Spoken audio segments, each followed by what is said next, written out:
someone that you may consider to be your ideological opponent within this party, or your caucus opponent, or your partisan opponent, or whatever, if you were to go up to that person and sit down and write down your opinion on 10 random positions, you would find that you probably agree with that person 95, maybe even 100% of the time. Everyone in here is your ally. Now, that 5% or 10% or whatever it is that you may disagree with, that's important. That's why we're here, because we're going to suss out those differences between us. We are libertarians. We don't just go with the flow. We don't just go with the consensus or what we're told to go along to get along. That's precisely why we're here, because we're here to change that. We're here to put it in the hands of the individual to decide that, and we're deciding as a party how we agree on these things, or what we believe on these things. So it's important to have those disagreements and those debates. It's important to have those arguments. I'm not telling you not to argue, which would be a waste of time to tell a room full of libertarians not to argue with each other. But what I am telling you is this. However these elections go, however everything turns out here, everyone in here is your ally. This is the vehicle that we will use to set Colorado free, to set America free, and eventually to set the world free. So I just want to remind you of that. We are our allies, and we're going to take back the power. So thank you for that. That's the first thing I want to say.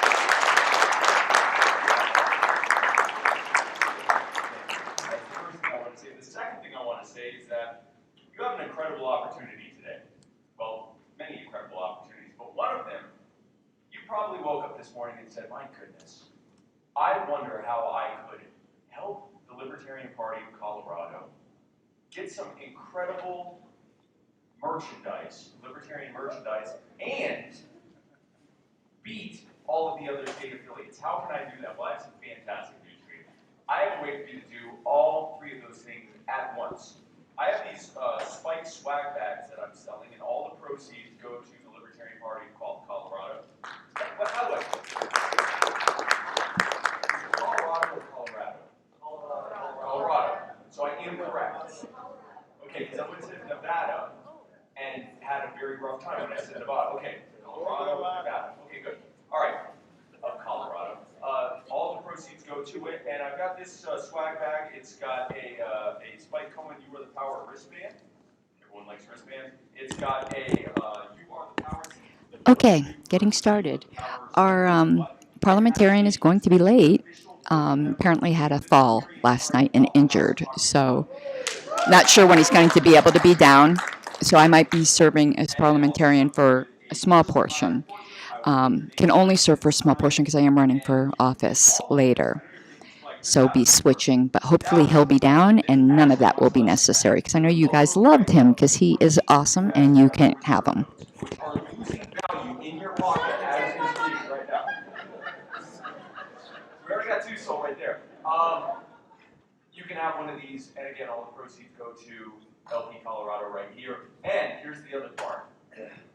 We can beat every other state affiliate so far because right now the record is held by the Libertarian Party of California. Now we'll beat them. Okay? Now the record is 38. They bought 38 of them. That's it? That's it for hundreds of people? Thank you. That's it. They ought to be ashamed of themselves. I agree. And we're going to put them to shame by beating them, right? I got one right here. So if you guys want to come, I'm not going to stand up here and sell 38 of them, by the way. So what I'm... Why not? So you can do cash, or you can do a donation directly to LP Colorado. Yeah, if you can just show me that you made at least a $20 donation to LP Colorado, or if you want to pay in cash, I can take either way. And if you just want to come, I'll be sitting in the back there. If you want to just meet me over there, I can personalize it for you. And again, I just want to remind you, and thank you for everything that you are doing. We are going to win. It will be groups like this in states across the country who are going to fight to take the power back and set people free. And I'm grateful and honored to be your compatriot in this. So thank you very much.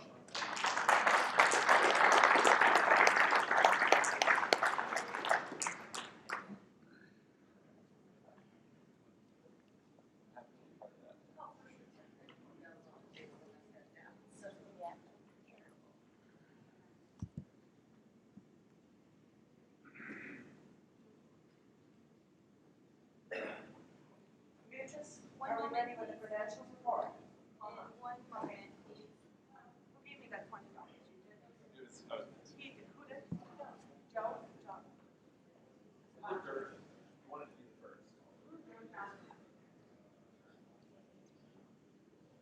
Good morning. Morning, Wayne. How are you? Oh, I'm tired. I could use more sleep.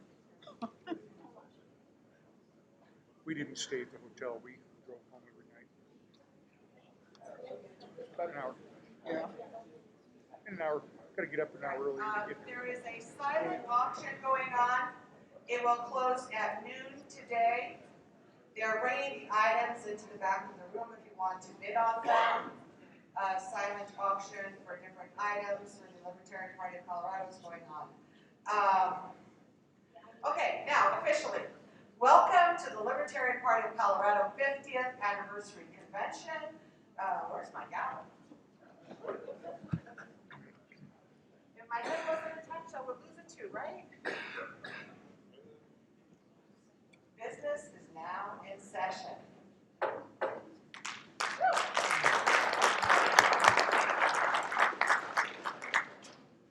Convention credentials report and declaration of quorum. Ms. Sutton. Hello. I don't know how to turn this on.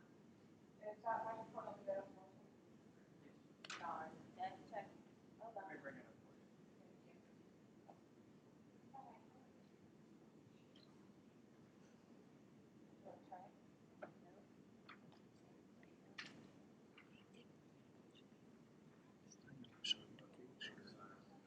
Just come for the vote.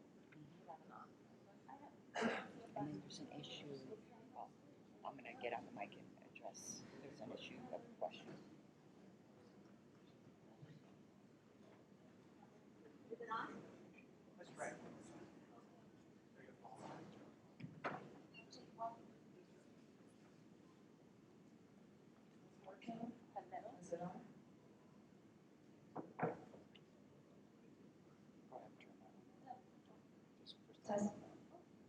Hello. Okay. Hello, I'm Beatrice Sutton, and I'm the chair for the credentialing committee. Before I give the report, I do need to ask to suspend the rules for credentialing. That's part of the agenda. There's no need to suspend the rules. I need to ask the delegates for an exception for one member.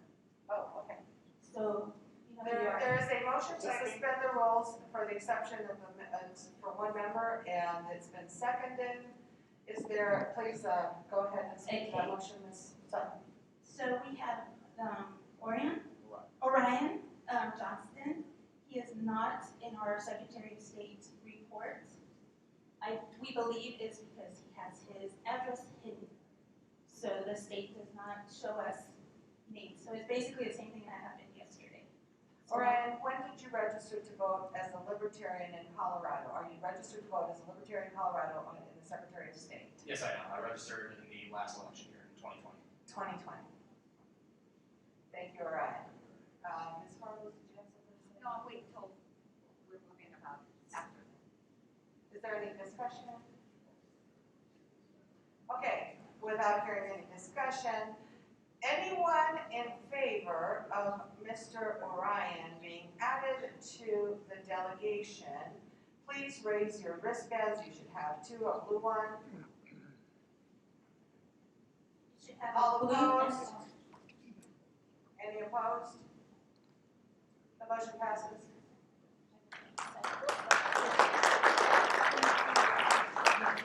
And if you can show up the report, adding him would make it 81. We have 81 credential delegates, 41 is a majority. That would be a quorum. Please raise your wristbands if you are a credential delegate. I believe we have a quorum, but we have to count. You look every it up wristband.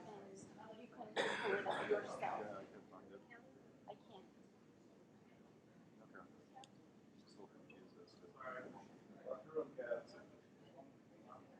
And put your hands down after he counts each one. Put your hands down.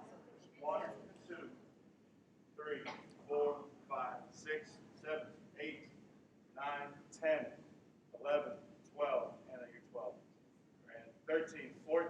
15, 16, 17, 18, 19, 20, 21, 22, 23, 24, 25, 26, 27, 28, 29, 30, 31, 32, 33, 34, 35, 36, 37, 38, 39, 40, 41, 42, 43, 44, 45, 46, 47, 48, 49, 50, 51, 52, 53, 54, 55, 56, 57, 58, 59, 60, 61, 62, 63, 64, 65, 66, 67, 68, 69, 70, 71, 72, 73, 73. 73, okay.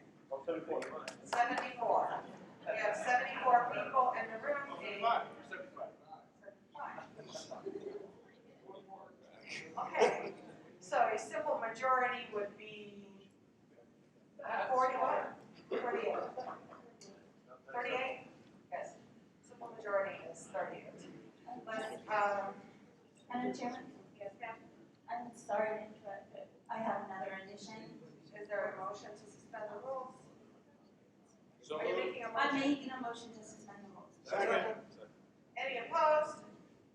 Without hearing any, go ahead and make your motion.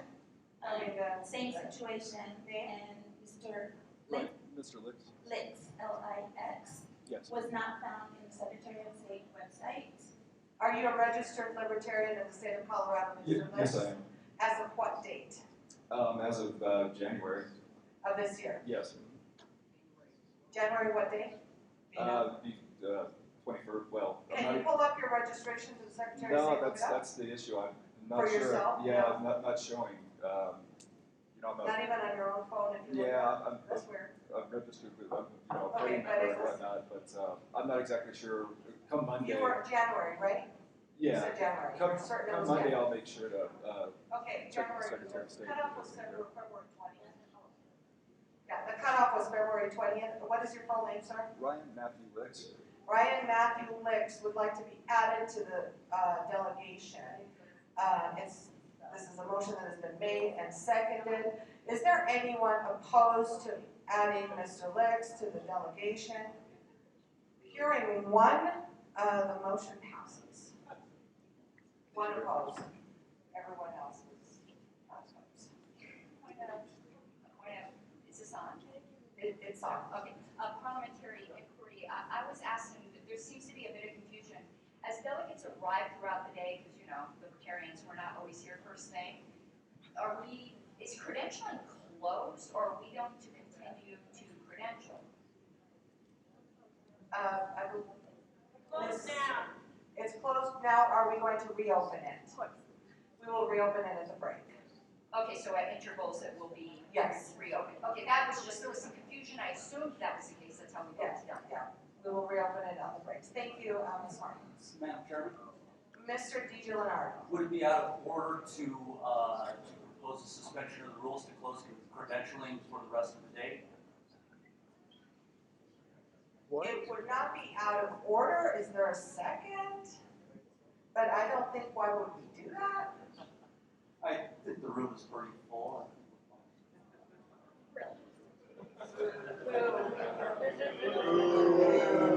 Without a second, there was no motion made. I think that the rules were not a second. Moving on to the orders of the day.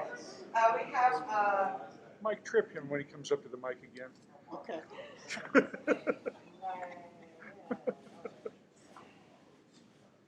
National Platform Committee elections.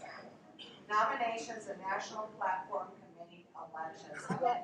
Ms. Carlos, how many National Platform delegates do we have for next year? We're allotted one primary and as many ranked alternates as we choose. So we have one primary and as many ranked alternates, so it would be first alternate, second alternate, and so forth. Are there any nominations for National Platform Committee rep? Go ahead, Ms. Harlow. I nominate Mike Seebeck for primary platform committee rep, and I don't know if we're allowed to speak to our nomination now or later. Let's make sure that Mr. Seebeck accepts the nomination. I accept the nomination. And according to our rules, we have how long for this speech? 5 minutes? Yeah, I won't take that. I just would like Go to ahead. speak briefly to my nomination. I've been National Platform Committee Chair. I've been honored to be that 2 years in a row. Mr. Seebeck was on the National Platform Committee one of those years, and he worked harder than anyone else on that entire committee, doing the paperwork stuff that no one, even me, wanted to do. Putting together all of the forms, making sure, as you see, he's very detail oriented. And I think he would be a tremendous asset to the state of Colorado and do us proud. And serving on our platform committee, he's way more than qualified. Thank you, Ms. Carlos. Mr. Mulder, did you have a nomination? Yes, Madam Chairman, I nominate Kat Martin. Ms. Kat Martin, do you accept the nomination? I do. Would you like to speak on her behalf? Certainly. Kat Martin has been our platform committee rep in the past. She absolutely has the experience to do this, and the best way to get more experienced people involved is to give new people a shot. That we're not Thank doing you, Mr. Mulder. alternates Are yet. there any further nominations for platform committee rep?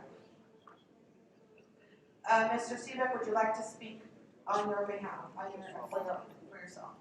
I'll do it right here. Yeah, or do you have any other people that would like to speak for you as well? Got 5 minutes. Good morning, everybody. My name is Mike Seebeck. I am the one of the people behind the member submissions that we went through and slogged through yesterday. We thank you all for your support and all that. I've been in this party 20 years. I was the platform rep in Orleans in 2016. Someone needs to raise Where we had a lot to deal with some of the platform there. We made a lot of good progress. The challenge for our state is being in this position. That was for the first time. We didn't know what to expect, and it was a lot of feeling my way through, a lot of gaining understanding of what we're doing, a lot of figuring it out and representing this party at that level for the first time. I'd like to think I did a pretty good job. The challenges of the travel for the meetings, because there is a requirement to go to at least one in-person meeting somewhere in the country. In our case, it was Ohio, and we had a lot of logistical problems with that because of the airlines and a hailstorm. We got through it. The platform itself at the national level is actually in pretty good shape. There are some areas that it does need some tweaking. There are some areas where it does need some minor tuning up, and I'm not going to go into the whole every 2 years where there's the issue of trying to get rid of the abortion blank. I'm not going there. That's not on the plate because it's never going to happen. It's never going to change. Leave it be. The challenge for the National Platform Committee rep is to examine what the platform is at the national level and figure out how to represent your views for that platform to the national convention and to through that committee. It's not an easy task because you have to juggle your own personal views as well as what the party members desire, as well as what our state principles requires. It's juggled. It really is. I learned some of that on the fly the hard way, but I will point out something very crucial. We have a plank in the national platform that was passed in New Orleans. That plank is our licensing plank. That plank, I wrote it, the committee passed it, we got to the floor, and made Libertarian Party history. It passed on the first reading with no debate, no amendments, unanimously. Now you tell me if that's ever going to happen again in a room where we, as was pointed out by Mr. Cohen earlier, we like to argue a lot. No, we don't. It was. You too. Sorry. Sorry, that was out of order. I threw myself out of order on that one. Go ahead. That's okay. It was funny. Have those few seconds to time. The reality of it is, that's never happened before. I was up there at the microphone to argue in favor of the plank, and I never had a chance to say a word because the first person at the mic called the question, and it passed everybody. And I sat up there afterwards. I said, "Point of information: did we just pass a plank with no argument, no amendment on the first vote unanimously? Am I in the right convention, folks?" That's the record I bring to the table of get the job done in ways that have never been seen before. And that's why I want to do this again, because I think, I don't know if I can make lightning strike twice, but I sure as hell want to try. And I think I'm the best person for the job. I think we can do this. And I ask for your support to make it happen. Thank you. Thank you, Mr. Steven.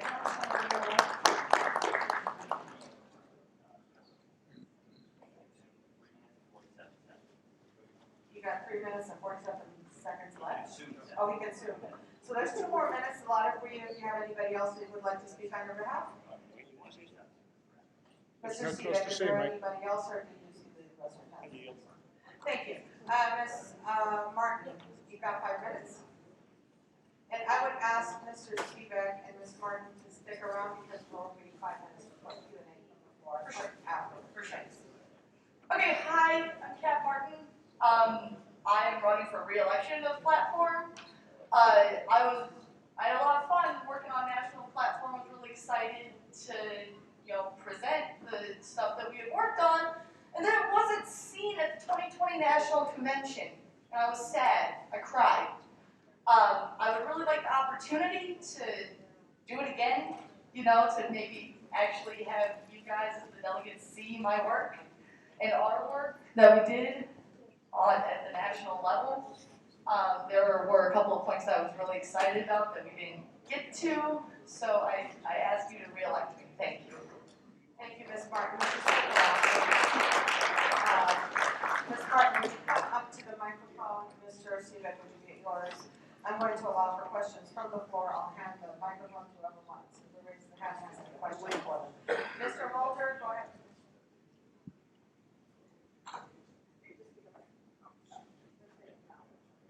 All right, my question is for either candidate, preferably 60 seconds or less if you could. My question is for both. If either of you want to answer or neither of you want to answer, that's cool. As the platform committee rep, what do you think either needs to be added to the national platform or taken away from the national platform? Either one. Conflict with the convention rules. So at the microphone, please, Ms. Martin. And I'd like both of you to answer if possible, since you said either one. Okay, so this year at the state level, I got a sexual and gender self-determination plank passed. I'm looking to replace the abortion plank with it, and maybe we can all shut the fuck up about it.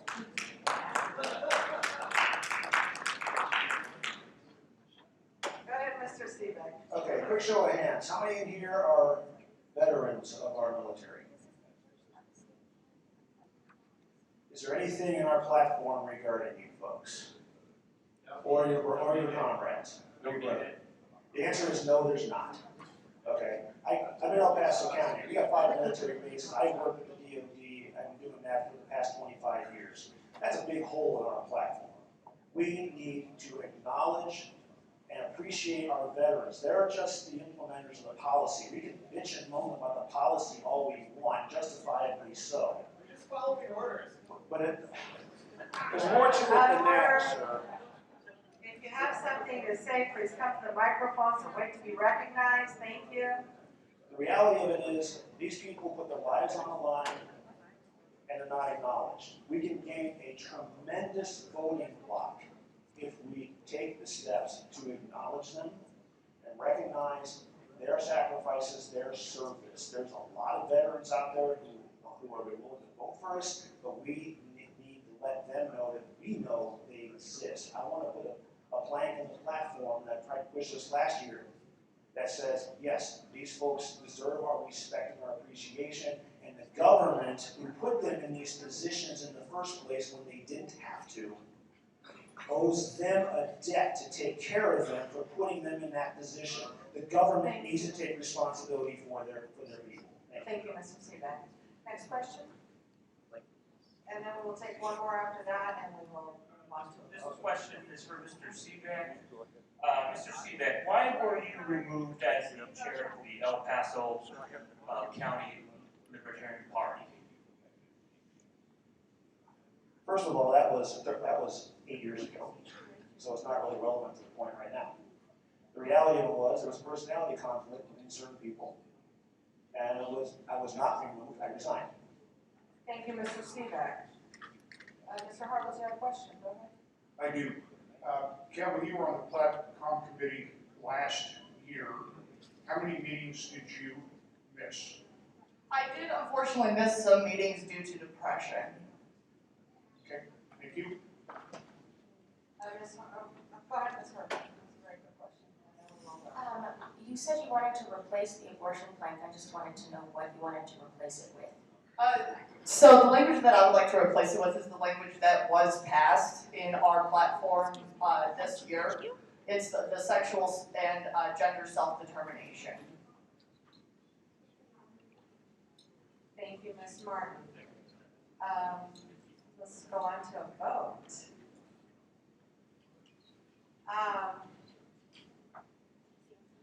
What is the procedure for the vote? It has to be written and. You pull up the convention rules, because remember last year. Change the convention. Would you pull up the convention standing rules, please, Margot? We want to make sure that we are, in the document that was submitted in the back, other standing rules.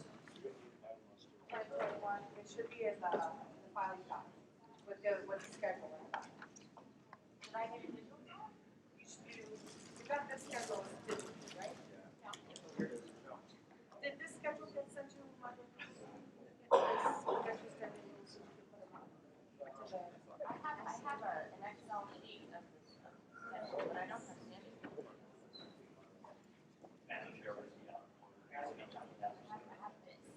Oh, it would not be out of order. I asked if there were any additional candidates. Apparently, NODA needs to be spoken for. Yes, Mr. Shuckman, if you would speak into the microphone, Mr. Shuckman is nominating NODA. So, by default, NODA is one of our candidates, and just a friendly reminder to the delegates here that if you are not happy with either candidate, you have someone to vote for. No. Would anyone else like to speak for NODA? It is important. This is an important candidate. Go ahead, Mr. Mulder.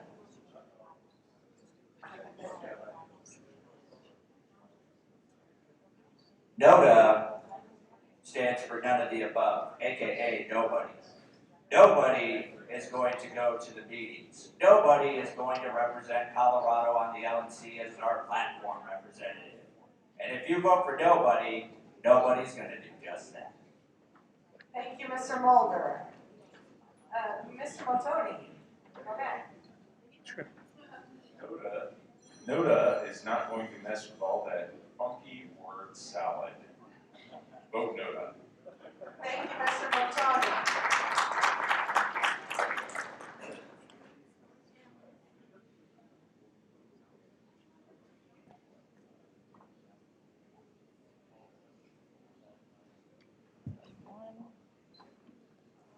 Section 1.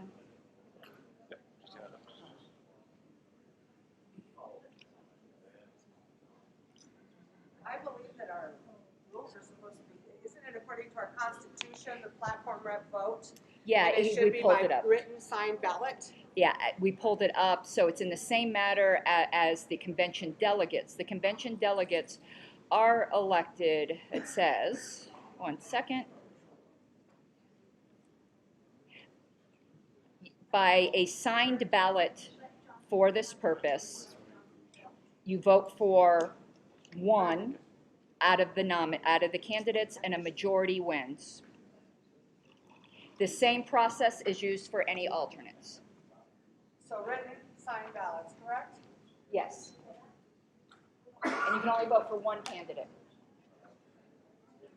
Written signed ballots, you would vote, well, there was only 3 candidates. Seebeck, Martin, and Noda. Is it approval voting? No, it is not. This is not approval voting. We cannot suspend the rules because it is the Constitution, or actually now it's the bylaws that would require to change those. Change them so we can't suspend the bylaws. I have ballots here. I'm going to have them passed around to delegates with 2 wristbands on only. They are numbered. That will tell me how many came out, how many got back. Written signed ballots, put the name of your candidate and one candidate only on each ballot. Thank you. I have a request for information. Yes, go ahead. So, if Nota wins, do we get to vote again as per what we voted? Yes, we can have one more round with different candidates. Okay, thank you. Thank you. Madam Chair, Mr. Steven, go ahead. I would like Ms. Martin to appoint someone for her to monitor the ballot count, and I'd like to say. That is perfectly in order. Say again, would you monitor the ballot counts for me? Do what? Would you Please monitor do the not ballot speak counts for me? I will. in your places. Come to the microphone if you want to speak, and wait to be recognized. Go ahead. Are we doing ballot voting or hand voting? Because I thought Ballot we voted voting. for transparency. In this particular case, it is a written signed ballot for the platform committee representatives. It is per our constitution. Thank you, Madam Chair. Ms. Harless? Please remind, if they don't sign it, their ballot will be able, so please have everyone sign it so there's no count.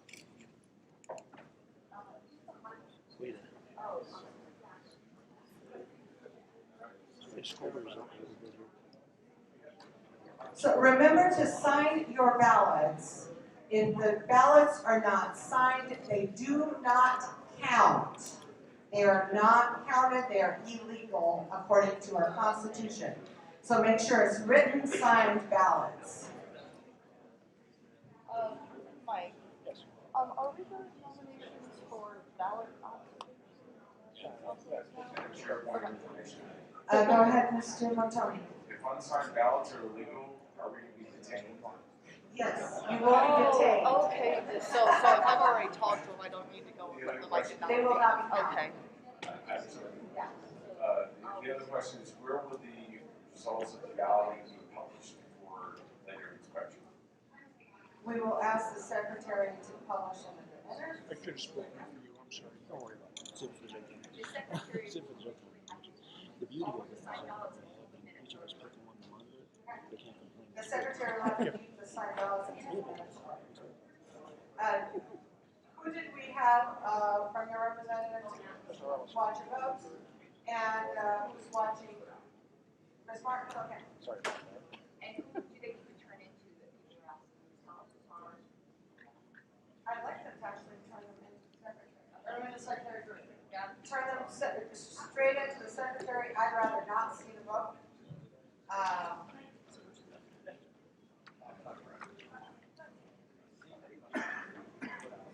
What are the hours of the ballots? And you must be a delegate to get a ballot. Where are the ballots? Still need ballots over here. This center is actually You're still on that end. Goes to Over there, she'll pass them over. She's passing them around. If you need help, Mark, could you help? I gotta go to the ballots.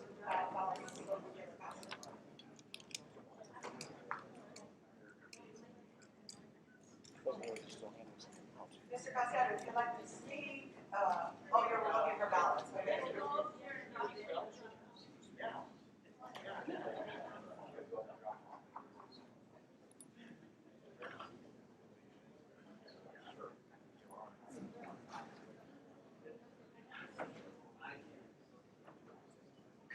While we are waiting for ballots and for ballots to be counted, I would like to remind everyone that we have a silent auction going on. I thought the items were going to be in the back, they're actually in the front. Please come look at the items for our silent auction. Remember, Spike Cohen swag bags are for sale for $20. Actually, the party will take $19.99 if it's cash.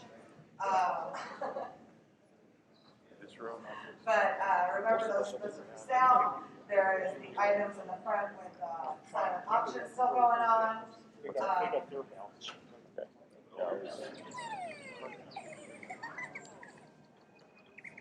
need to sit down and get straight your hand. You don't have a ballot. Where are you sitting, Joe?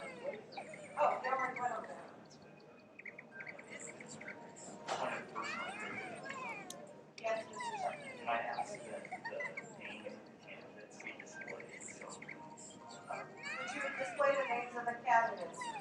Mike Seebeck, S-E-E-B-E-C-K. Holy Pat crap, Martin, somebody spelled it right the first time. and Nota, N-O-T-A. Holy crap, you spelled it right the first time. That's a miracle. You know I love you, Mike. They might fight like cats and dogs, but I love you like a brother.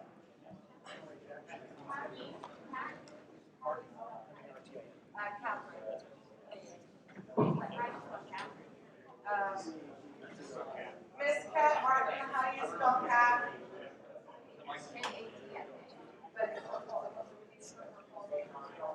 K-A-T.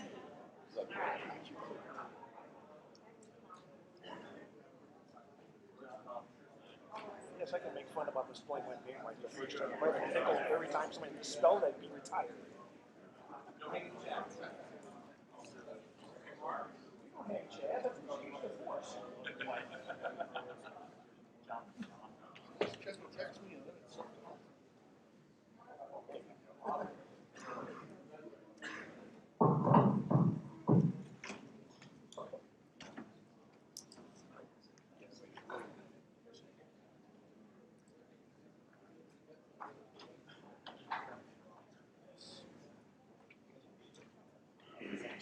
If you still have not gotten a ballot for this round, please hold your arm with your wristbands up high so we can see you.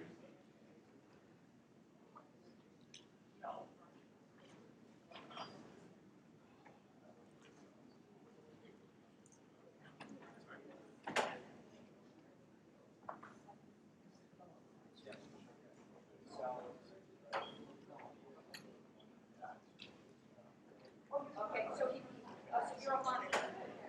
Perfect, okay, I didn't know that, thank you. No, I was like, I believe I am Mr. Carlos. Yes. Okay, got it. Thank you.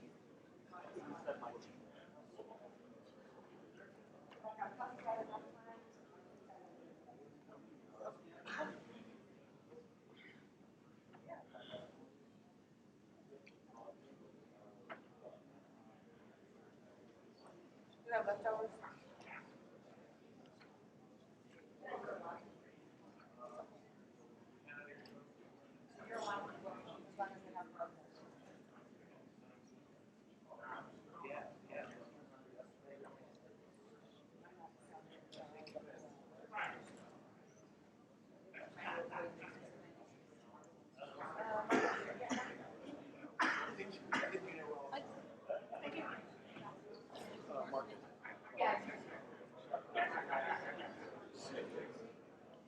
And you know, with a written ballot, you're elected. The chair is voting written ballot. I'm just letting you know it is right.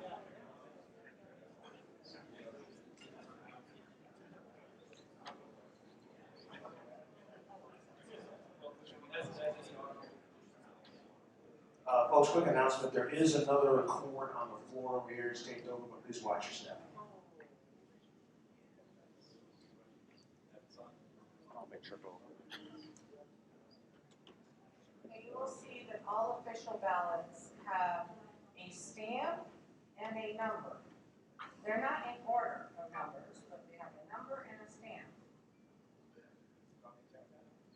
If they don't have that,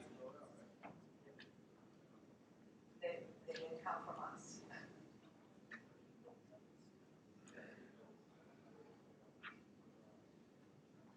The reason they have a number and stamp, in this case, they're signs, it really doesn't matter. But in other elections, if there's any request for balloted or secret ballots, they're all numbered and stamped in different colors, so we know which ones go to just delegates and the votes. Madam Chair? Yes. If the delegates wish, it would be appropriate if the standing ease and while they're counted in case anyone who isn't elected to primary wants to run for all. That's at the delegates' place. If the delegates would like to stand at ease while we are counting the ballots and, Can we stand tensely? Can we stand tensely? you may stand tensely if you prefer. Where is this ease place you're talking about? It is outside, Bar? over there next to the door, to the right, you'll see a bunch of people with cannabis pens and they're Is it the bar? Are you buying? nicotine, and that's where you stand, it's where the bar. Could I offer a different suggestion, and I realize that things are pretty well scripted as far as things go, but instead of the dead time, while ballots are being counted, if candidates for the next election coming up could actually have a chance to speak. The next election coming up is for alternate for the same positions. Are there any further candidates? Yes, that would be an order. Or jumping ahead even beyond alternates to any of the other races. I haven't heard any of the candidates speak in a while, so I don't know some of the individuals. Okay, thank you very much. The next rate is for alternate. If there are any additional candidates for alternate for national platform, any nominations, we will hear them now. Mr. Carlos, Mr. Gilbranson. I would like to nominate Clayton Castillo. Mr. Pronounced your name Castillo, correctly, Clayton? Mr. Casiato, would you accept the nomination? Yes, I will. Would you like to speak to your nomination, Mr. Harlos? I would. I've worked with Clayton on several different committees, and he is, without question, one of the most devoted, hardworking, and thoughtful members that I've ever worked with. And I think he would be a tremendous representative for Colorado for the national platform. Thank you. Mr. Casiato, would you like to say anything? Or we will wait for anyone?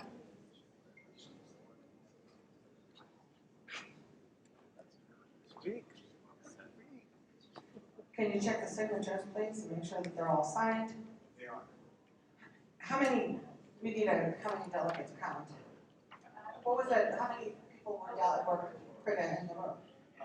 75. We have 81 ballots, we need a quorum count. Please raise your bracelets, I'm going to ask for a quorum count. Madam Chair, I'm going to ask is there a Mr. We have more ballots than counted delegates. We have to make sure that there's ballots not the same, it doesn't matter. Let somebody ask for a count. The secretary. That isn't the way it works. A quorum count is done when there is a question as to whether or not there's a quorum in the room. People might have cast a ballot and left the room. As long as the number of ballots does not exceed the number of credentialed delegates, there is no need to have a count. However, any delegate could ask the secretary to check the names that are signed on the ballots against the credentialing list and make sure that everyone who voted was credentialed. That would have to be a separate motion. Thank you, Ms. Harmos.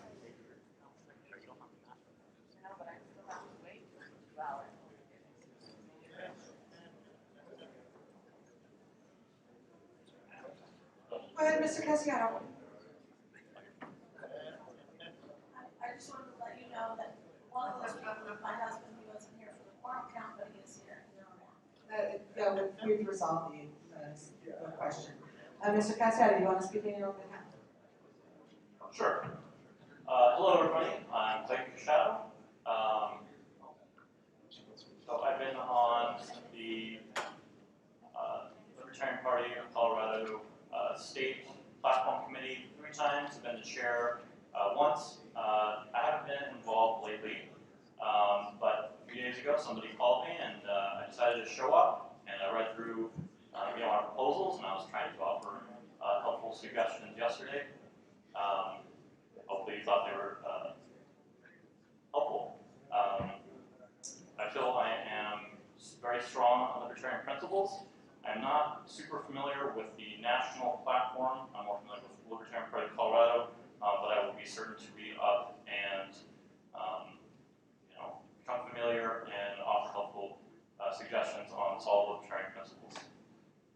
So please consider me when you're voting. Thank you. Thank you, Mr. Gashado. I'm glad you were the microphone. You have something to say. I just want to speak to what Mr. Anderson started with here. This is a cumbersome process. We're already an hour into the day. We want to be done in 2 hours, basically, for lunch. I don't see any reason why we can't proceed beyond to at least the nominating process for the board or whatever else would be next. I'm making a point, and then I will make a motion. We could be going forward with Chair, Vice Chair down the line with nominating. In the original schedule, there would have been nominating yesterday, and we would pretty much have all of those candidates lined up. If the second round of this to select an alternate is going to take another hour, we got another 11, 12 people to put into the office before noon. So my motion is What's the motion? that we consider proceeding with the nomination process for the board of directors while we're counting these ballots. Is there a second? Is there any opposed? Yeah. I have just a procedural question. Since I am assisting you right now, but I am also running for a board position, so we will be without a parliamentarian during that process because it will be a conflict. Okay, just wanted to make you aware. Thank you very much, Ms. Harless. So with only 2 objections, the motion passes, and we will continue to nominations for chairman for the next following things. So chairman, vice chairman, treasurer, secretary, in the order prescribed by the bylaws. While we are counting the votes, and then we'll continue with the next vote. One question, Madam Chair, just procedurally. Generally, we have what's called waterfall elections, meaning if someone doesn't win chair, they can run for vice chair, which is why these are normally done separately and not. So how are we going to handle that if all of the nominations? Okay. Thank you. So we'll do the nominations, the speeches, the Q&A for chair, and then we will have a vote, move on to the next one. Mr. Seebeck.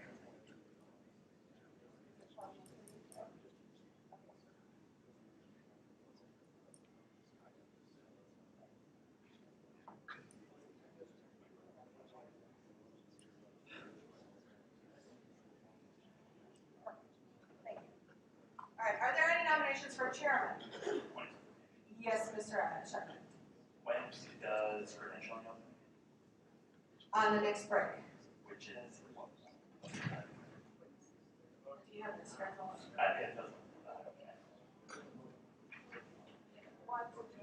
Well, what time is it? It's currently 7. Because if it's like 5 minutes, 10. Well, according to my clock. Actually, there is no break scheduled. So I move to break for 10 minutes starting now and to reopen credentialing for that time period. Second. Any opposed? Okay, we're on break for 10 minutes, and there will be some credentialing for people who've arrived. And then we will move on to the nominations for chair. We have the results for platform. We'll read them as soon as they come back. We're good. Stay tuned.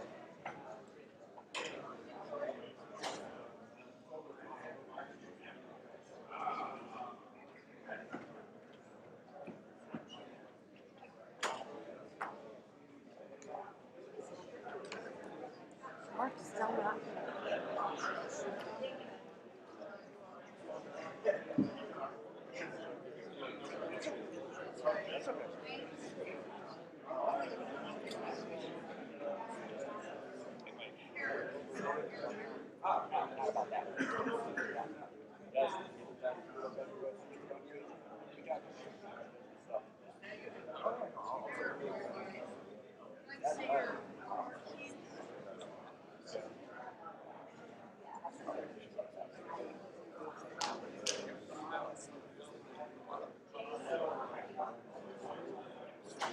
Let's go. Let's go. Yeah.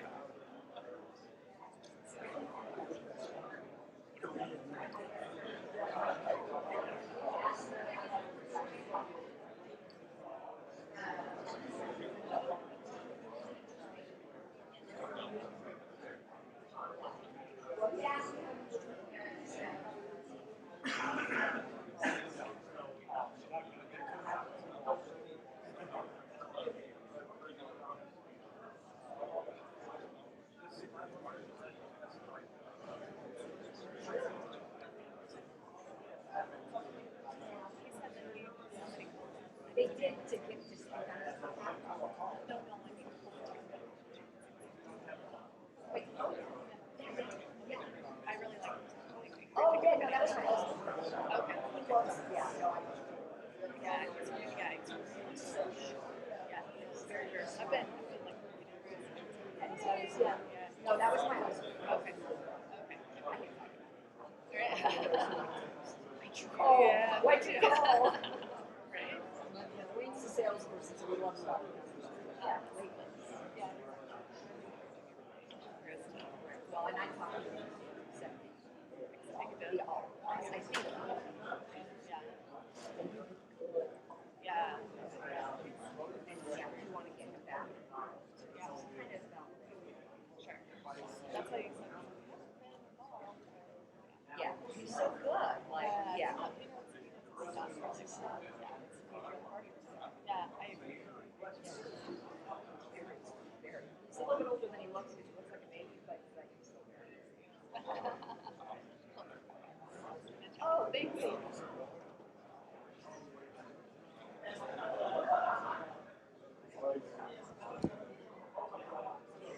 Hey, let me update my audience. How many people are watching? Let's see. 9. Woo. Our audience of 9. All right, we are on break while they reopened credentialing. Because Wayne is running for chair, I let Victoria know I thought it would be a conflict of interest for me to serve as parliamentarian during that time. And then I'm running for a position. So we'll see if maybe Mark Goddard is coming down yet, or if Victoria wishes, Mike Seebeck's not running for anything, and he's certainly qualified. We shall see. We're at break, and yeah, if anyone has any questions, I'll check comments and answer.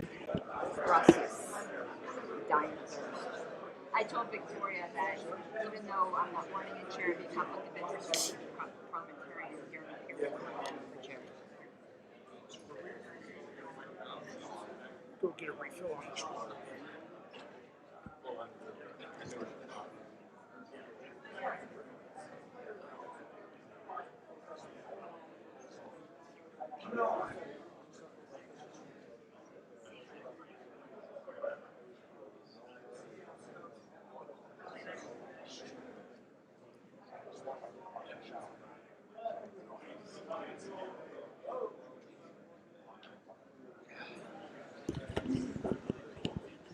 JJ, I see you see signed ballots are in the form of a roll call and always recorded in the minutes. That's interesting. Well, I guess we'll see. I'll bring that up as convention minutes are prepared. We don't have that at national, but I do know at least at national that I had to retain all of the ballots until after the minutes were approved. But I will let Mike Spalding know that. That makes sense.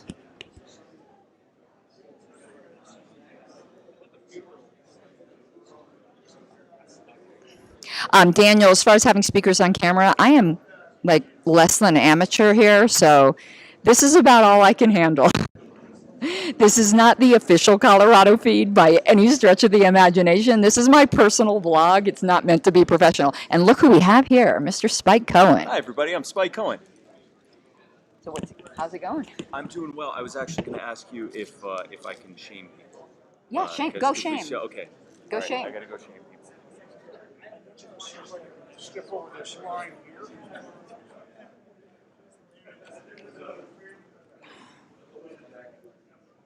Hey folks, how are you doing? I'm Spike. I don't want to shame you, Yeah, you do. but we're trying to beat California here. Last I checked. I want to be California. I want you to be California. The land of Gavin Newsom. That's who we're talking about here. Has the record for the most number of libertarian swag bags sold right now at 38. Now you're probably thinking, we must be pretty close to that. Richard, the bylaw language says signed written ballots. That's the exact language. Lydia, I think nominating while counting votes is bad, but we always do it. It's very distracting. People don't pay proper attention, and I don't think it's respectful. Oh, how can I turn up the volume? I don't know if I can. Let me try. Let me look at my sound levels here. I don't know if that helped. I think that's about as loud as I can make it. I truly apologize. The record is held by right here in Colorado by at least 39. So I will. I'm not going to shame you anymore. I might shame you one more time, but we're 30 away. So close. Thank you. Allergies. It's not Rona. Mr. Goldbranson made that motion.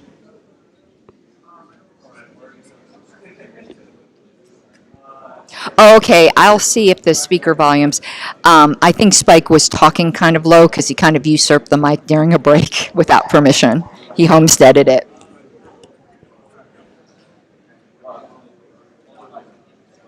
So now my commentary, which is what this is for. This isn't a... Ooh, that's some dance moves there, Rabbi. Because again, this is not the Colorado official feed. Wasn't that a bullshit move, huh? Trying to keep delegates out, reminiscent of something that just happened at another convention. So somebody who doesn't want particular, I don't know, I guess they figure that their particular candidates will have a better shot if late arriving candidates are not credentialed. So contrary to like any sense of fair play, tried to move to close credentialing when we've never, ever, ever done that. That's slimy, man. That's slimy. Even if I thought that my candidates of choice would have a better chance, I would never move something like that. Talk about, now that is voter suppression. I'm glad it died for lack of a second. But didn't die for lack of booze. Princess. Hi. Hello. Someone gave me a pony, so I was like, whatever. You know I'm Spike's a brony, right? Spike's a brony? You did not know that? I've been sitting next to a brony this whole time. Ask him why his name is Spike. It's named after a little pony. What? That's not his legal name. That's his. Yeah, I thought it was like a middle name.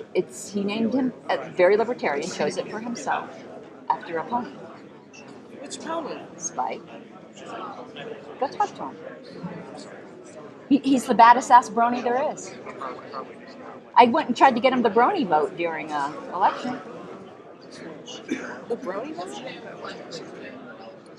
This is not how I thought this conversation would turn. Yeah, no, I know. You normally never expect the brony conversation, but yeah.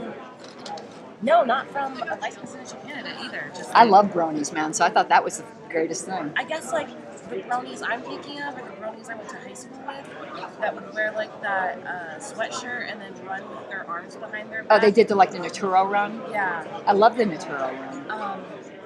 It did make them look fast. It did, much faster than their physique would normally allow. But, like, why are you running? Who wants to go to class? Why are you running? If you see me running, run too. I'm being chased. Yeah. I'm being chased. Yeah, there's a bear. There's a bear or a Democrat or, like, someone's coming for my taxes. Yeah, no, if you see me running, definitely start running too, because I'm definitely being chased. I'm really looking forward to your nomination. Thank you. Of me. As badass? No. Bad bitch. Bad bitch of the Colorado vote. So at the end of board elections, I'm going to say there's a position we neglected, and that's when we'll do that. Because otherwise it'll be distraction during and they'll get mad at me. But at the end, when everyone's kind of like relieved, they're going to know who's what. I'll be like, you forgot something. Bad bitch. Don't let me forget, hon, because I get tired and I'm old. The best part about it is I'd be running unopposed. Well, probably. There's a lot of bitches in here, but not very many bad bitches. Unless you want to run too. Nah. No, I'll nominate you. Nah, I'm good. I'm good. No, I'm doing it. I'm doing it. It's going to be you and I. That is the bitches of We'll do a photo shoot. And then that's how we'll get PR out whenever they call us racist. We'll say, look, we have women and, yeah, we have women. Of all tones. Of all tones. Look at the spectrum. The spectrum. Well, and literally, since I have autism, so. Yeah, and I'm dyslexic. Okay, we got the disability crowd covered. And, like, I don't have a thumb. What? What? You're missing part of your thumb. Yeah. What happened to it? A flower vase shattered in my hand. When you were a kid, like? No, when I was 19. And they had to amputate it? Yeah.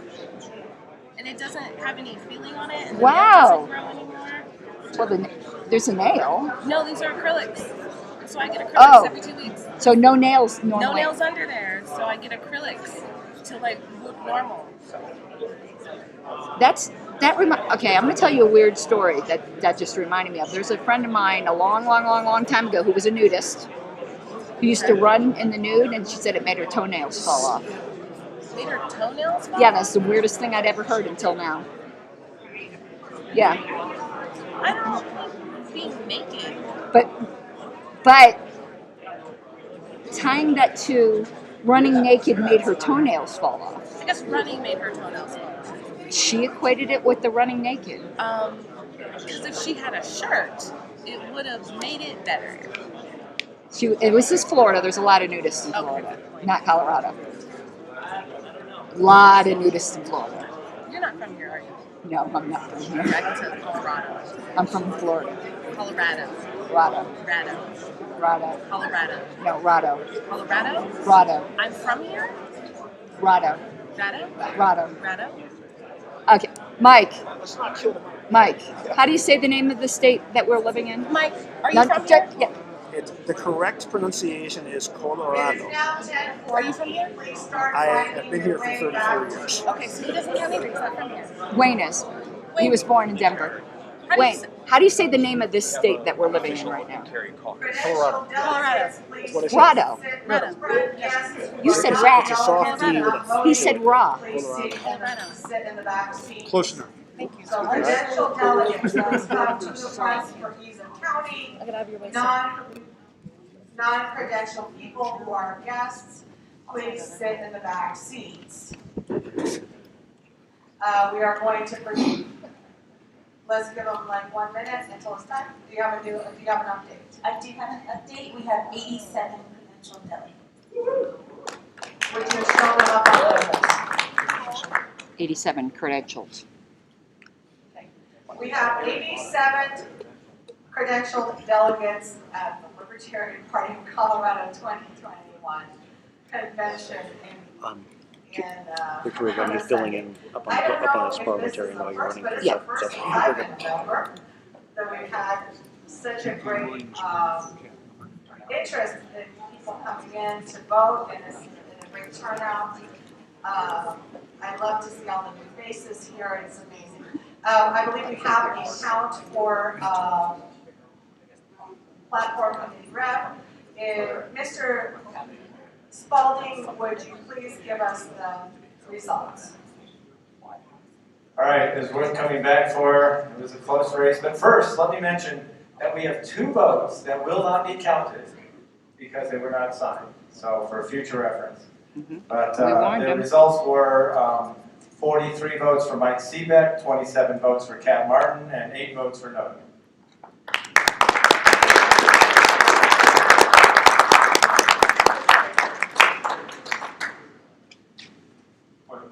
Yes, go ahead, Mr. Montoya. Noted demands a recount. Second. It was there no monitor for NODA present? Nobody was up there. I Was tried to. nobody up there? Nobody himself was up there. Right.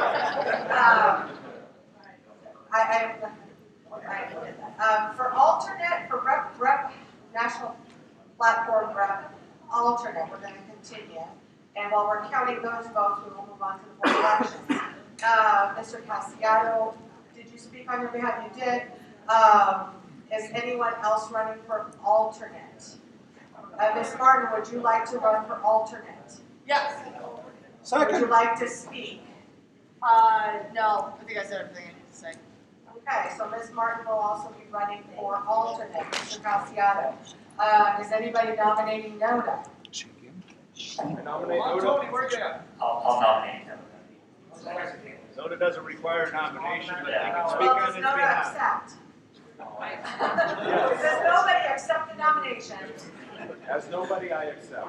As nobody you accept. Okay, thank you very much. Any other candidates for national platform rep? I need 3 volunteers to come up here, please.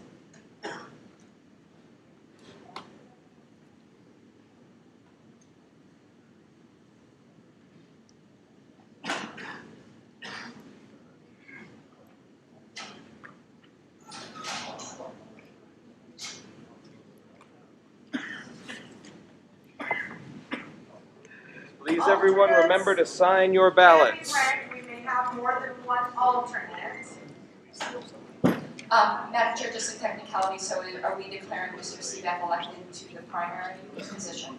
Yes, Mr. Seebeck has been elected. People on the live chat are going, declare him elected. So it's okay, I'll go ahead. Yes, he's been declared elected. Thank you. I did Mr. sentence, Seebeck right? is our national platform rep, yes. We're proceeding with the vote for alternate. Is there's any, well, we're passing out the ballots. If there's any questions from the alternate candidate or for NODA, please ask. Ms. Martin already had questions. If you want to ask her. Want a different number? Alternates are regs. Ms. Harlow, sorry, Mr. Seebeck. I need a point of comment.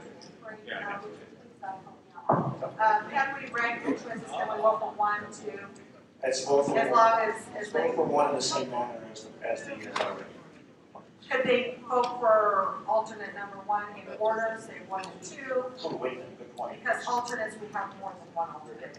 They have to be ranked. The bylaws do not specifically dictate how many alternates we can choose. There was a proposal to fix that, to set that, but that never got heard. So at this point, the number of alternates is open. So, okay. So they could pick more than Everyone one. on this Here's side what I would ballot? suggest. Okay, this might get you there. Okay. There's one position open normally, but we have no limit on it, so we can vote, you can vote for both if you want. But if you, so you can vote for up to 2 in this position, but if you vote for 1 and know that anybody else doesn't count. I hope that makes sense. That's the advice. So any votes for NODA would eliminate all other votes. Correct. And if you do not sign your ballot, it does not count. Ms. Madam Harlow, go ahead. Since our bylaws are silent on this, I actually have a motion to make. I would move that the ballots be for one candidate alone, and that the first place is first alternate, and that the second place candidate is second alternate. Okay, hold on. Everybody please, while this motion's pending, please stop putting your ballots in the box. Unless you're sure Stop you're for a voting. moment. Unless There you're is sure a new you're voting. motion on the table that has been seconded to vote for one candidate. And whoever gets second place would be the second alternate. The third place would be the third alternate. Is there any discussion on the topic? Ms. Herzl, Mr. Mulder, Ms. Herzl, go ahead. Question, ballots have already been dropped in the box, can we do this? They would have to be removed and we'd have to move to the vote. I just wanted to clarify, is this a motion for this specific ballot or for all ballots? This for ballot. this specific ballot. Sorry, go right. Possible point of order. Yes, sir. If one person gets first place and NODA is elected to second place, that would eliminate everything beyond that. That's correct. Noda would be the second alternate, right?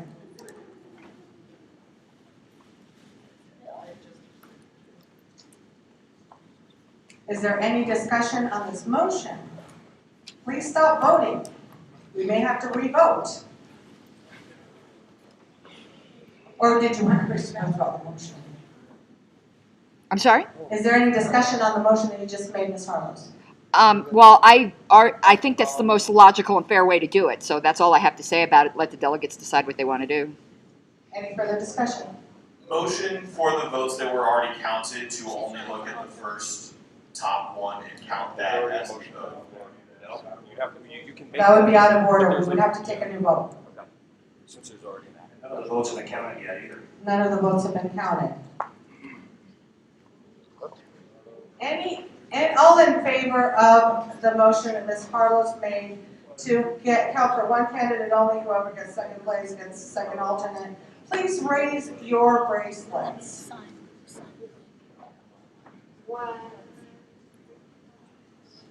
Motion passes. Oh wait, any opposed? Motion passes. We are going to hand out a new ballot. I need 3 volunteers, please. Yes, we do. So shred these? Yeah, shred these. Dispose of your ballots, then we'll do a new one. They will have a different color.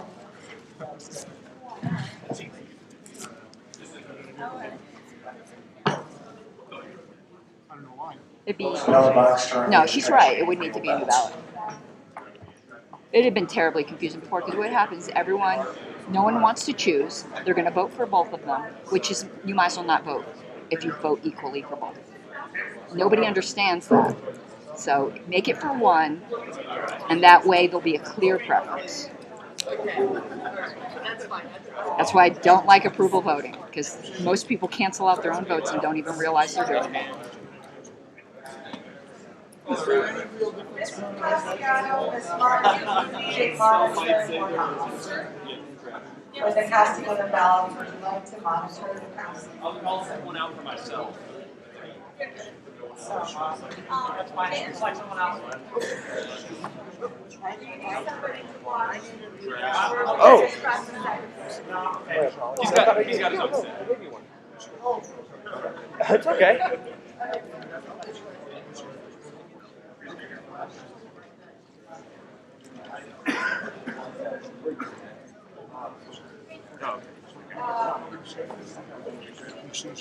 While we are counting the votes, we go to board nominations. I cannot hold the gavel as I'm running for chairman. I will need my vice chair, so please cast your vote and come over here. Where's the ballot box? Madam Chair, Yes, Mr. I am a appointed person. Are you going to go put them in the ballot box? So I just wanted to make an announcement that Bragg's have provided coffee. It is right up at the front of the room. I also want to thank Mises for sponsoring lunch yesterday. We did the coffee, so because I know we're all going to need it. So now you don't even have to go all the way up to the front of the hotel. I don't know if this coffee is but I just want to let everybody know. Good. All right, thank you very much. And as the ballots for platform committee alternate are being cast, we will go ahead and open up the floor for nominations for LP Colorado chair. Please come to a microphone to make the nomination that you wish to make. Who needs a Somebody ballot? is nominating right now. Mark Montoni. I got you. Do you know who is for you? Yeah, Princess Rivulet. Please direct all ballots to the secretary up front. Okay, thank you. Thank you very much. Yeah. Very good. All right.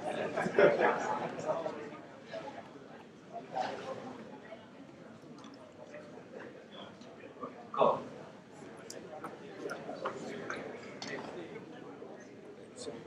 All right, I need one volunteer. One volunteer. I've got David Aiken. Come on down. You're the next contestant on the ballot monitor. You were in the Army.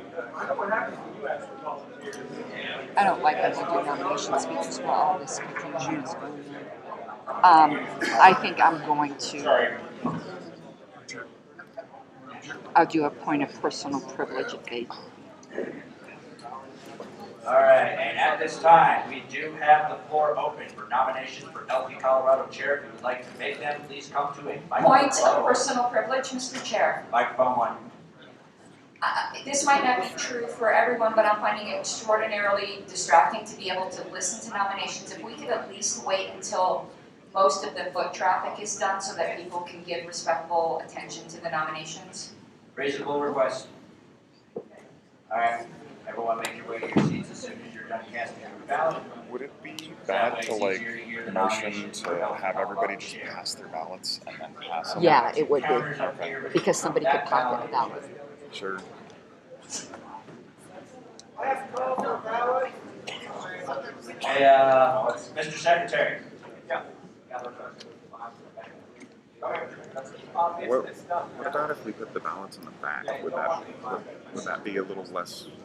I don't know. I'm just trying to think of a better way to do Sometimes this. trying to improve things just slows it down, and it's almost done this part. So. Yes, we do. Yeah. Yeah, I'd rather keep that up where everyone can put their eyes on it.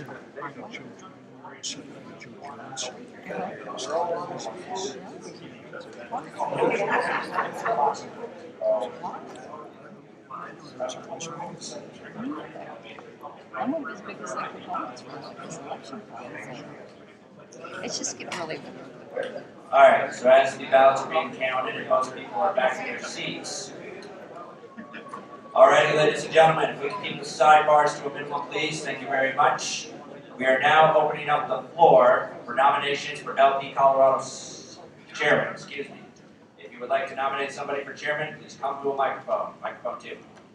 Mr. Chair, my name is Mark Montoni. I'm from Mesa County, and I've been a member of the Libertarian Party since 1980. I've watched many great and smart individuals come and go as chairs of state parties and national parties and local parties.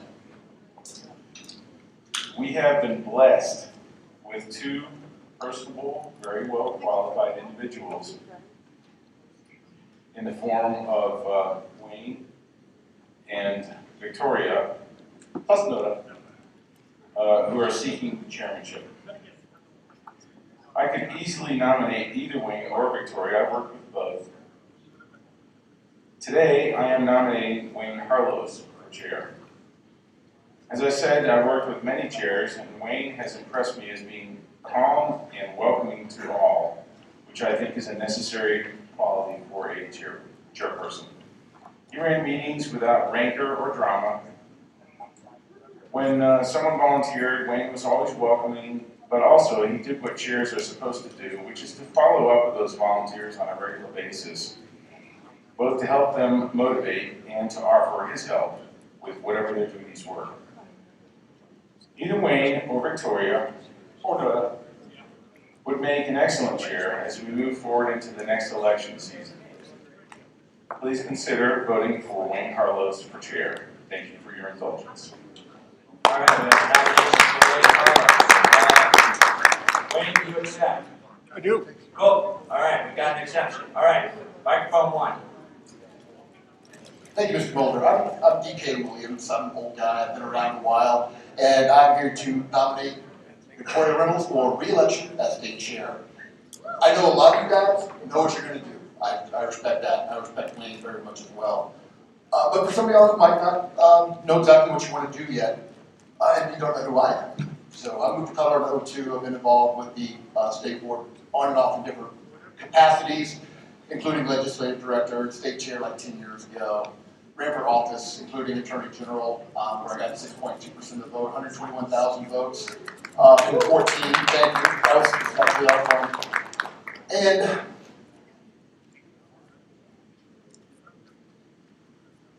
Victoria has run these meetings, which, as you guys know, is not an easy task with any group of libertarians, but she has done it very well. And something I don't know a lot of you know about it, her native language is Spanish. And as far as outreach goes, I have seen her speak to Spanish language TV stations, Spanish radio stations, where she's reaching out to an audience that I think is largely untapped. And in Colorado, that is not insignificant. So I think that's another bonus in her favor. She works with others. She has done it. She can do it. And I'd ask for your support to re-elect Victoria Reynolds. Thank you.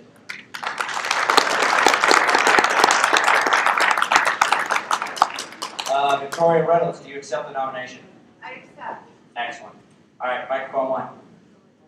I'm Mike Spalding, been on the board for a little while, and I've worked both with Wayne and with Victoria, and they've both done an excellent job. It's been difficult as time goes on, as we get more and more mired in backroom intrigue and political stuff. Oh yeah, politics. But at any rate, so I'd like to nominate somebody different. Over the last several years, I've worked with Margot at the Jeffco affiliate. She has done a great job, and it was tough. They were starting out from zero for the Jeffco affiliate. So she has engaged in a lot of outreach. She's kept those guys on course and taking care of the records. Everything's in good shape there. Last fall during her campaign, she debated against an incumbent Republican and a Democrat. And the Democrat brought a whole bunch of people with her there. Margot didn't just hold her own. She won the debate. It was really impressive to see a Libertarian do so well in that debate.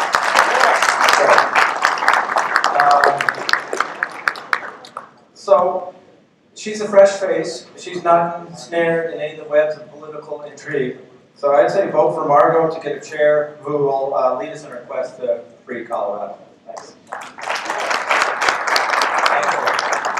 And just a heads up to everybody who's making nominations, we do get to make nominating speeches later. So during your nomination, you have about 90 seconds to say your piece, and we can say more later on. Margot, do you accept the nomination? Yes. All right. We have currently 3 candidates at this time. Victoria Reynolds, Wayne Carlos, Margot, and last but not least, I've almost forgotten the 4th. What a goof. No. At this time, do we have any more nominations for LP Colorado Chair? Looks like we got someone maybe on my phone. Nope. All right. Is there any objection to closing nominations? Seeing none. Oh. What you got? Microphone one. I was just going to speak on Victoria. Okay, we're not quite there yet, but almost. All right.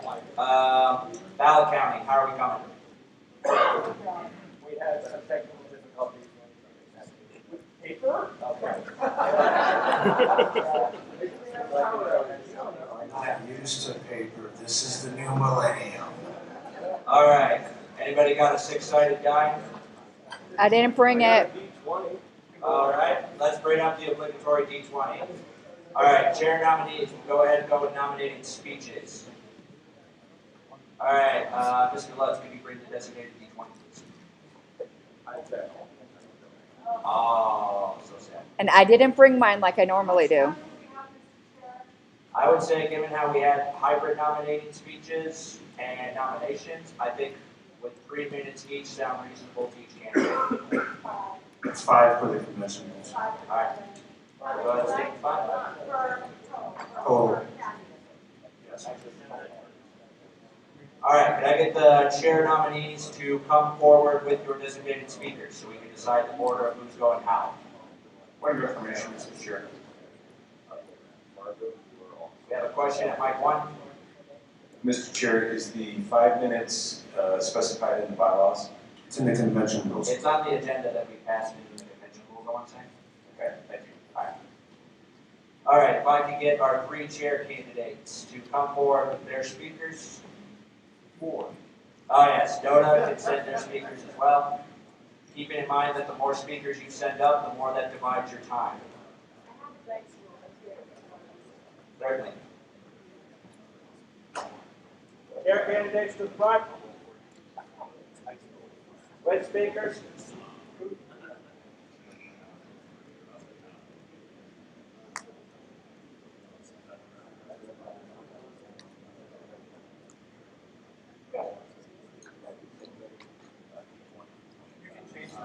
sides of the eye.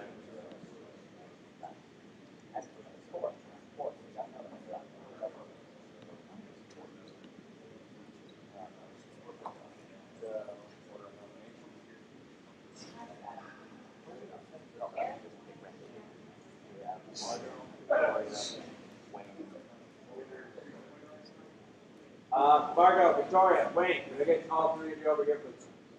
You got nobody. We got Noda, yep. If you got a speaker for Noda, now's the time. We've got 4 sets of dice here. We've got you all recognized my way. Whichever number we roll, we go first. That objection will then go. Victoria!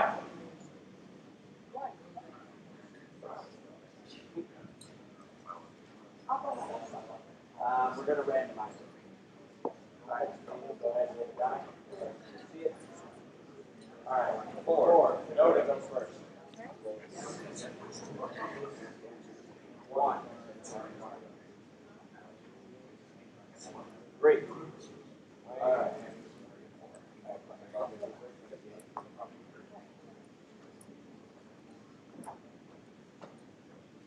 All right, before I go to the order of speeches for chair candidates, let's go back to the table for national platform alternate. Counters, Mr. Secretary, how are we doing? Don't count. Yeah, hi Lydia. Yeah, Margot was a surprise candidate. We always knew there would be one from the floor, but she would be excellent. Noda, Margot, Wayne, and Victoria. So with that, I would like to go ahead and start with nominated speeches for chair, starting with Noda. Mr. Chair, my name is Mark Montoni from Microphone 1. My name is Mark Montoni from Mason County. Vote for Noda. The vice chair can run meetings anyway, unless we, of course, nominate or elect Noda for vice chair too. The vice chair doesn't normally have anything else to do anyway.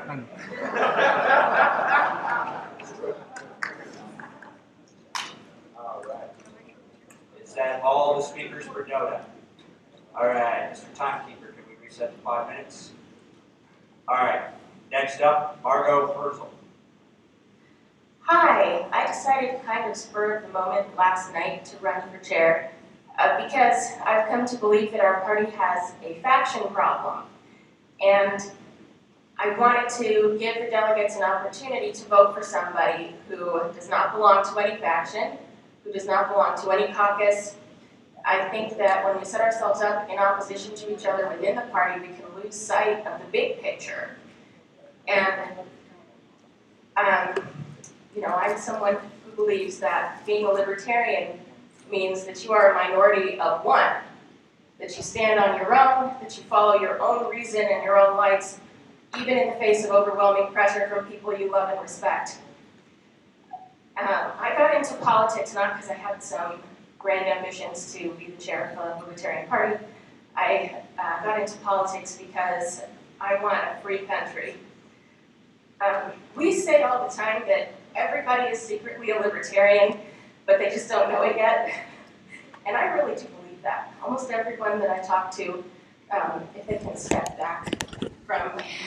Damon, no, I'm not aware of any other stream. And Lydia, yeah, correct, she could be. I won't cry if Margot wins. And I think that our party should be about reminding people about that. Sorry.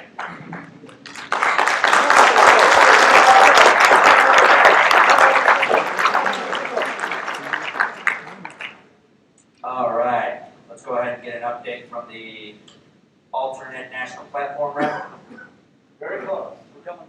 All right, cool. We'll go ahead and keep moving on with speeches. Next candidate, Wayne Harlos. Mr. Timekeeper, please reset to 5 minutes.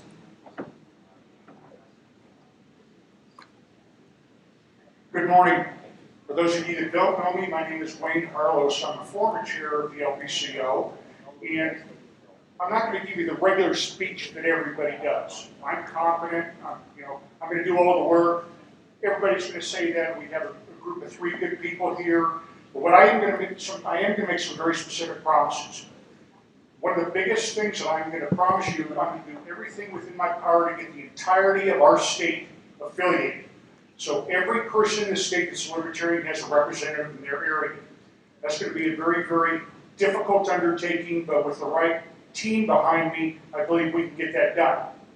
The next thing is that we always have people that apply for committees or run for board positions that if they don't win, they're forgotten. And I think that's a sin. Those people should be brought back to the table and asked to perform at the best of their capacities in what their skill set is and put them to work helping the party. They're obviously invested in the party because they ran for a position, whether it's a committee or a board position. We have forgotten those people and discounted them in the past. We can't allow that to happen again. Another thing I'll promise you is I'll bring Discord back to our board. And that's one of the things that when I was chair before, we had a very good working board. Did we have some problems? Of course we did.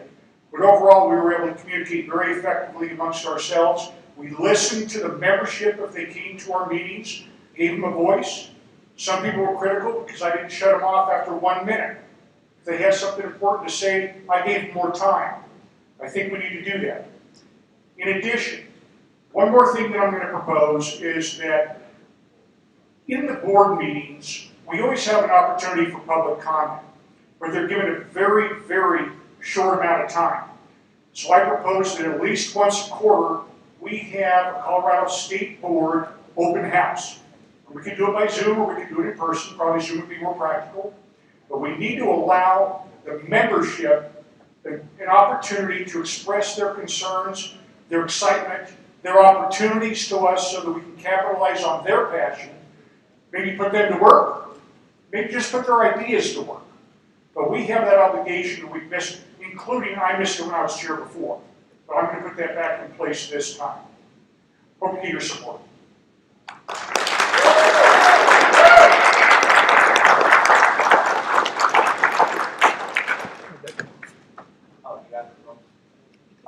We've got the results for the National Platform Committee alternate.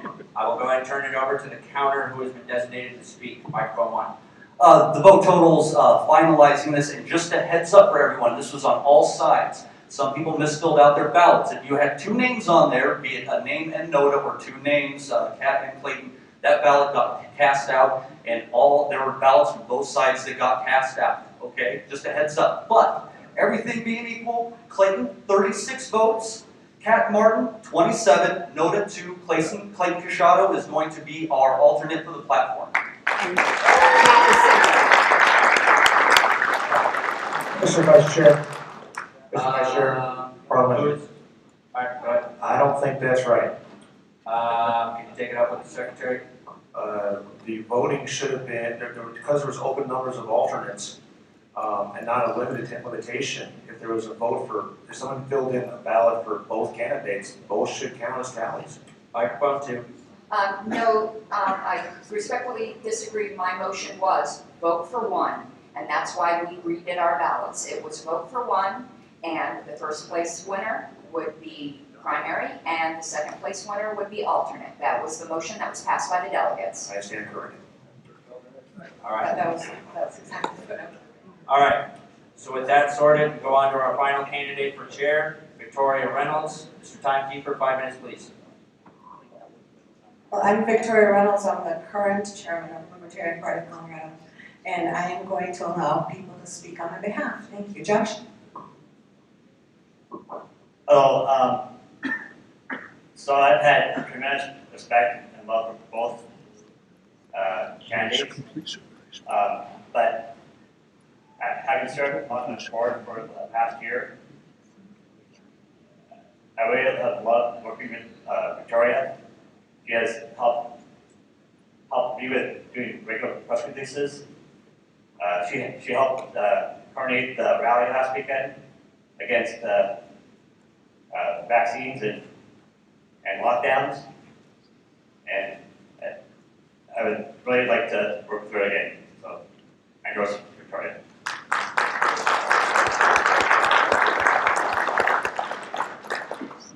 All right, next speaker for Victoria Reynolds. Hi everybody, my name is Nathan Bell. I'm from El Paso County. I'm speaking on behalf of Victoria, mainly, I guess you could say it's personal reasons. So last year when the lockdown first started, the party came to my house. So yesterday's speech, Victoria was speaking about making signs, going to the reopen protest. Like, that was done at my house. And it was all secret hush hush. You know, we all thought we were, 1933 Ronin style. And it was really exciting, oh man, we're going to do something. I just recently met Wayne. I really like him as well. Quite intelligent. But as I said, this is a personal reason. All the dedication that Victoria has put into the LP has exceeded all of my expectations in the past. There's nothing, I've found no faults in the past year or two in working with Victoria. She and I are on the exact same wavelength. We agree on everything. So when she puts the work into like drive to Delta or drive to Grand Junction for an hour meeting, she's not even required to do that. She just decided to do that. And that takes tremendous willpower and dedication. And as I said, that's what I'm looking at. I'm looking at her past results. She's made a lot of friends. She's probably turned a lot of people that I'm unaware of. But seeing her in reaction to the community and speaking with her up front, face to face, when I first met her, and I saw that, and I immediately started recording it, like, this is the woman I don't want to mess with. Because, I kind of fancy myself as, being able to debate with the best, but I think she would beat me if there ever came to that opportunity. So that's really all I got to say. Like I said, she's done a good job. See what she's done in the past, and maybe you can see that she's good for another year or two.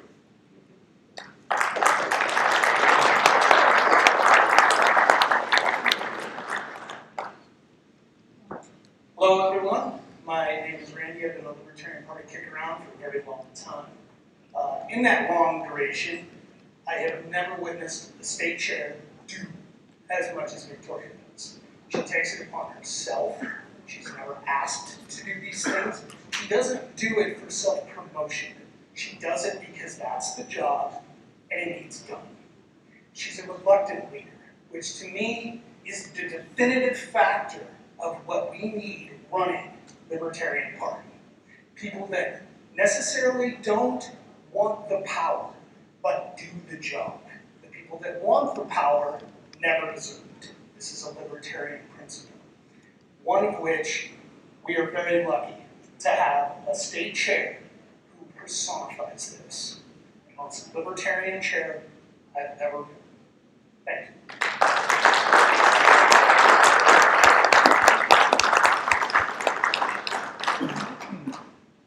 Alrighty, you got 60 seconds left, Victoria. I believe that all of the candidates today are amazing. Wayne did a really good job before I was chair. Margot is amazing as well, and I would be honored to have your vote. Thank you.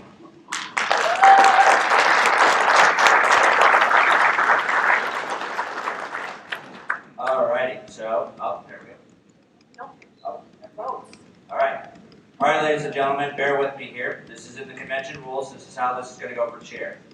Voting for director's positions shall be conducted via approval voting, conducted by standing counted vote, or by unsigned written ballot if requested by a majority of the delegates.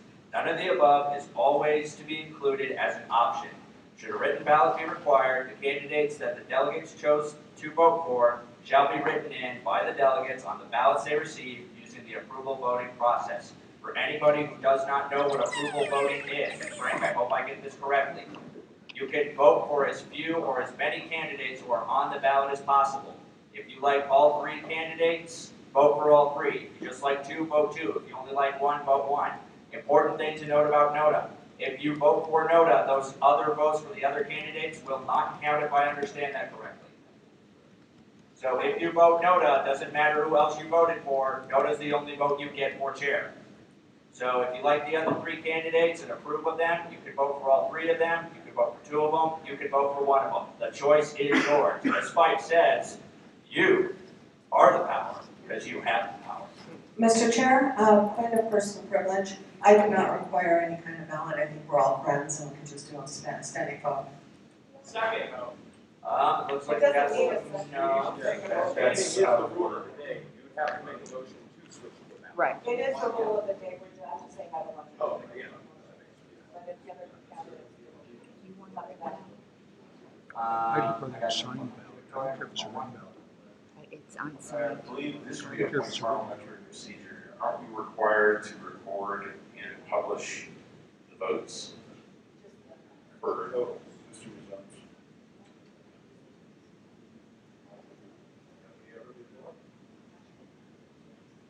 Well, yeah, back in 2016, we elected board by standing. Mr. Secretary? I move that we do this with a written ballots, no signatures, but just so we have it, if we have to recount. All right, so ladies and gentlemen, we have a motion on the floor to conduct the chair election by secret ballot. We have a second. Second. All right, all in favor, please raise your hands. All right, Mr. Parliamentarian, can I get that number, please? Actually, never mind, it looks like that's probably gonna be it. All opposed, please raise your hands. Looks like the yeses have it, we're gonna move by secret ballot. So whoever is responsible for distributing the ballots, please do so at this time.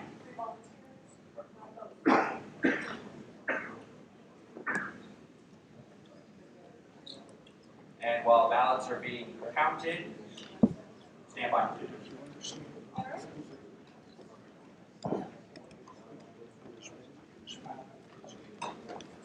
Mr. Chair, can we ask everyone who is voting in this round to please hold up their armbands?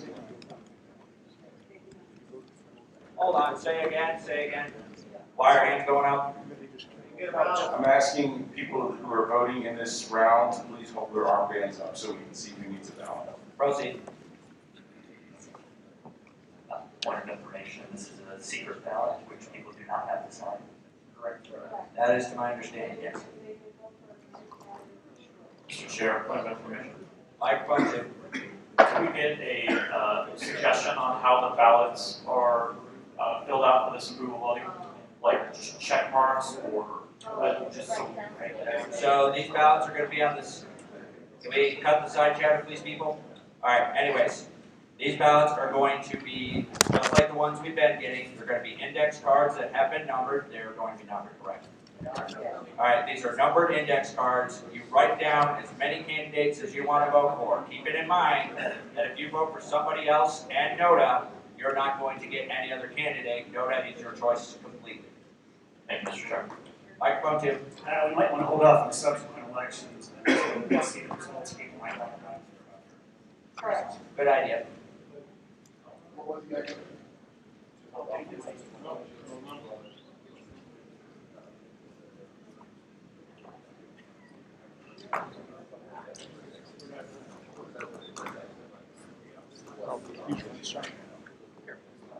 Mr. Chair. Yeah, but I just Microphone I want to. Is there anyone else who needs a ballot? Please raise your hand up high.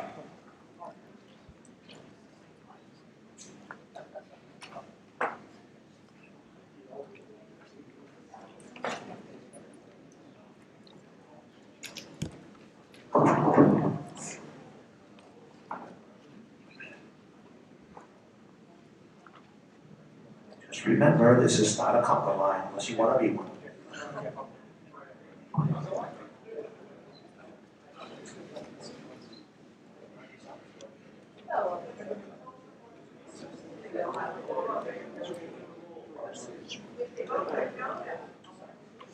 Oh yes, chair candidates. Can I get you to the podium, please? Chair candidates to the podium. I'd like to raise a point of order. Microphone two. There's, obviously there's a procedure where you vote for just one person. There's also the procedure whereby you say first, second, and third. And if your first candidate doesn't get it, then it goes to the next candidate. This is a third way of doing it. Is there, under our bylaws, is this specified that way? It is specified in the convention rules that we can vote for director candidates via approval voting. Okay, but you can't, an approval voting is the one where you list all three, or as many as you want. Approval voting is the one where you can list as many as you would like. So basically, rather than the sovereign state of Colorado deciding how they want to vote, and then told by the national that we can't do the first, second, and third choice. I'm a little confused by your question. Well, it would seem to me that, actually Frank is much more qualified, but it seems to me that we'd be jumping into that because the national says we can do it. The national doesn't say that we can't do it first, second, and third choice. And I much prefer that procedure. And it seems I much prefer that we vote one vote. So I'm questioning the method. You've laid out two ways of doing it, and unless it's in our bylaws, I don't understand why we're doing it the third, the way that the national says we can do it. And we ignore the first, second, and third choice. Are you moving to change the way we vote? Yeah, I'm questioning the authority of the chair to eliminate the. It seems to me we ought to have a vote on whether on the method that we're going to use.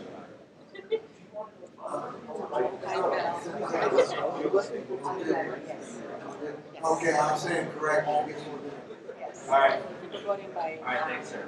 unsigned blank ballot. I still need chair candidates to the podium, please. Chair candidates to the podium.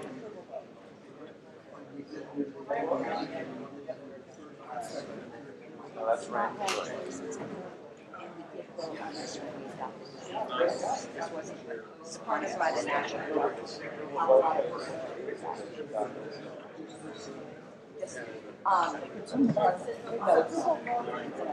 Standing. All four positions. I wanted to rank choice for this one. Victoria.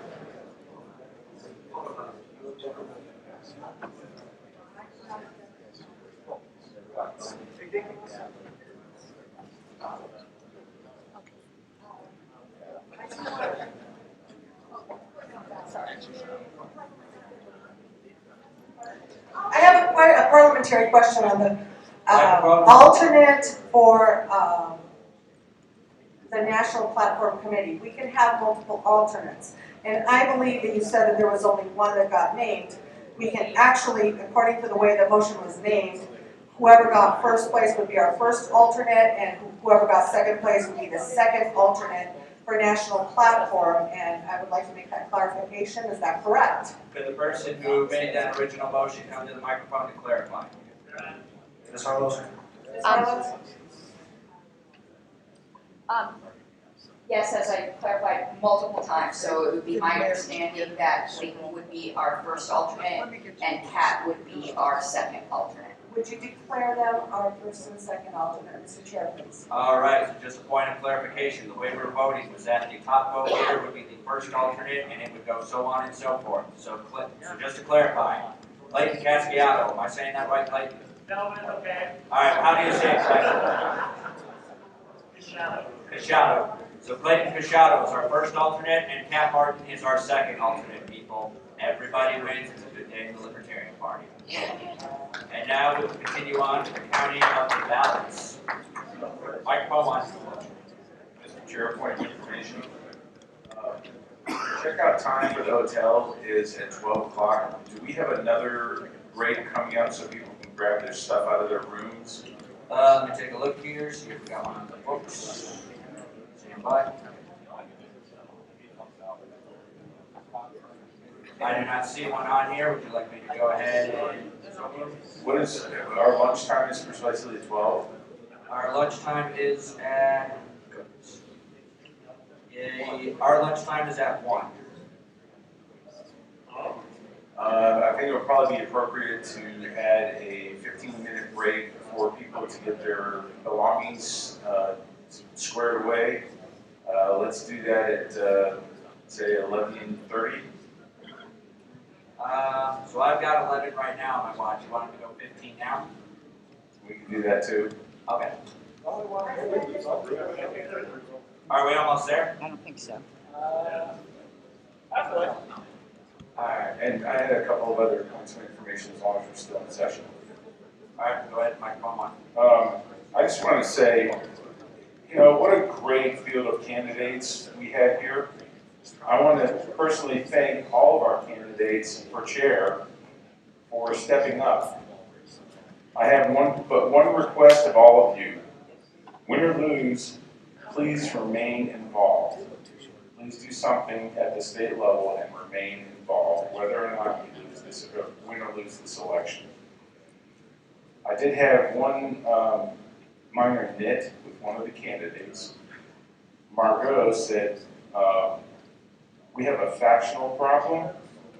And, you know, I'm kind of puzzled because since we have technical issues with our paper ballots, the reality is we have a fractional problem.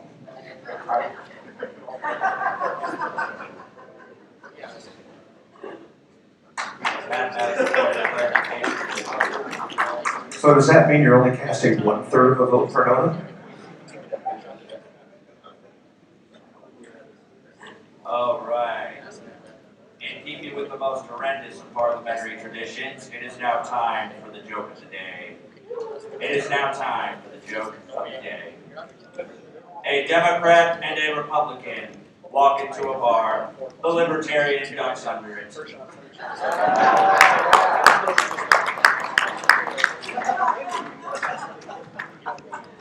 Four stars. Point of information, Mr. Chair. Microphone one. Is taxation theft? Absolutely. Or extortion if you prefer.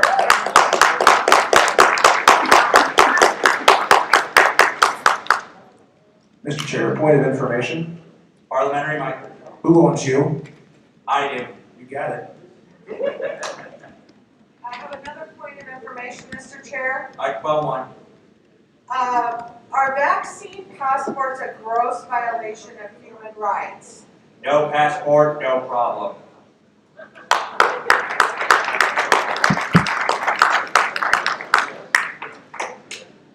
Chair. Microphone one. Point of information. Since we can't leave until this counting is done, does that mean we're being detained? You can say that, but you are also free to leave if you so choose. Pee on the floor. Mr. Chair. So we have hold on just a moment, sir. We have a non-member who wishes to speak at the mic, and that requires approval from the body. Considering who it is, does anyone object? No! Who does not object? Me! Yay! The ayes have it. Microphone one, please. Mr. Chair, I have a question. Point of Question is recognized. It's a question for the body, so I have whatever that's called. Does this state want to have the record for the most number of swag bags sold? Yes! Yes, that's good news. Here's where the news starts to get less bad. Okay. This is now a point of me being up here.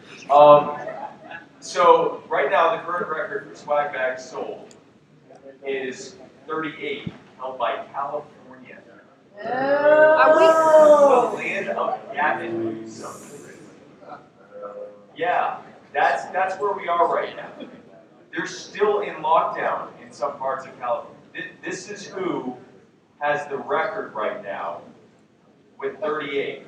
And now, if you didn't see before, this swag bag, only $20 on the proceeds go to Libertarian Party of Colorado. Comes with a wristband, a You Are the Power button, a Libertarian Party Waffle House caucus button, and a personalized portrait, only $20. Here's where you guys are at. You've gotten 14 so far. That's only 24, 25 away from being record. We got 15. There were only 20, we got 16, we got 7. I will pay for 4. Okay. For if anybody wants one for free personalized to them, I will pay for it up to 4. That's 6. 6. We're now up to 20. We are 19 away. We are 18 away. We are 17 away. We are 16 away. We are 15, 14, 13 away. We are 12 away. We are, I'm just going to stay up here. We're 11 away. 10 away. We are. Keep going, man. Keep going. You got me? Yeah, I got you. We're 10 away. We're 10 away. We're 9 away. The other states. I'll buy 10 if you agree to video conference with Jefferson County in the coming months. I'll be happy to do it. All right, I'll buy 10 and start. Yeah, okay.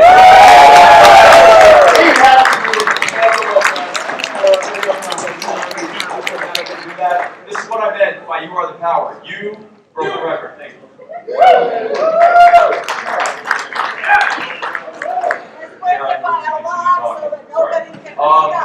Anyone who wants one, just go on over there where I'm sitting, and I'll be personalizing them and collecting the funds. Thank you guys so much again. Where's the donate button? Michelle? I'm doing the All right, I am being instructed by the secretary that we have the results for LP Colorado Chair. If I can get those down, preferably on a microphone. Microphone 2. Dave Schweitzling, 1, Neva 0, Margot 32, Victoria 39, Wayne Harlos 49.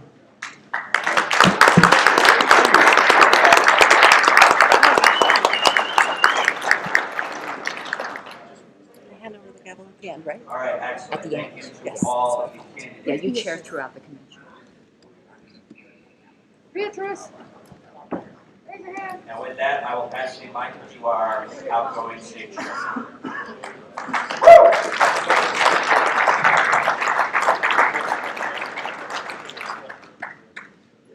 I would like to thank everyone for being here and for voting. I would really like to thank for allowing me the honor to serve you in the past 2 years. And I would like to congratulate Mr. Harlos. It is an excellent choice that everyone's made. I look forward to working with him. I am not running for any other board position, but I will be working with Mr. Harlos as the chair. Congratulations, Mr. Harlos. Move on to Vice Chair. Actually, Vice Chair, I would hope having the votes, we could move on if they're doing a ballot or standing on the ballot. Well, Madam Chair, I was hoping you would indulge me for one moment on behalf of at least myself as National Secretary. You have kicked ass with the lockdowns. You've been a pride to the state of Colorado and shown that the National Party are the ones who come to power when it comes to that. So for that, I thank you.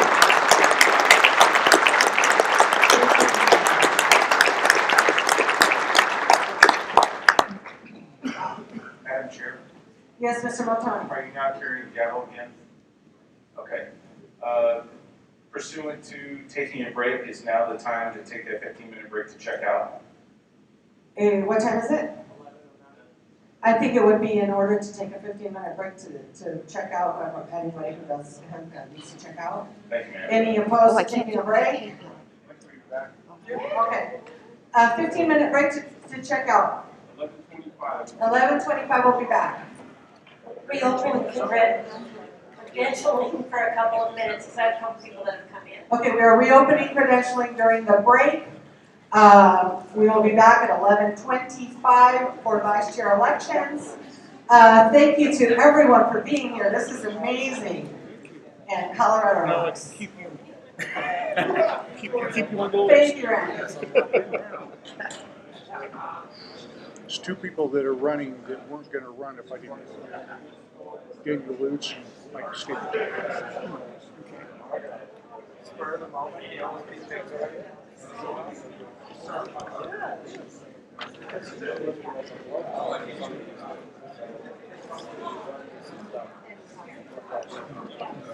My card expired. Oh, I didn't put it in.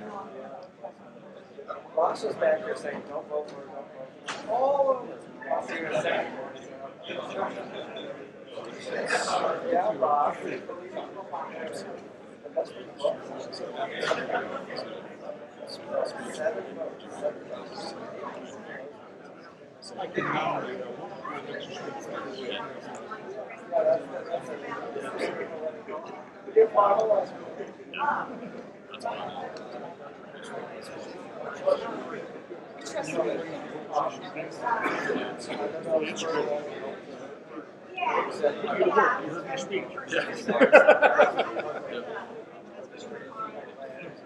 Good. Well, I've got to see if Stapleton's going to be here.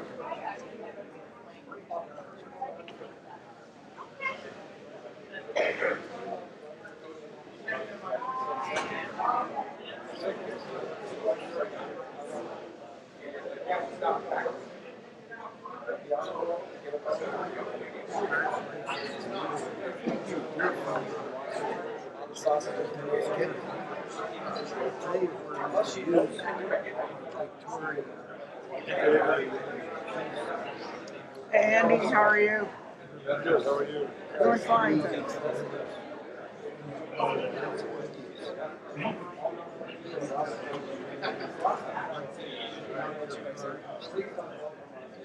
I got a personal card I can give you, but I don't have my new chair cards. No.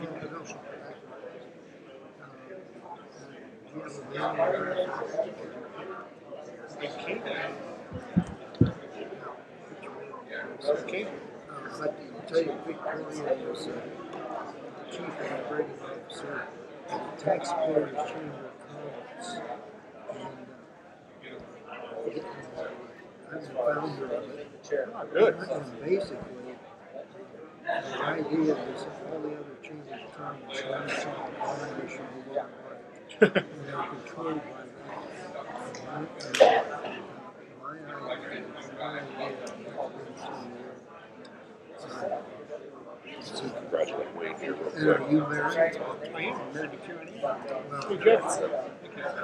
put her name down too. We went co-ed.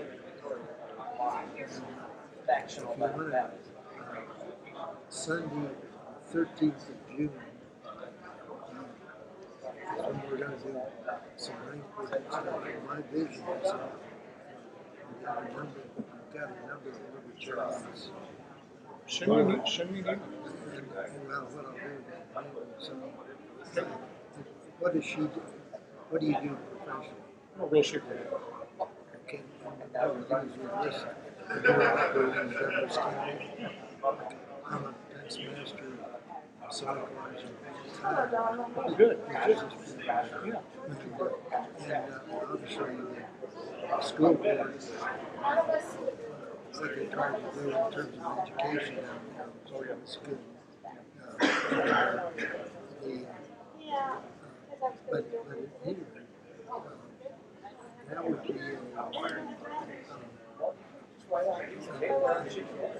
so business is growing, so you don't need to reinvent the wheel. So we've got cut out in the taxpayers, which you're familiar with. And so Rolling in the gas, John? Send me the email. But what I like, if you Google Taxpayer Chamber of Commerce, we got a website. So really, I've been promoting it. My idea is, particularly if she's very involved, if we set it at $99, if you sign somebody up, first of all, you've got to agree with the table that says and so you go around a lot of little companies stick around here because they want to share the chamber. It's a taxpayer chamber. So you form right within the town. I like your idea of going around the chairman and representative around all of those. But the way to do it is if you got somebody who says, okay, you're a man here, and every one that you sell, signing you get $50. So it makes them worthwhile. And so and then you've got community there, small business owners who oppose the other one that's been captured by. Yeah, please send me all the information. I'll Google them as well. Yeah, well, Google it in, because then you'll see that you don't have PayPal and nothing but by trying to get somebody, your idea of saying, I'll get somebody in the area. If you weren't, Andy, give me just a second. yeah, I'm willing to do it as a taxpayer, because that would have the advantage for the libertarians and most of the things is that we are against taxes, we're against all the stuff that other people join with us. And if we want to become a major force in the thing, and obviously then if you've got some libertarians doing it, then You might be able to get you some traction. yeah. Okay, very good. And she's already doing that. She's not the chair anymore. We'll put her to work. So put her to work. You bet. So Thank you. do you want to write that down? Just okay, taxpayer chambers. Good. You got it. Okay. Thank you. See what you think. All right, very good. But it needs to be further refined. Nobody's been really seriously working on it.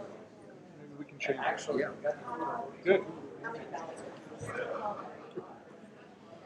You want to talk to him? Yeah, just for a second. Hi. You've probably seen me before. I have. Yeah. Victoria, I came over here because Victoria was going to buy 2 boxes of our books for the party, I think. And she said now since you lost the chairmanship, I should come over and talk to you about it. In the middle of the book are flashcards for people to, it's a study guide like for learning about the Constitution. I think we'll do that. I already have about 100 of these that I bought from Rick Hahn. Okay. We can certainly use more in our outreach groups. Yeah, I'm hoping, see, what my thinking is, you have what, 40,000 libertarians if you have a lot. If you get libertarians to get, say, 10 books, you know, and as they're going around, they give a book to somebody and say, you elect us, we're going to support this Constitution, Declaration of Independence.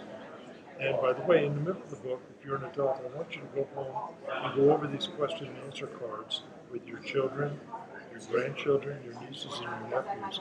Even preferably have them quiz you. Don't even look at the answers. You can look at the questions, but don't look at the answers, because your kids will love it. I have the boxes in the car. I know I can trust Victoria. If you want me to leave the boxes, if not... If you want to, we're not going to have any problem buying them. Because we can use it for our outreach groups. That's great. Do you have a card too? The only card I have at this point is my personal business card that doesn't work. How many? I mean, it's 160 books in a box. So still a buck piece? Yeah, right. So how many would you like? I mean, should give us 100. Let's do 100. Should I give you maybe a box? 160? Should I bring it in and give it to you here? And you have it You know, I don't have a way to take it home. Could you bring it to our next meeting? When is that? Where is it? Our next meeting will be the second Monday of next month. Where is that? It's at the Independent Institute. We're in the basement. Okay, what I'm hoping is that you can spread the word to libertarians, however you communicate to the county chairs and say, hey, we got these books, they're $1. Have your people buy them. And what we have to do here is, I don't know who all the rest of the directors are going to be in for the hour and a half or so. Once I have my team in place, then I'll be able to talk to them, make sure I'm talking to the right people. As I was talking to Spike, and I tried to get the Libertarian Party nationally to get behind this. So the libertarians all across the country, in all 50 states, I'm moving, Victoria knows, I'm moving to Missouri, to St. Charles next month. We're moving next to my wife's daughter, seeing our grandchildren. So we bought a house, our house is up for sale this weekend. We've got people in all weekend looking at our house. But as soon as we sell this house, we're moving next month. So I wanted to get in touch with the Libertarian Party in Missouri. Maybe I'm trying to see if we can get a little.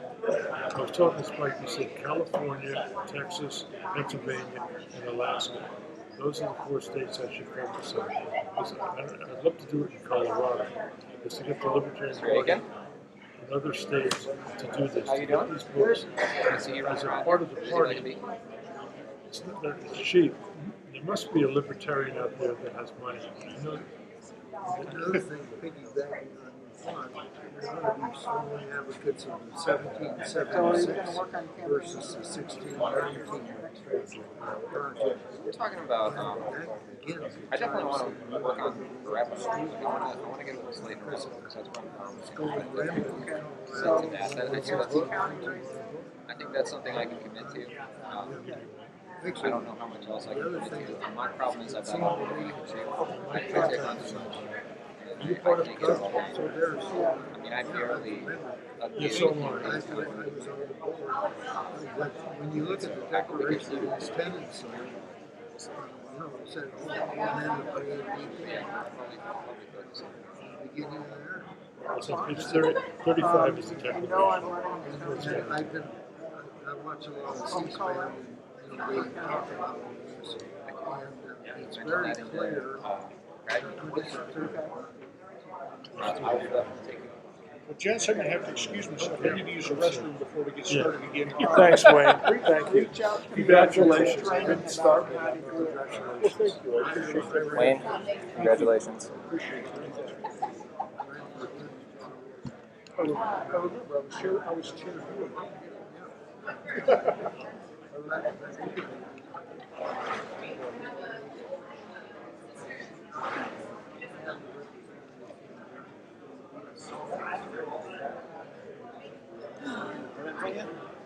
I'll be in touch with you. What is that's the question?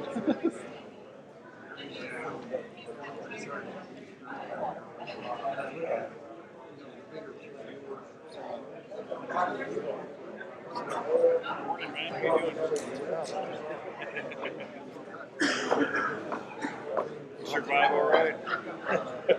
Yep, I get to.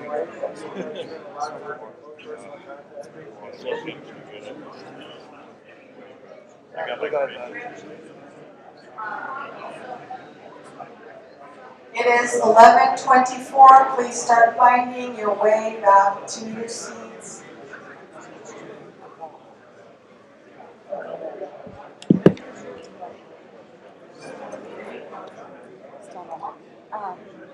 Good morning.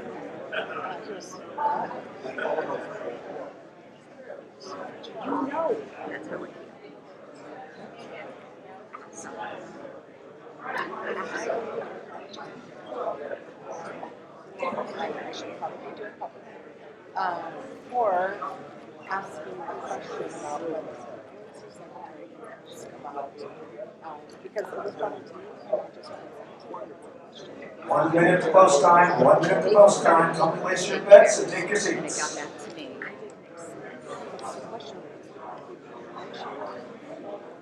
And don't make me play the Troy horse trumpet.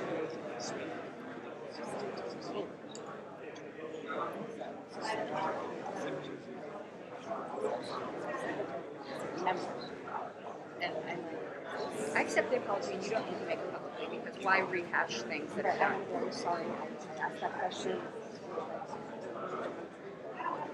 No, accept it. Yeah, accept it. I was really upset.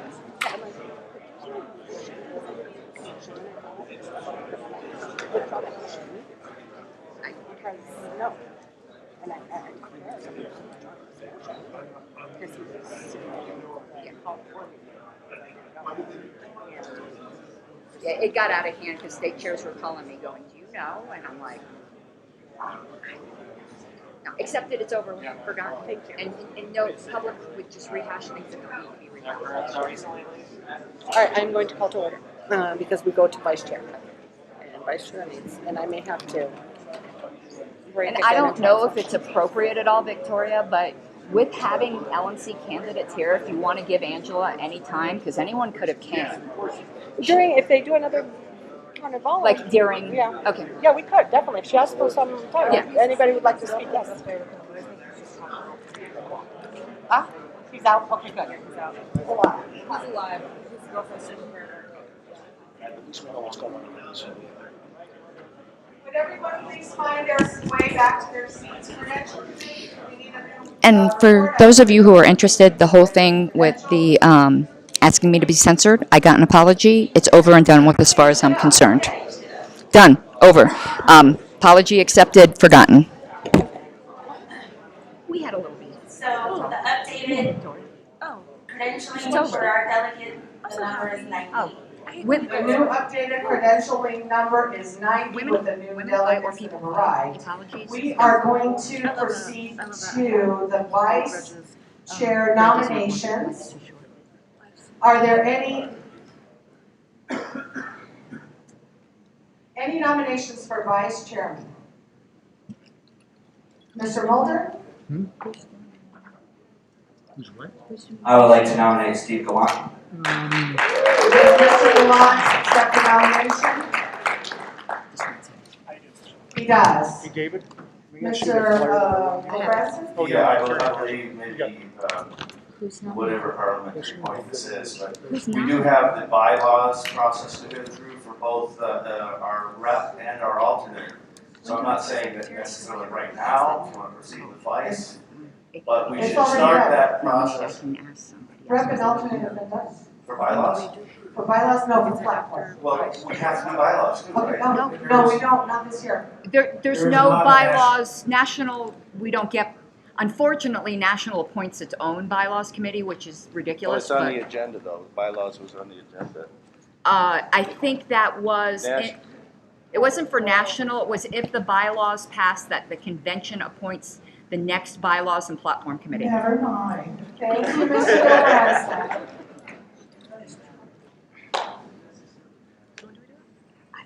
It's going to be, it's not even the next one, treasurer's the next one. Go ahead. I'd like to nominate Hannah Goodman. Does Hannah Goodman accept the nomination? No. Thank you.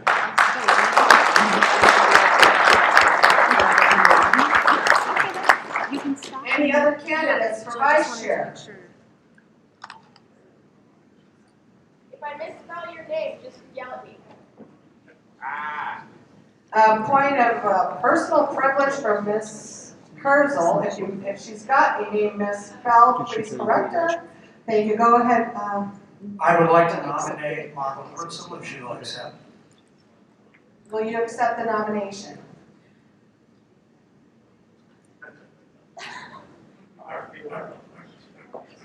It sounds like a no. I don't know. Will you accept? Yes or no? Oh, okay.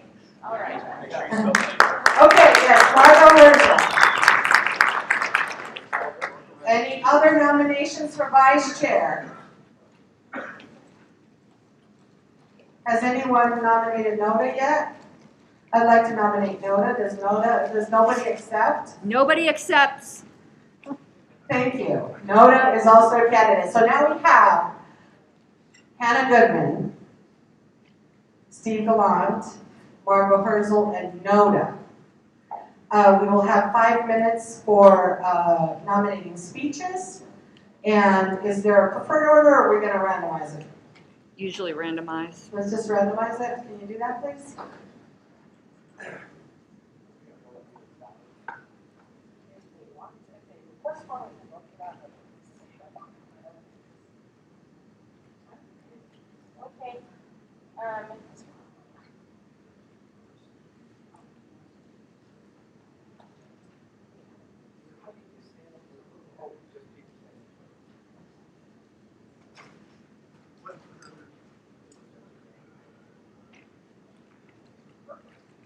Number 2 is first. That is Steve.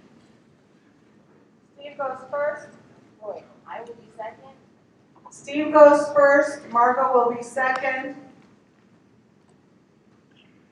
Hannah will be third. Hannah will be third. Noda will be fourth.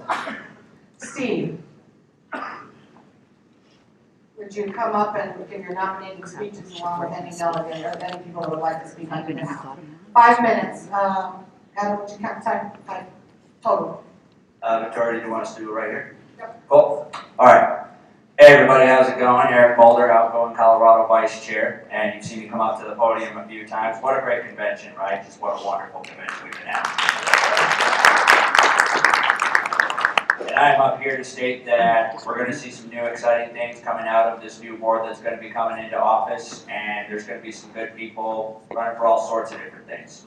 So today I would like to speak towards Steve Gallant and why I believe he should become the next Vice Chair of the Libertarian Party of Colorado. Steve has been putting in the work in this board for several years, and as of late, he has just been kicking all sorts of ass with helping to get our affiliates started, with helping to recontact with affiliates that we've lost contact with, and we've now got more affiliates than we've ever had in quite a very long time. I was sitting in on the Region 1 Chairs meeting, and they have said they have lost affiliates left and right because of COVID, but Colorado, that's not the case. We've been standing up new affiliates, and they've been going strong, and they've been getting stronger. That's because of the work that Steve Gallant and a couple of others, but Steve Gallant chiefly, has been putting in. And the work of affiliates does continue with the vice chairs under the umbrella of all the different jobs. Continuity binders, helping with affiliate development, and being the number 2 to the chair. And I believe Steve is more than capable of doing that, more than capable of helping us keep going strong, and I can't recommend him high enough. Steve Gallant, I believe, should be the next chair of the Libertarian Party of Colorado, and I would appreciate it if you would agree with me.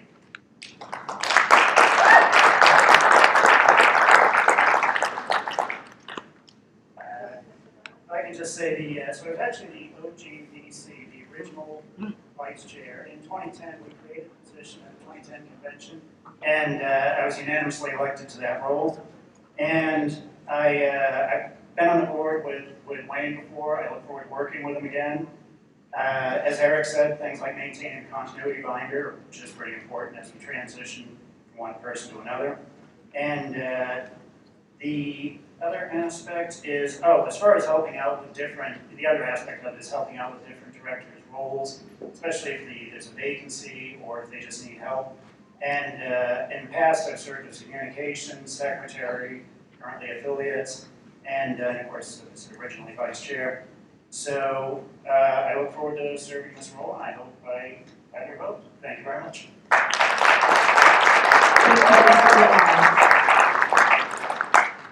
Margot?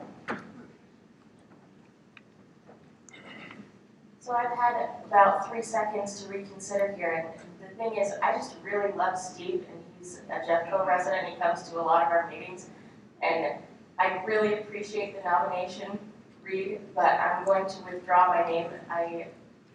Because Steve's awesome. I can't run against him, so.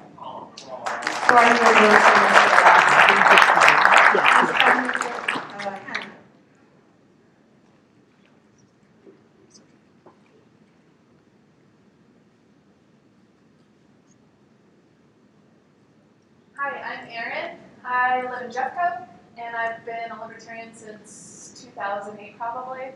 I'm nominating Hannah because we're both native Coloradoans with multi-generational, and we both have the same ideas about liberty and connecting to our roots in that way. Hannah's awesome because she is an activist in her community. She actually, you should ask her to give her chicken speech.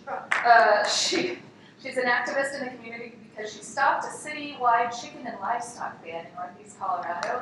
Brought 47 people to the city council meeting, blew them out of the water.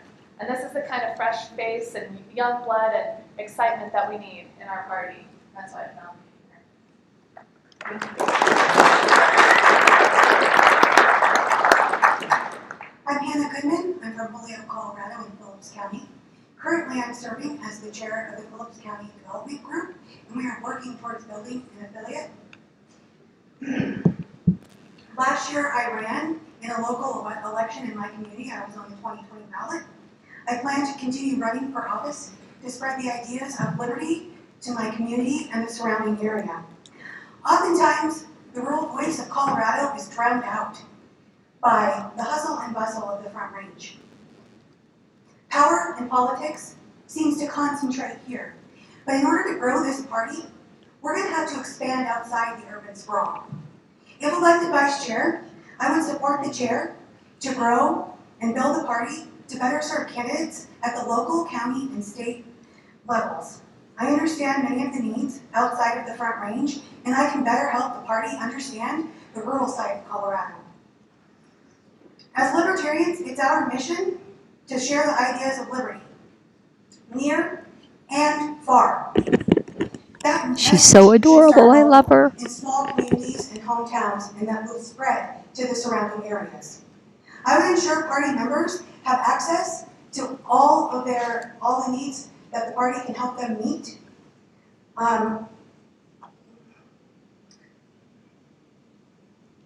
Okay, sir. An essential step in this process would be strengthening current lines of communication, making efficient use of time and resources, and man am I efficient. And being able to understand the needs of all of Colorado. So I'm very willing, excited, and super willing and excited to serve the members of this party. Thank you.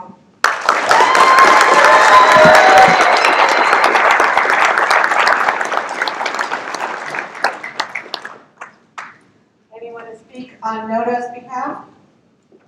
Mr. Lutz, go ahead. Oh, Mr. Oh, go ahead. Okay, go ahead, Mr. TG. Nobody really knows what the vice chair does. Yeah, that's true. That is true. Mr. Lutz, are you speaking on NODA's behalf as well? I am.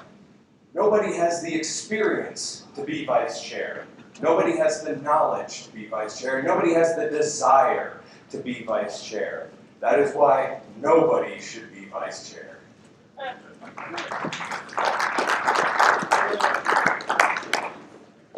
Okay, for our standing rules, we proceed to a vote. It is a standing vote with approval voting.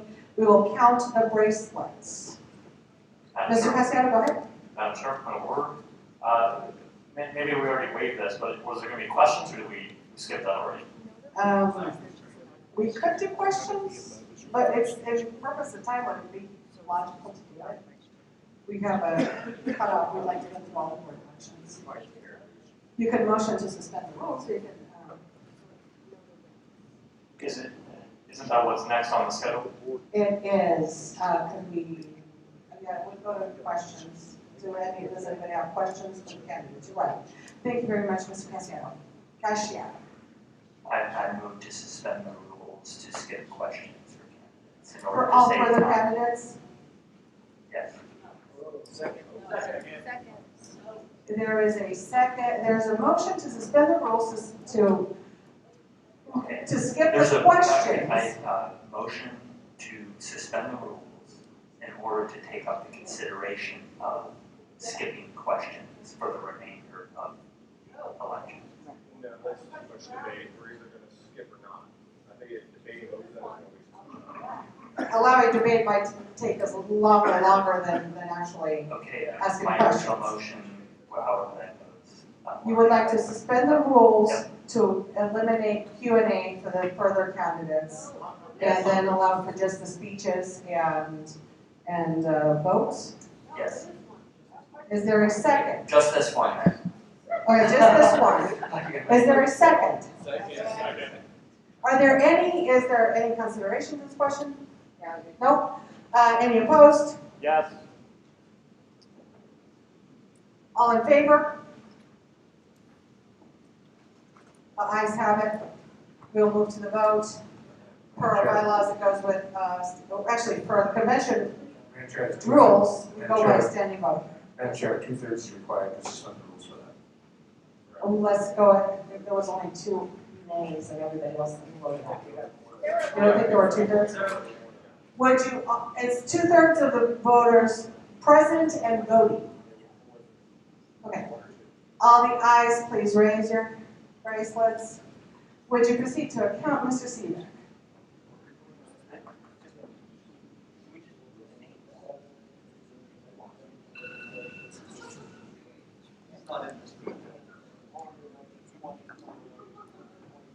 Ask the question and already got I got a question.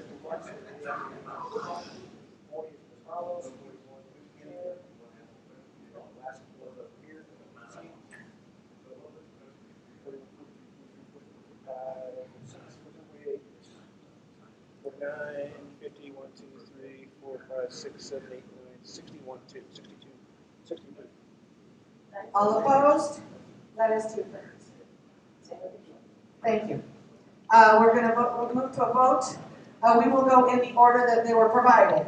For Steve, is Noda first? What was the order? Point of information, Yes, ma'am. we're taking 3 separate votes and We you are vote taking- yes on each candidate Right. that you approve of? Right. Because it's approval voting, you may stand for each candidate. If you stand for Noda, your vote does not vote for the other 2. So, all in favor of, Point of, yes, ma'am? if the chair would indulge me, I was curious as to whether the candidates would prefer a written ballot like the chair did, just an interest. I'm just curious as to their preferences. Yeah. They haven't asked for one. Okay, thank you. Thank you. We have Noda, then Steve Gallant, then Hannah Goodman. Is that the order? All in favor of Noda, please raise your wristband. Stand, okay, stand and raise your hand because we have to know that you're delegates. 0 for Noda. For Steve Gallant, all for Steve Gallant. 1, 2, 3, 4, 5, 6, 7, 8, 9, 10, 11, 12, Joe Johnson 13, 14, Sarah 16, Tony 16, 17, 18, 19, Clayton 20, 21, 22, 23, 24, 25, 26, 27, 28, 29, 30, 31, 32.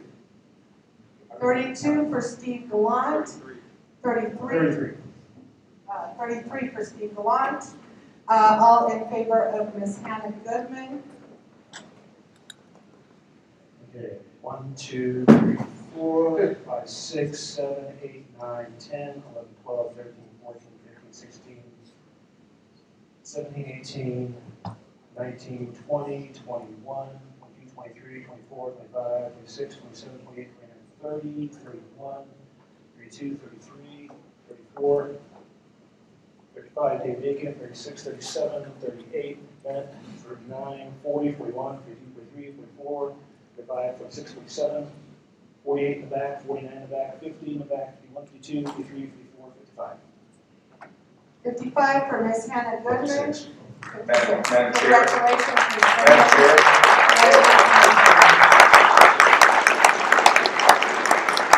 I was actually trying to be recognized before you announced the vote. Just to be ornery, I wanted to change my vote to Noda. I didn't vote in either of the other ones. Okay. Would you please add 1 vote for Noda?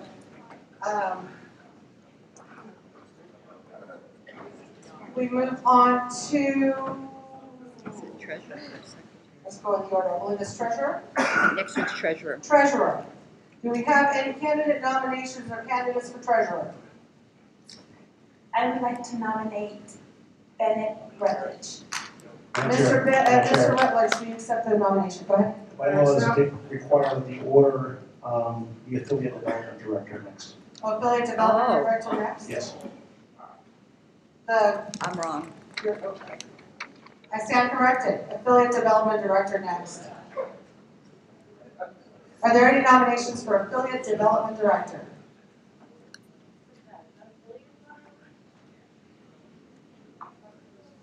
I'm Wayne Carlos, and I nominate Kyle Fieri.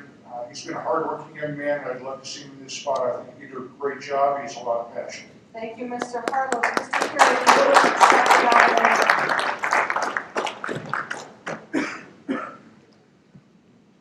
do you accept the nomination? Do you accept the nomination? Yes. Mr. Fieri has accepted the nomination. Richard, he clarified that his motion was to adopt. It was the 2-part motion. She does not accept the nomination. Any other nominations? Madam Chair? Yes, Mr. Matthew John Arlo, I'd like to nominate Michelle Pope. Michelle Pope, does she accept the nomination? She has accepted the nomination. Any further nominations? Do we have anyone nominate Noda? I nominate nobody. There is a Noda nomination. Does Noda accept the nomination? Nobody accepts. So we have Michelle Poe, Kyle Fury, and Noda. Would you please randomize to see who goes first on their speeches? We're going to allow 5 minutes each. Hopefully we can do it faster.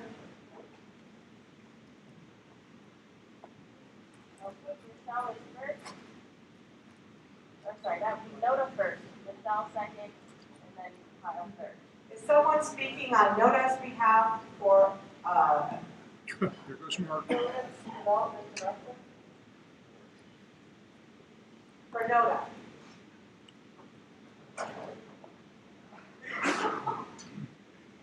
Nobody needs to develop affiliates. We don't even need them.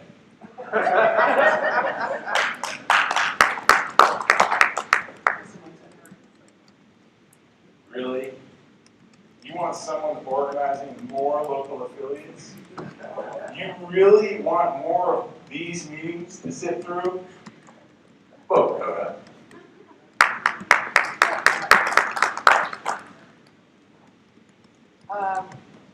Second up, Michelle Poe. I'd like to speak on behalf of Michelle. Go ahead. I've known Michelle quite some time. She has been an activist in the party at probably every single possible level and activity within the party. Affiliates is probably, from my time serving on the board many, many years ago, the most difficult position on the board for what the party is right now to what it hopes to become. You require a person who's willing to do an awful lot of behind-the-scenes work. And behind the scenes, anybody here who had a horrible time at this convention? Anybody here who had a bad time at this convention? I saw yesterday a reporter from the Denver Post out there interviewing a fellow about the Libertarian Party. That didn't happen by accident. That happened because there was an awful lot of behind-the-scenes work that was done by Michelle and the team that she put together. That's the type of person you'd be getting. You work on getting affiliates, the most important job of the board. Thank you.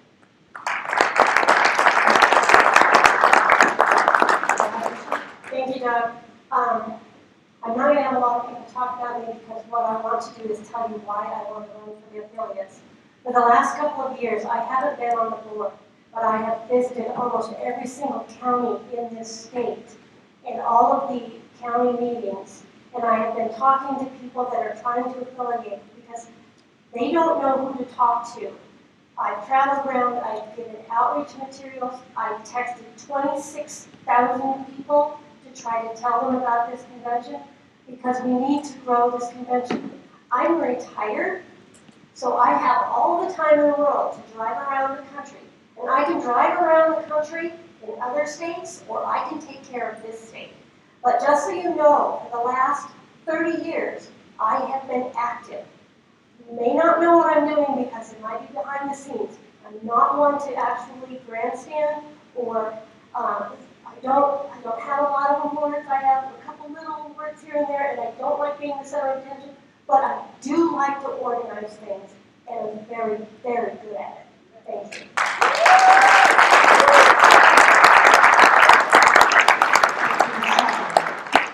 Anyone speaking on behalf of Mr. Fury, or is Mr. Fury? By round of applause, can I have people clap if this is their first convention? So I know personally that the vast majority of the people clapping are here today in large part because of Kyle Fury and what he's been doing over the last year, organize this convention and work with the East Caucus to bring people into the party. There's no one I know who's more dedicated to this party, who knows what's going on with this party, and knows where it should be going. You can't do better than Kyle.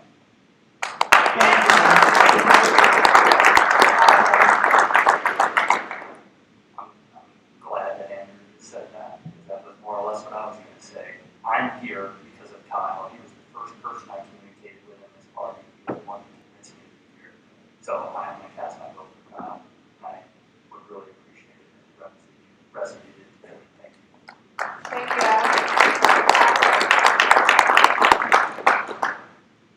for those of you who don't know me, I'm Kyle Fury. I'm currently the chair of the LP of Denver.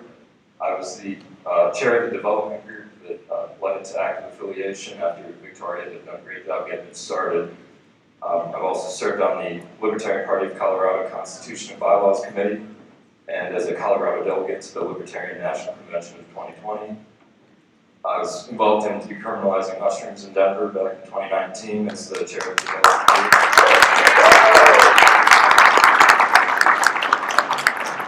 And as the as the affiliates director, I should say, what I plan to do is I'd really like to see affiliates get started, really covering every county of the state.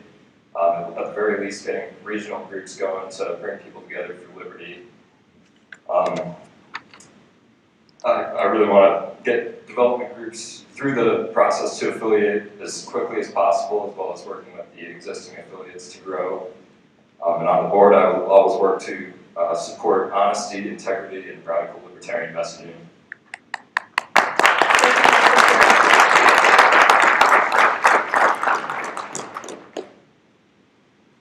Are there any questions for the candidates?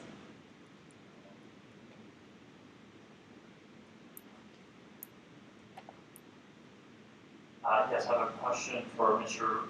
Fury. Mrs. Pogue expressed her time availability and willingness to put in that amount of time. So what is, I'd like to hear yours. Thank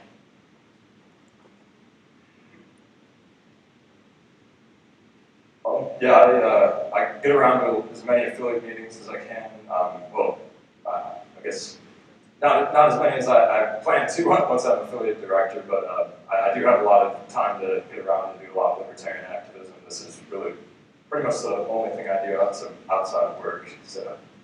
Thank you, Mr. Fury. Ms. Harlos, did you have a question? Quickly, it could require explanation, but maybe it's to both candidates. We had heard the chair-elect say their goal of affiliating the entire state of Colorado. It'd be very important to elect an affiliate development director that be on board with that vision, and I would like to know of both candidates if they are on board with that vision. Ms. Pogue, then Mr. Fury, and I'm just going in order of who's closer to the microphone. Okay, my plan is, and it's already in the works, is I have the voter rolls for everyone in the state. I have them marked out by counties. I have phone numbers and addresses. I have already started contacting. This was before I was an affiliate director, just because party needs this. But I am going to take them to lunch or coffee, and my plan is to find either a county fair, or even if it's just taking them to a city council meeting, and then after the meeting, dissecting what happened at that meeting and how we would treat it differently. And I plan to do that across the state. I think that 64 counties in a year is probably really, really hard to do. I think it would take a momentous amount of time to do that, but I think it's perfectly doable by the 2024 presidential candidate. Thank you, Ms. Pogue. Yeah, as I said in my speech, that's one of my main goals is building up, or at least having development groups and covering every inch of Colorado, at least some sort of regional group so that there's some sort of meetup for people to get together and organize. And otherwise, I completely agree with what Michelle said. She had a great plan on do that. Thank you, Mr. Fury. We'll take one last question. I've got a question for Michelle. It's my understanding that you have 2 lifetime memberships. So does this then mean if you die in office, you'll have another lifetime to get to the office? I'll have to buy them. Thank you. Let's proceed to a vote. We'll go in according to standing rules. It is by approval voting. If you vote for Noda, you may not vote for any of the other candidates. And we will go in the order that were randomized. For Michelle, for Kyle, was it Kyle's first. Kyle Fury? First, everyone in favor of Kyle Fury, please stand and raise your bracelet so we know you're a delegate and we can count it. Okay, 1, 2, 3, 4, 5, 6, 7, McGriffin, 8, 9, 10, 11, 12, 13, 14, 15, 16, I got you. 17, 18, 19, 21, 20, 21, 22, 25, Pickerel, 26, 27, 28, 29, 30, 31, 32, Clayton, Betty Rose, 33, 34, 35, 36, 37, 38, 39, 40, 41 in the back, 42 in the back, 43, 44, 45, 46, 47, 48 in the back, 49, 50, 51, 52. 52 for Mr. Fury. Now we go to Michelle Pogue. All in favor of Ms. Pogue, please stand and raise your bracelets. Okay. 1, 2, 3, 4, Darcy 5, 6, 7, 8, 9, 10, 11, 12, 13, 14 in the back, 15, 16, William 17, 18, 19, 20, 21 Johnson, 22, 23, 24, 25, 26, 27, 28, 29, 30 in the back, 31, 32, 33, 34, 35 David, 36, 37, 38, 39. 39 for Ms. Pogue. Now we go for Noda.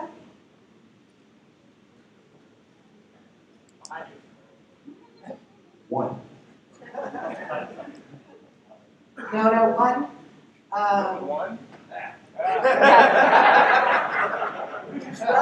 One vote for Noda, please. No. 1 vote for Noda, no. Mr. Fury, congratulations. You are now closed enrollment.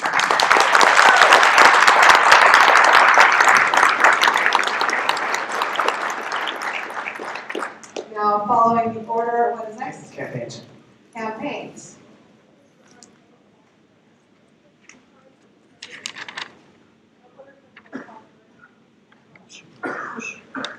Our agenda calls for a break at this time. Would you like to override the continuing business? Yes. I'd like to have it on somebody's side. I'd like to motion to suspend the rules in order to override the break and continue with business. Is there a second? Second. All in favor? Aye. Any opposed? The ayes have it. We'll continue with business. We're going to campaigns director. Any candidate nominations? Yes, I'd like to nominate Greg Love. Greg Lauer, would you accept the nomination? Any other nominations?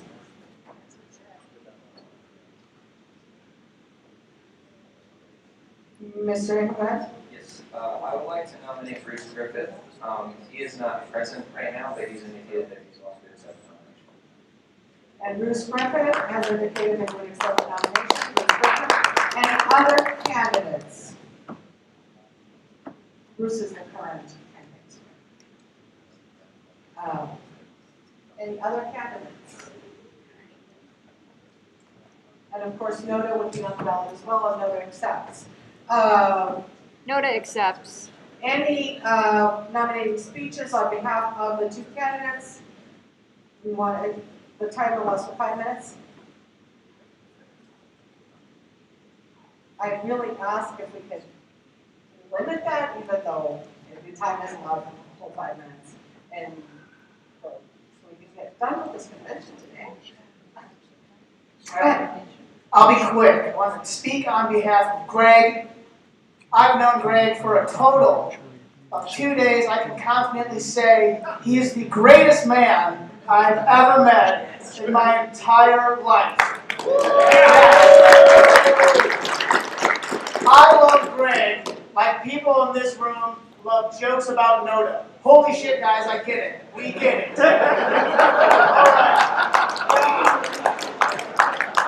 But, in all seriousness, Greg has a ton of experience. He's already been working campaigns in El Paso for 10 years, doing a great job. He got 300 pages of city ordinances removed. What?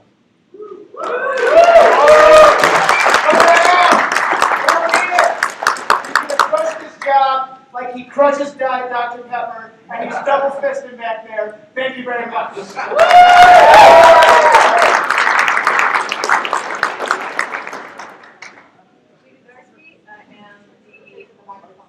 Okay, now? Yes. Judy Darcy, I'm the Outreach Director for El Paso County, and Greg is elected as a Libertarian in El Paso County. I've known him for more than 2 days, and I'm for individual qualifications, not for tribalism, and I go through the whole Mises versus everybody else thing. But this guy, totally qualified to do the job. He knows how to run a campaign, obviously, he's a Libertarian, and he won elected office. So.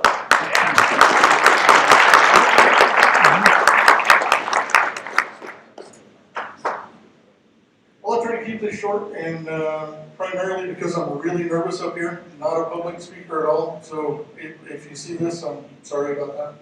In 2013, I decided to run for my city council. Because it's nonpartisan, we could not attach the word libertarian to it, but I made no bones about the fact that I was a little L libertarian. And I ran on a platform of shrinking our city government, which I got rid of 300 pages of ordinance, took some things that used to be ordinances and put them in the zoning code so that people don't have to go to municipal judges if their fences are more than 6 feet high. That used to be a $100 fine in our city if your fence was 6 foot 1 inch high. It was a $100 fine and go to the judge for at least 1 and sometimes 2 hearings. Got rid of a lot of that stuff. We're getting rid of, just silly things like dog licensing. Nobody's business that I've got a dog. Nor do I need to pay $5 so somebody can track whether I have a dog that's never bitten anybody and never leaves my yard. My plan would be to leverage everything our founders built for us and left for us, to leverage everything that everybody who's ever done this position before has learned, all the lessons learned, good and bad, so that we don't repeat anything that was not effective and we build on everything that was effective. My plan is to not only continue identifying candidates for practically everything, because I think it's important to have somebody with the Libertarian attached to their name, if for no other reason than to continue embedding that word into people's heads. I want to work with the affiliate director to make that a thing across the entire state, and then I would also like to work on a pipeline of local people, all the way from as silly as dog catcher or Parks and Rec board and things like that, to build a group of people and a pipeline of people that have a record of service and some name recognition at higher and higher levels, so that a few years down the road we're not scrambling for a viable candidate. We've got more than we can handle. That's what I want to do. Thank you, Mr. Lauer.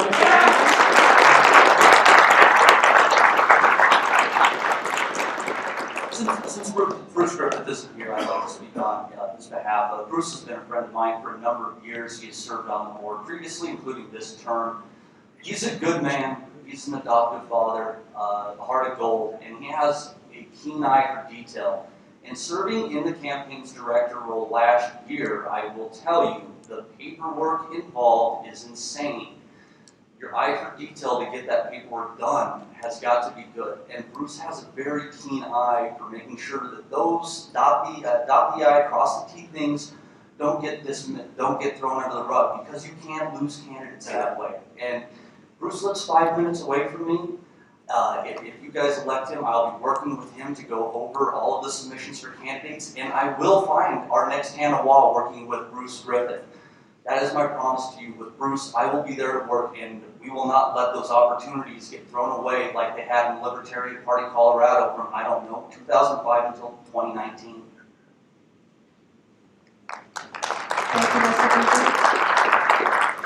So I also didn't really have a speech prepared because I thought he was going to be here. But I will just echo what he said. I couldn't have done a lot of what he did to get candidates on the ballot if it wasn't for his help. So, and I'll also add, I did not know about Mr.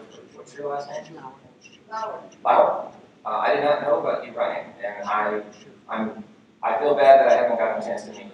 So if you win, I would like to work with you, sir. So, and I want to shake the hand of whoever found you, by the way, and got you to agree to a 2-year prison sentence on this board. So,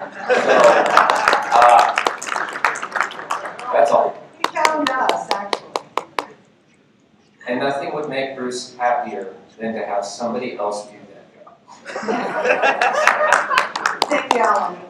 Since Bruce is not here, I ask that we just get the questions. Would be unfair. Is there a motion that you'd like to make, ma'am? Ms. Wright? Oh, question, okay. I believe that Bruce is probably ineligible to run by our bylaws. Our bylaws say that you have to be a delegate at the convention, and he is not. Mr. Seaver, would you check our bylaws, please? It says you have to be a delegate. So that was when it through. Do you know where it says that? Oh, he's looking. Anyone speaking on behalf of another group? And while we find this question, would someone speak on behalf of another? Give us a long format on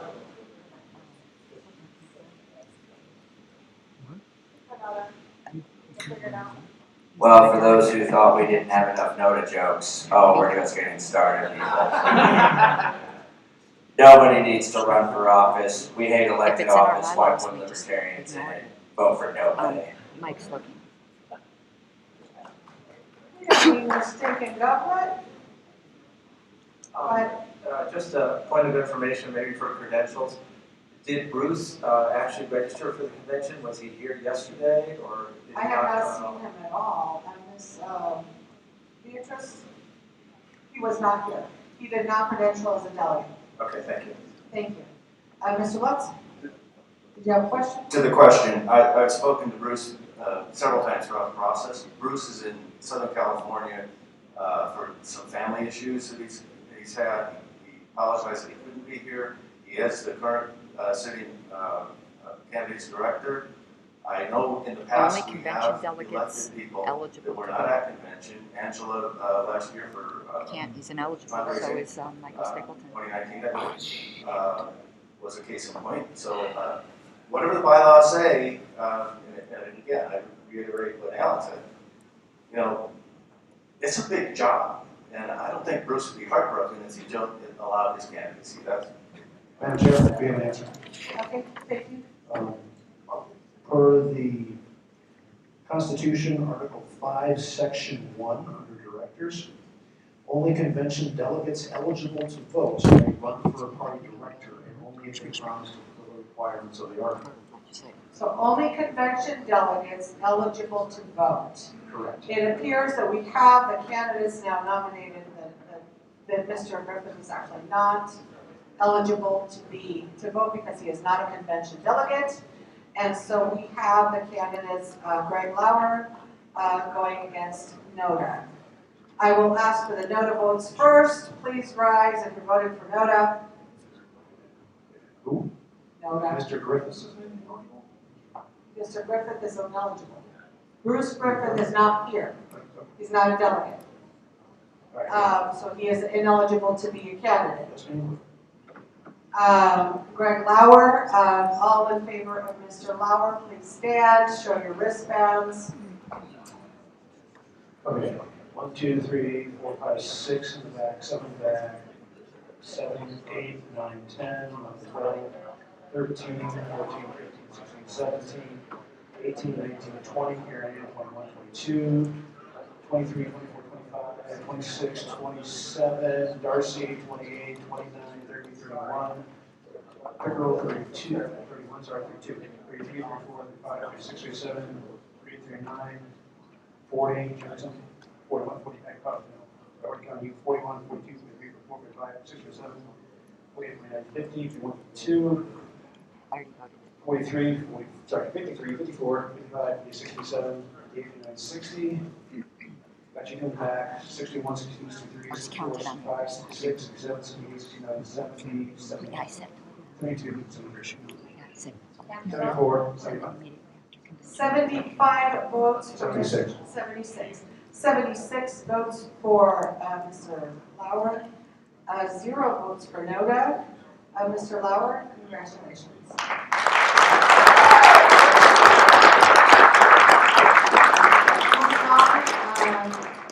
Membership.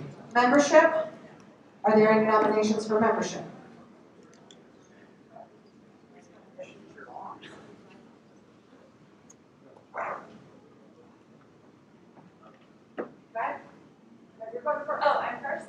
recognize you. Yep, then I nominate Reese Labrie. Does Reese Labrie accept the nomination? I accept. He is accepted. Mr. Rodney? Madam Chair, I nominate Ms. Beatrice Sutton. Does Beatrice Sutton accept the nomination? Is anyone else running? And we have Nona as well. Speaking on the behalf of REES. LA, capital E. RE. Would you randomize, please?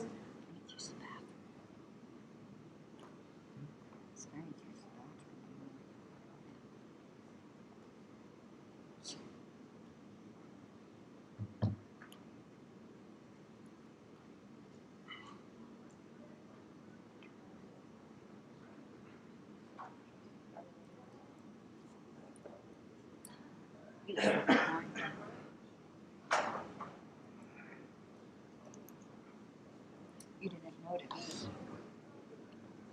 Different. Okay, what's the order? Oh, you were begging for order, okay. It's like, what's going on? What are we waiting for? Yeah, for the order. Okay. Oh. To randomize it, yeah.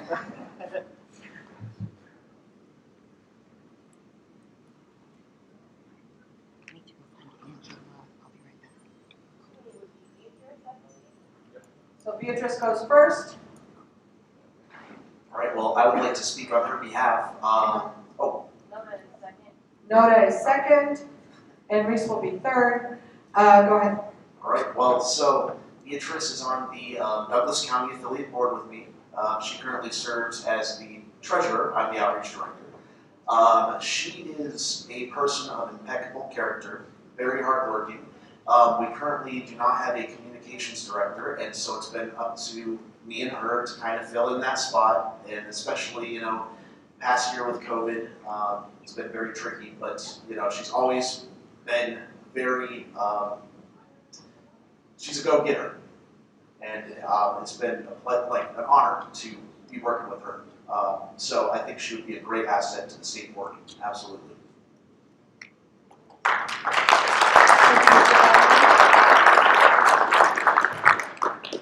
Hi, thank you, Sean.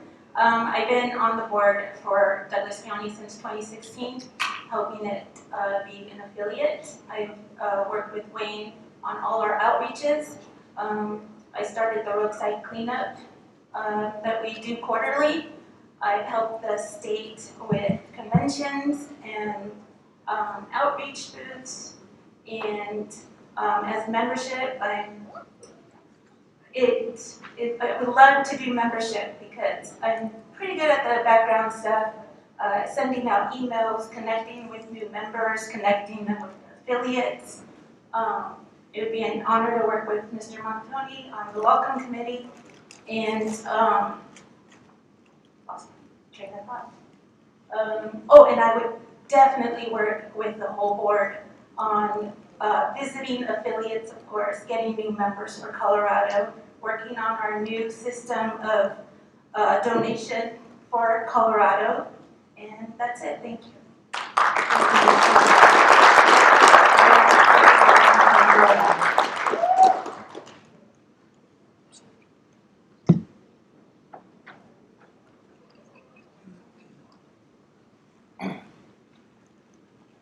Hi there. I don't speak very often, but I am passionate that no one get more members for this.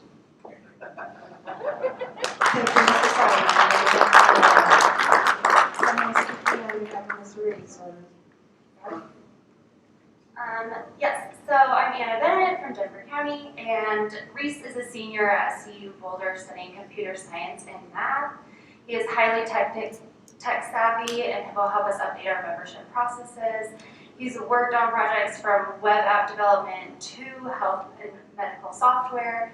He's extremely hardworking, enthusiastic, and most importantly, he's young and a passionate advocate for liberty. So I believe he would be a great asset to our state. Thank you. Thank you. This is my first convention, so for those of you who haven't met me yet, my name is Reese Labrie. As mentioned, I am a senior at CU Boulder studying computer science and math. So I think anybody running for this position shares the same two goals of both growing membership and growing volunteership. The problem with that is when I talk to Mr. Pickrell, who currently is serving as the membership director, about 90% of his time is relegated to connecting affiliates with potential volunteers. That is frankly a waste of time, and I'd like to use my technical knowledge and experience to expand and automate the process of that so that we can focus on more important things like bringing in more affiliates and working towards Mr. Harlow's goal of getting all 64 counties affiliated by the end of, or by the next presidential nomination. Thank you.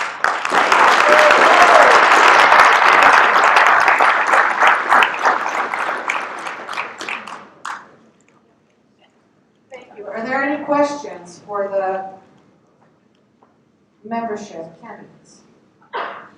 And please keep it brief. We really would like to get done today. My question for each of the candidates running for membership is, for successful campaigning, you need canvassers, you need people knocking doors. Membership, part of that is volunteer coordination.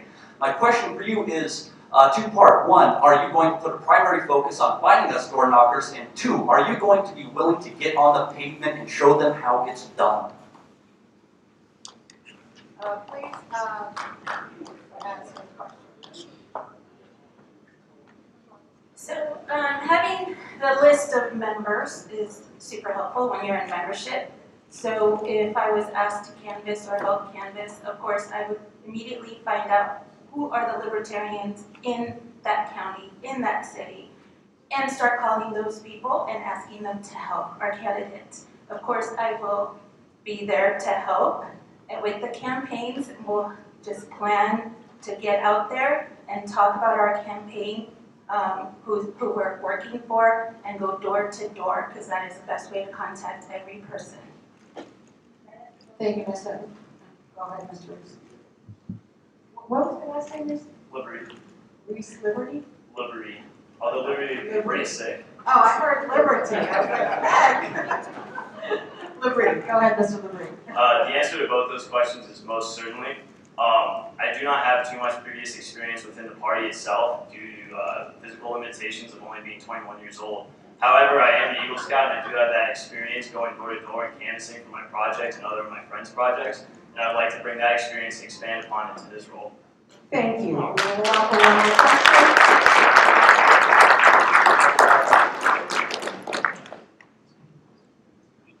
That's it, last question. Oh, that was one? Yeah, go ahead. I have one question for Mr. LeBray. But the question I have for you is, you're at CU Boulder, right? Is there a CU Libertarian group anymore?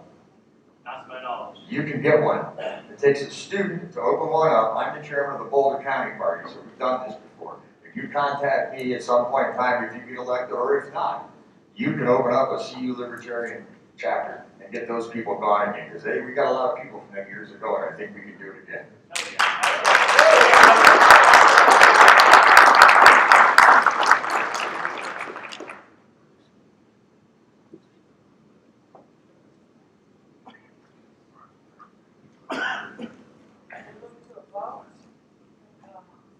Are there any questions for Noda? No. Okay, let's move to a vote. And the order that was randomized was. No. In the order that they spoke. So Reese first, or No, Beatrice first. Beatrice first, then Noda, then Reese. All in favor of Ms. Sutton, please stand.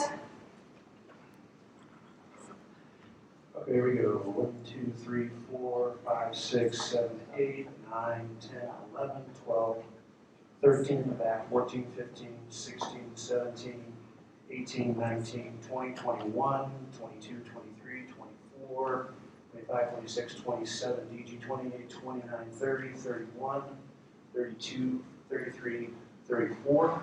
34 for Ms. Sutton. All for Noda, please stand.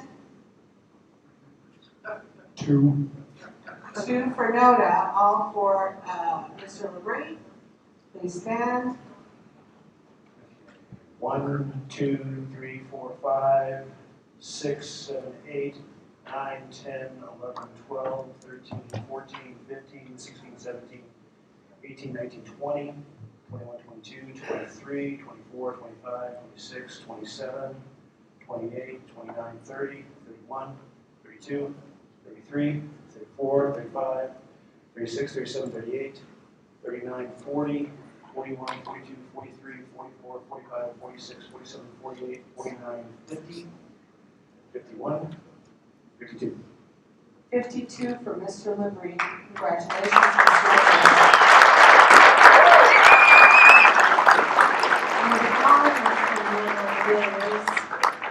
See, that was, so communications is next. Communications. What's that communications? Membership, which one was it? We just did membership. It's communications. Communications. Are there any nominations for communications? Who wants to be the party loudmouth? I'd like to nominate Joshua Longmont for Communications Director. Mr. Lallemand, will you accept the nomination? I do. And Mr. Lallemand has accepted the nomination. Any other candidates? Since nobody's speaking for Noda, I'd like to nominate Noda. Nominate Noda. Does Noda accept? Nobody accepts. Nobody accepts, so it is Mr. Lallemand against Noda. Is there even a need to speak? No. No. No. All in favor of Mr. Lallemand, please stand. I don't think it's. That's a whole lot of people. Oh, yeah, we need a count because of, our Would it be easier to bylaws. count the It people has to voting say for how many. Noda? Okay, you want this count to say a ton of people? Or? I believe our bylaws require an actual count. I know. Okay, 1, 2, 3, 4, 5, 6, 7, 8, 9, 10, 11, 12, 13, 14, 15, 16, 17, 18, 19, 20, 21, 22, 23, 24, 25, 26, 27, 28, 29, 30, 31, 32, 33, 34, 35, 36, I got you guys back there already, 37, 38, 39, 40, 41, 42, 43, 44, 45, 46 in the back, 47, 48, 49, 50, 51, 52, 53, 54, 55, 56, 57, 58, 59, 60, 61, 62, 63, 64, 65. Judy, are you voting? No. 66, 67, 68. 68 votes for Mr. Lallemand. All in favor of Noda? 1, 2. 2? Okay, 2. There are 2 for Noda. Mr. Lallemand, congratulations.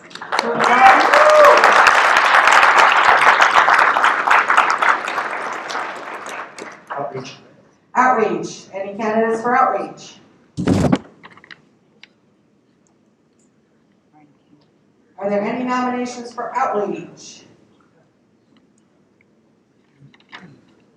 Mr. Doe, go ahead. I'd like to nominate Kevin Goldbranson for Outreach Director. Does Mr. Goldbranson accept the nomination? Yes, Your Highness.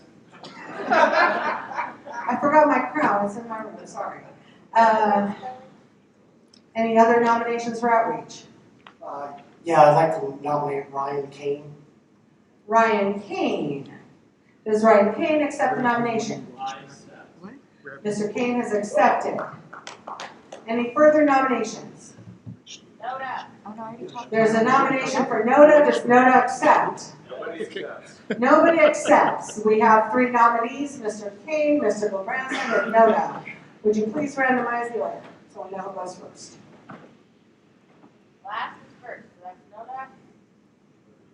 Then Mr. Kane, and then Kevin. Noda first, Mr. Kane second, Mr. Goldbranson third. Anyone speaking on behalf of Noda? Does not appear there's anyone speaking on behalf of Noda. And Mr. Kane?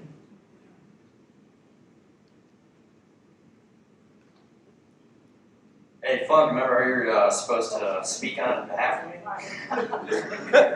He's coming. He's coming. Mr. Kevin, were you supposed to do something you didn't do? Hi, everybody. Sorry about that. So the reason, I think Ryan would. By the way, I'm the current outreach director of Outgoing. sorry, it's not hard. The reason I think Ryan would make a great outreach director is because, you know how like everyone says libertarians are so smart and weird?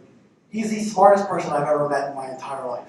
And he's a gifted programmer. He develops new apps every day that are going to make life so much easier. He's going to help automate everything and make the entire process so much more efficient. And yeah, he's one of the coolest guys I've ever met. Look at his shirt. Yeah, look at the shirt. Okay, so Steve's pretty cool. All right, back. Okay. My name's Mario. I, as his elder and a 17-year software developer, I do have to say he is highly technical. I think he has more than enough qualifications for this, and I will be casting my vote for him.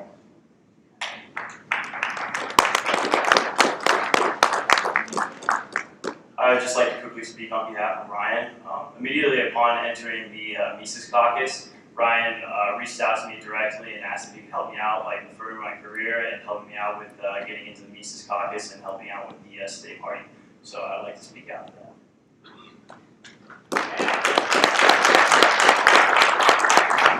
Hello, Colorado Libertarians. Well, my pitch is pretty simple. I want to massively streamline the party by using a data-driven approach. And there's a phenomenal guy I talked to last night. His name was Parler. And I think some of you may be familiar with a certain Wyoming Libertarian who had a big win and was presiding on the floor in Wyoming.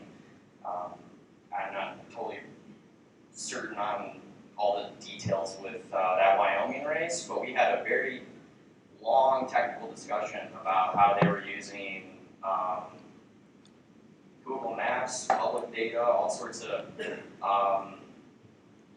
data warehouses and processing that, and then they put it into a system and had an algorithm that they defined ahead of time, and they ran that algorithm and they won. So that's all that is happening in the Republican Party and also in the Democrat Party. There's a huge explosion in political science and population data, and there's a huge opportunity for this party. There's a lot of low-hanging fruit. And so my simple pitch would be we're going to have way more events, and we are going to automate and build tools and get tools in the hands of all these great activists out here that came before me.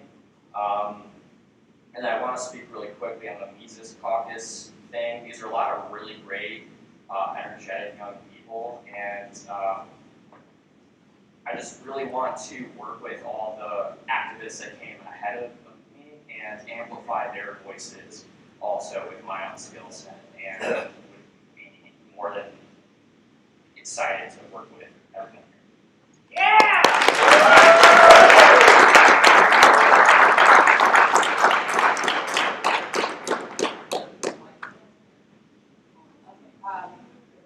Just a quick announcement before we go with the next candidate. Silent auction is closing right now.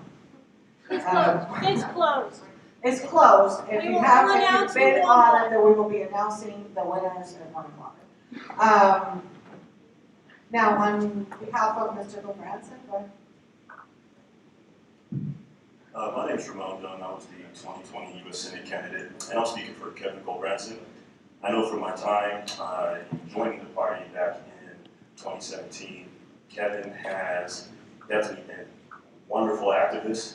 He's been an outreach director before, and I know he actually shows up to events, whether it be Pride, working on Juneteenth, Labor Day, Memorial Day. He shows up. Not only has he helped me with my campaigns partially, but I know as outreach director, he's going to continue to show up to these events, continue to retain Libertarian members here, because that's one thing that all parties should have to worry about. Not only should we be gaining new people, not only should we be gaining new people, but we need to help retain. So somebody who's an outreach director is going to reach people, keep people, and we can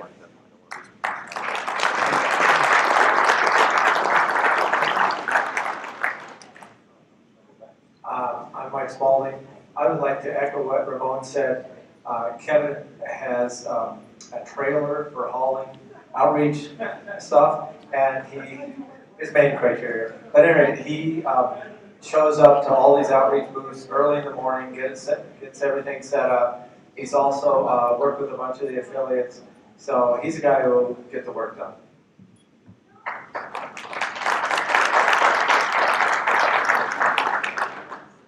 I've talked to a whole lot of people in this party over the last several years, and I can honestly say that nobody believes as wholeheartedly in the Libertarian Party as Kevin does.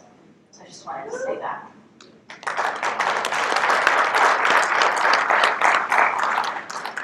In the last 5 years of my involvement, I've seen outreach directors come and go. The funny thing about it, even though he wasn't always the outreach director, is Kevin Branson was always the outreach director. It's Kevin driving in his truck, bringing the trailer, the materials, and anyone running against it, I ask you, do you own a truck? It's actually a prerequisite for the job. And on top of that, Kevin has gone to Cedar Edge, they go to eastern Colorado, every place that you can imagine to be able to do this. And him and Michelle are a package deal. They are wonderful, they are talented people, and sometimes I ask myself, am I here because I love this Libertarian Party so much, or because I love Kevin and Michelle so much? And it's a toss-up, guys. It is a toss-up. Guys, I appreciate all the wonderful things you've had to say. I appreciate all you new people being here. I hope you're here next year. I hope you're here 5 years from now. I hope you're here 20 years from now and 30 years from now. Amen. Michelle and I are lifetime members of this party, and our term doesn't expire until we do. Several years ago, a guy came to me and said, have you ever considered running for a position on the board? I said, I'm running from a position on the board. A couple years later, I was going to run to be Mr. Harless's vice chair. Well, you know the order of things here. I was nominated for vice chair, I didn't win. I was nominated for the next thing in line, I didn't win. I was nominated for the next thing in line. They finally got down to outreach director. I was nominated for outreach director. I think that was the second to last thing before fundraising that year. I filled a position that was vacant, midterm, because nobody else wanted to be outreach director. I was asked the question, do you have a truck? Do you have a place to park a trailer? Yeah, I do. So yeah, we did a hell of a couple of years of outreach.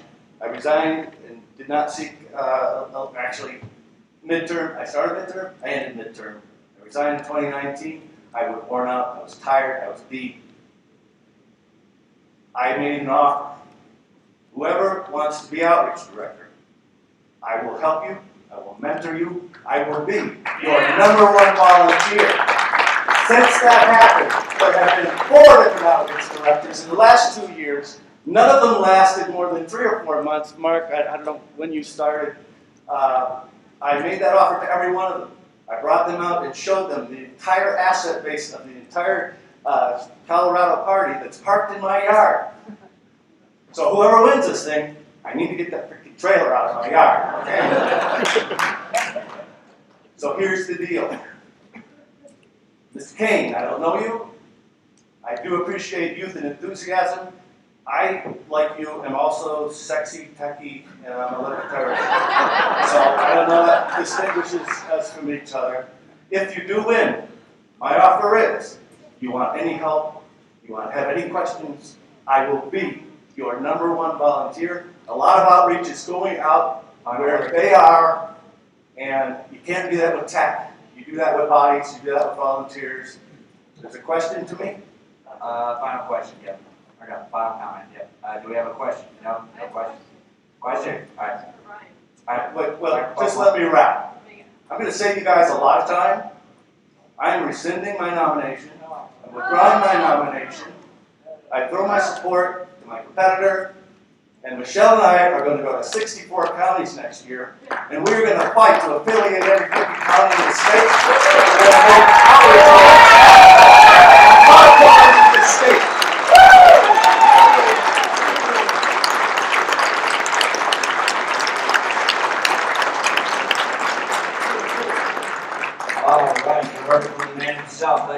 gentlemen. Let's get that updated on the screen.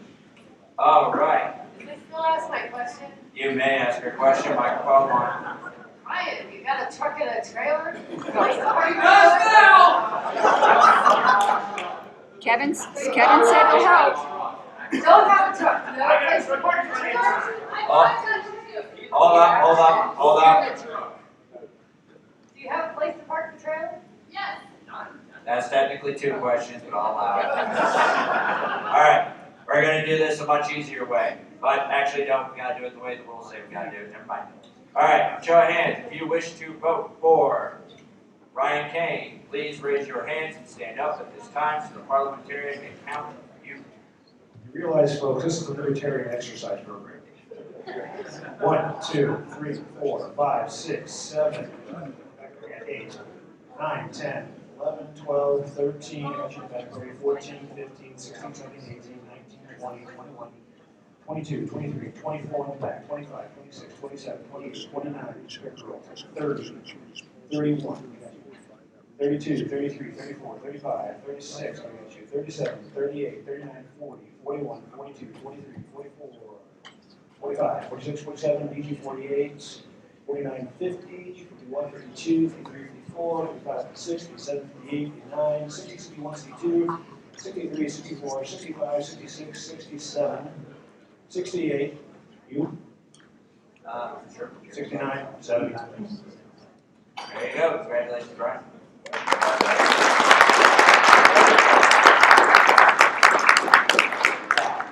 Is there anybody who would like to vote for Nona? Please raise your hand at this time. 3, 4, 5. 5. All right. Congratulations, Brian. All right.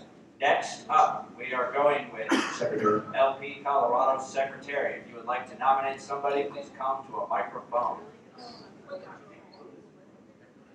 A point of indulgence for the parliamentarian. Proceed. I need a temporary volunteer for a moment. Would anybody like to play parliamentarian? It'll help you get your steps in. I just need someone to cover in case I don't get back from the restroom before the count starts. A volunteer to take over for the parliamentarian. Well, they both Just count all the time. For this moment, yeah. All right. All right, we're taking nominations. Microphone 2. I'd like to nominate Karen Ann Harlos. All right, Karen Ann, do you accept? Yes, thank you. Microphone 1. I'd like to nominate Mike Spaulding. I'll let you speak on your behalf. Do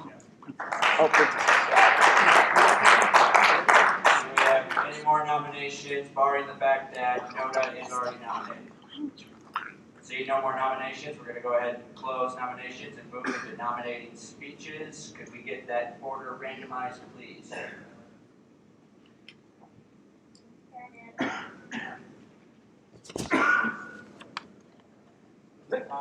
Here it is.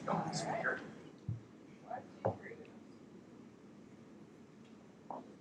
All right, Karen Ann Harlos and speakers, your 5 minutes begins now. Hello, everyone. I decided not to have anyone speak on my own behalf. I would rather speak for myself as to what I would plan to do. There is a lot of things that I did on the National Party that I would like to bring to the state party. We've had a terrible history of institutional knowledge at all levels of the party, I believe. And I do think we need to revolutionize. Is this going to be really boring secretary stuff? Sorry, it's not going to be terribly sexy unless you find secretary sexy. That's okay, no kink shaming here. So I want to really bring up our records keeping up to the way National is doing it, which is also providing a transparency interface to the members. The members can watch live voting at everything that we do at a national thing. There's notebooks prepared for members who are wanting to watch the meetings online. They can follow along with everything. There are certain voting charts that I do that are available to everybody. I want to bring all of that to Colorado so that members are actually interactive parts of our party meetings, the same way it is done at National. Also, I will be a strong advocate for very strong libertarian messaging. Everyone on the board has a vote despite their director role. They are part of the messaging. I want to carry on Victoria Reynolds' tradition of very strong advocacy against the lockdowns and make sure that Colorado is still a leader on that. Another thing I will advocate is for, during the first month, to have a brainstorming committee of anyone who wants to be on it, to have a day where they just sit down with no ideas off limits. National used to do this, and they would just say, what about this, what about this, what about this? Sometimes you end up with a list of 2,000 things, only 5 of them are good, but they're good. And some of them, well, I can just tell you on National, somebody said the LNC should start dealing drugs. We obviously didn't do that, but you never know what could come out of these brainstorming sessions. And something else, I realize we're not all going to be best friends. It's just not going to happen, but we are all libertarians. And I promise, no matter what, when there are committee seats open or any opportunity open, the person who is most competent and has the most merit will get my vote. I don't have to like them. I'm not marrying them. I don't need to go out to dinner with them. But if they're the best person for the job, they are going to get my vote for the job. And people, you love me or hate me, there's one thing you cannot deny. I work my fucking ass off. And I don't think that very few people will deny that. Also, we started working on a policy manual. It kind of died. Well, it got voted down. And we desperately need that. That is what professional political parties have. And I will revive that process. It might not need to be what was proposed before. I will always be a voice for ethics, no matter what. I will stand alone if I have to stand alone, like I do on National very often. I am on board with the vision of the newly elected chair to affiliate the entire state. Those of you who know my activism, I sued the state of Colorado to get ballot selfie. I'm looking for another chance to sue their ass again because that was just way too much fun. And that's pretty much it for my notes. I will bring professionalism to the role and elevate it. And I just have one last thing to say, and that is, Wayne, shut the door.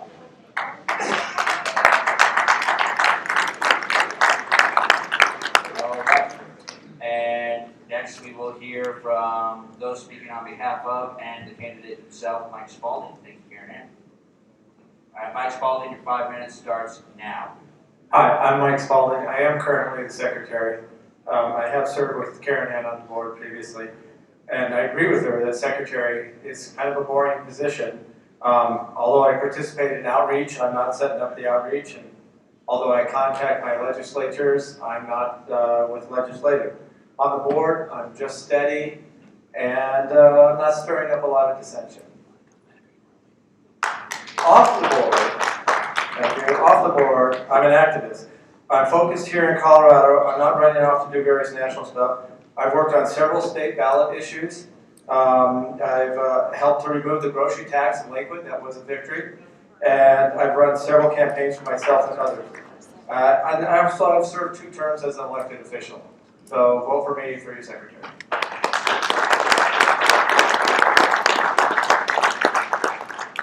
Do we have a nominated speech for NODA?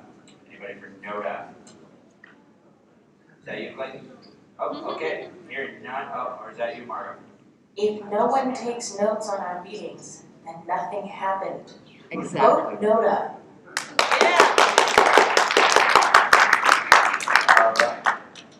All right, do we have anybody else who's got to say anything? See, none? Oh, I have a question for the candidate. quick question, go ahead. Mr. Marlos, obviously, you know I'm not going to be the easiest person on you, and we'll just go straight ahead. My people that I know on the LNC have said that your records are inaccurate, oftentimes late. They have said that you're very, very difficult to work with. Given that you already seem to be behind in some of your LNC duties, and you do a lot, nobody's going to deny that you do a lot.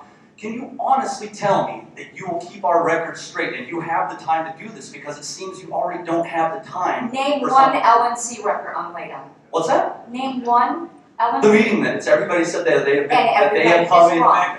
before. And everybody is wrong. I reported back from my LNC. Stop. Well, wait to be recognized, please. I would invite everyone to go to lp.org, and at the bottom you can see where the minutes are. Look at the dates they were submitted. Any other questions? Yes. Question. Mr. Spalding, I remember distinctly having at least one conversation with you, and you were not planning on rerunning as secretary. So I want to know what's changed since then, and maybe my information is just out of date. Obviously it is because you're still running. So what's changed? It's a little bit out of date. We're going to have a whole bunch of new people on the board, and so we need some stability to keep continuity with records, etc. We have another question? Microphone one. Yeah, so I wanted to also ask a question, Ms. Harless. I thought he was going to ask a different question, but And I asked before the question is asked, please mitigate the back and forth. Oh, I don't think there will be proceed. I was going to say, like, you do a lot for the party. There's no doubt about it. Like, you are one of the greatest assets this party has. However, to his point of your time, how are you going to manage, because you're on the national board, you're on an affiliate board, I believe, still. Are you going to at least step down from an affiliate role, or how are you going to manage all your time? Well, I would hope as libertarians that we think we are the best judge of each other's lives and times. I never volunteer for something that I don't give 100% to. I say no to far more than I say yes to. I would not run for a position that I could not do. And I would say that I'm the best judge of my time, and I absolutely love my Twitter ringtone here. And I absolutely promise you that I have the time to do it. And if I did not, I would not run. If necessary, I would step down from the county affiliate, but there actually is very little work to do there. But if I had to, I would. I have the time. I don't sleep. I'll sleep when I'm dead. Do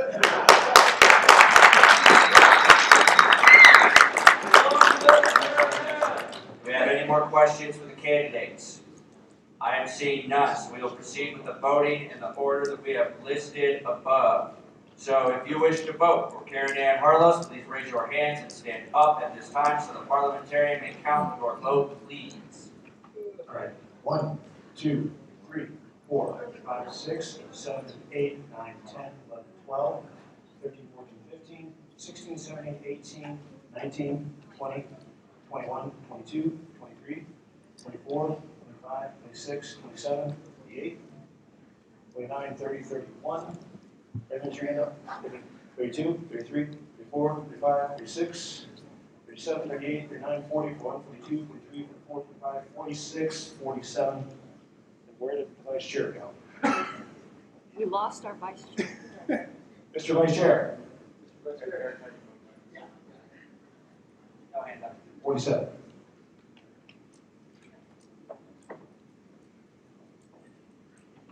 All right, at this time, if you are in favor of Mike Spalding, raise your hand at this time. All right. Who's voting? You can vote twice. 1, 2, 3, 4, 5, 6, 7, 8, 9, 10, 11, 12 in the back, 13, Mr. Williams, 14, Hammond, 15, 16, 17, 18, 19, 20 Bay Rose, 21, 22, 23, 24, 25, 26, 27, 28, 29, 30. If you would like to vote for Noda at this time, please raise your hand and your badge. 1, I think my other vote didn't count. 2, 3. All right, with that in mind, Karen Ann Harlos is the LP Colorado Secretary.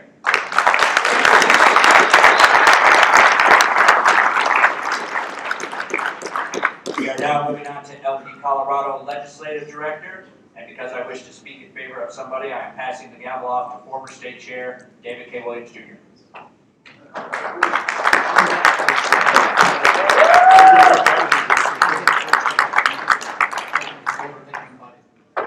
Do we have nominations for State Legislative Director? Mr. Mulder. Yes, I would like to speak in favor of Jennifer Nakrud for Legislative Director. Ms. Nakrud, you accept? All right, we have an exception. How do you spell your name? An acceptance, not an exception. Know your mother tongue. She accepts. That's what he's trying to say. All right. So we have Ms. Nakrud. Any further nominations? Ms. Harless. I'm actually I'm nominating Noda for a reason. Mr. Stapleton indicated interest. He is not eligible because he is not here today. If no one, Noda, is elected today, I will be advocating on the board to be appointing Mike Stapleton So for me, a vote for Noda is a vote for Mike Stapleton. Just a question, was Mr. Stapleton here before today and registered as a delegate or not? No, we messed up and didn't realize that that wasn't eligible. Understood. Same thing with Mr. Griffith, it's unfortunate. So we've got one person nominated and of course Noda. Any further nominations? Mr. Pickerel. I'd like to provide some information. I just got a text from Michael Stapleton. He said he is registered for the convention. Is he? He wasn't credentialed. Is he? Yes. So he is not. Got it. Okay. Thank you. So he is not eligible according to my understanding of the rules. Any further nominations? If not, don't see anybody. We will move on to speaking on behalf of the candidates. I guess we only have one. So Ms. Necker, you have 5 minutes. Noda gets to talk. Oh, Noda speaks first. Thank you. Well, either, it doesn't matter, they just get an opportunity. All right, let's go with Noda. Who would like to speak on behalf of Noda? Ms. Carlos. Again, unconventional. I am advocating for Noda to actually advocate for Michael Stapleton. Everyone knows Michael. He lives at the Capitol. He gives his life's blood to this party, and I would love to see him in this role again to bring him back in. So I'm urging you to vote for Noda, as a secret vote for Michael Stapleton. Mr. Hart. I'm going to reflect that same thought. I've been in contact with Mr. Stapleton about every other day for the last 2 weeks. He indicated an interest, but he had a family obligation that he could not get out of, and that's why he is not here. But if we can get Noda elected today, then the board will have an opportunity to vote on him and get him appointed on the legislative director position. There's nobody that I've ever seen that does more work for the legislative position than Mike Stapleton. He's not only a great legislative director, but he's a great man. He really deserves our respect and our support. The only way to give that to him is to vote Noda. Go ahead, Bernard. Nobody understands the state legislature. Nobody cares what happens in the state legislature. Nobody pays attention to what happens in the state legislature. We want nobody in the state legislature. Mr. Stevens. I wish to echo some of the sentiments here. Years ago, during my first time on this board back in the early 2000s, the legislative director position didn't exist. I kind of created the position on a whole cloth because we were blindsided by the legislature in an attempt to force us into a precinct caucus system and we were not ready for it. We were able to beat that back through a tremendous effort back at the time, but it woke us up to awareness about what's going on in the Capitol. Since then, I've been to California and back, did a little bit of that stuff out there. Mike Stapleton has taken that position and taken it to a totally different level. And I don't think people realize we wouldn't have had a convention at all last year, special or otherwise, if it wasn't for his efforts on the Capitol to get the legislation changed so that we could do it. The man deserves a huge vote of our confidence because he's gotten the job done in ways that most of us don't even see, in ways that benefit this whole party, and will continue to do so. So yes, we should do a Noda vote to get Mr. Stapleton appointed at the board meeting this afternoon after we're done voting here. Thank you. All right, is there any time left for Noda, or is that it? One more Noda. Noda will not serve under 4 different chairmen and not put together a successful legislative committee. Way to be negative. All right, yeah, it's speeches on behalf of Ms. Necker. Mr. Mulder. Hello, everybody, and the reason I stepped down from the podium to speak about Jennifer Nakarud is that I support her candidacy for legislative director. She has expressed an interest in this position for quite a minute or so, and Jennifer has been a long time active in the party. She has been working hard in this party just like everyone else in this party. I think we need to give her the chance that I believe she deserves to be the best legislative director we can have. And she came here today, and I think that speaks a lot to who she is as a person, and she has my support. We've got great candidates, but I think Jennifer's the way to go. Mr. Nolan. Not only knowing Jennifer personally, but she was a great asset to my campaign. I know she is highly organized. She will keep records straight, and I know she's willing to go to the Capitol. I work not too far from there, literally right across the street, so probably end up meeting her and helping her lobby, making sure that she gets the legislation.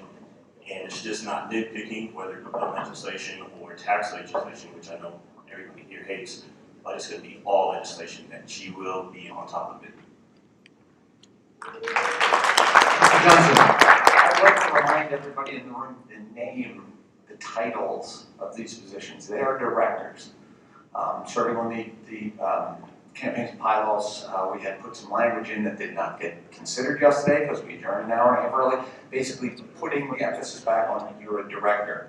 No, it's not. Too many years we've had volunteer activist directors who get burned out. Voting for NODA will just show the division we have in this room. Nothing is stopping Michael Stapleton from working together and being the worker bee under the director. Michael Stapleton was a fabulous legislative director. He does a lot of good work. But voting NODA just so that way we can prove a point that we got you. We did all that when we could put a good legislative director in and put Michael Stapleton working together and have him at the Capitol and the director actually doing the direction. It's precisely what we're supposed to be doing as a party. So please consider this. Let's elect a good director, put a team together, and get us stuff done. Thank you. Please address the assembly. Okay. I'm Jennifer, and in 2018, I got voluntold to run for Congress for the Libertarian Party. And as a lot of women feel, and as a lot of mothers feel, and as a lot of humans feel, I really focused on my inadequacies. And I ended up with over 4% of the vote signing up to run only in August because somebody dropped out. That means that I had over 14,000 votes. And in the end, in the end, the reality was that all of my insecurities were the very things that I got feedback on that people liked about me, and what a lesson, right? And so in keeping in alignment with that, I'm not going to tell you what I've accomplished or who I am, but I'm going to spend some time telling you who I'm not. So I'm not impatient. I'm a therapist that works with children with behavioral needs. We make minuscule progress every day, and we keep going, okay? And I'm not inflexible. Sometimes I come into these people and I think of all these roles, but the family has different ideas of what they want to work on, and I go ahead and I switch it up so that we can work together. I'm not intolerable. I deliver a lot of bad news in my work, a lot of bad news. I have to look at parents and say, we're going to institutionalize your child. But I do it with compassion and a way that people can relate to. And finally, I'm not incompetent. I work with insurance companies. I work with the nuance of language to get funding for children who need it. And so today, I hope that you'll vote for me, not because I have a huge resume of things that I've done, but for all the things that I'm not.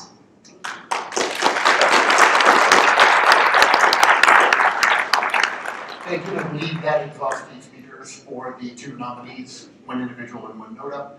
So do we move on to voting, I believe? So let's, we'll do it in the order of speakers. All in favor of NODA, please stand. And raise your badge. Okay, 1, 2, 3, 4, 5, 6, 7, 8, 9, 10, 11, 12, 13, 14, 15, 16, 17, 18, 19, 20, 21, 22, 23, 24, 25, 26, 27, 28, 29, 30, 31, 32, 33, 34, 35, 36, 37, 38. Now all in favor of Ms. Okay, we're good. All in favor of Ms. Nakrud, please stand with your badge in here. 1, 2, 3, 4, 5, 6, 7, 8, 9, 10, 11 in the back, 12, 13, 14, 15, 16, 17, 18, 19, 20, 21. 20, I got you. 22, 23, 24, 25, 26, 27, 28, 29, 30, 31, 32, 33, 34, 35, 36, 37, 38, 39. Whoa.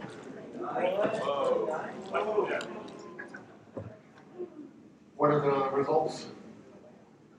Wow. What are the bylaws provision for this? There is none. Mr. Chair. Mr. Chair. Yes, please. You're We've not announced the results yet, so I'm going to change my vote to Jennifer Nackary.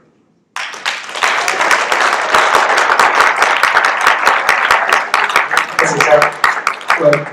I would like to move to suspend the orders of the day to continue on with fundraising and judicial committee elections after lunch, and I'm going to ask to insert from 2 to 2:30 p.m. and then continue on with our schedule. Let me hold on to that thought for 1 second, because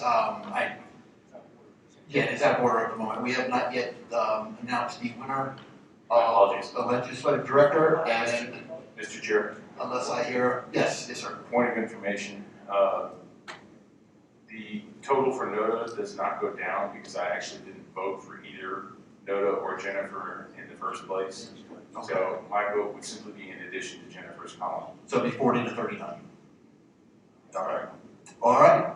Ms. Nackroot is the next legislative director.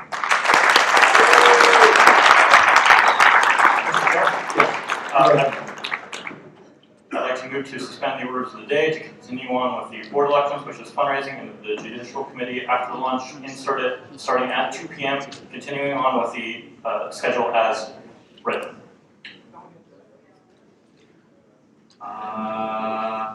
Somebody with a schedule, come here, please. All right, perfect.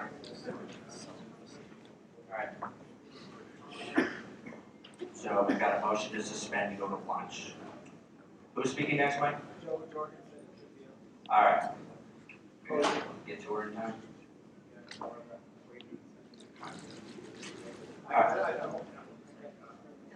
All right, so we got a motion to suspend the rules to go to lunch and suspend the rules, go to lunch, and come back at 2 p.m. to hear Joe Jorgensen. Is that correct? All right, say it again, Clayton. I'd like to finish our elections and then have Joe Jorgensen speak. So she would shift down to whenever we're done with the elections, but put a cap on our elections at 2:30. All right, so a hard stop on elections at 2:30. Is that what you wish to suspend the rules to?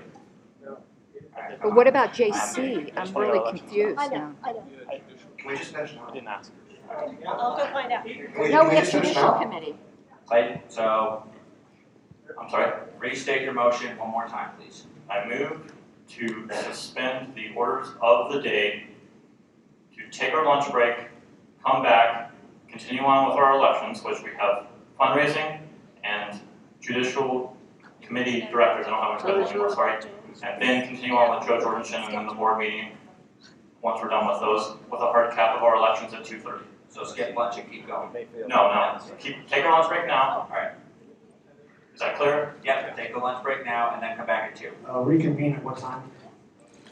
Is there a second to this motion? Hold on. Reconvene at 2?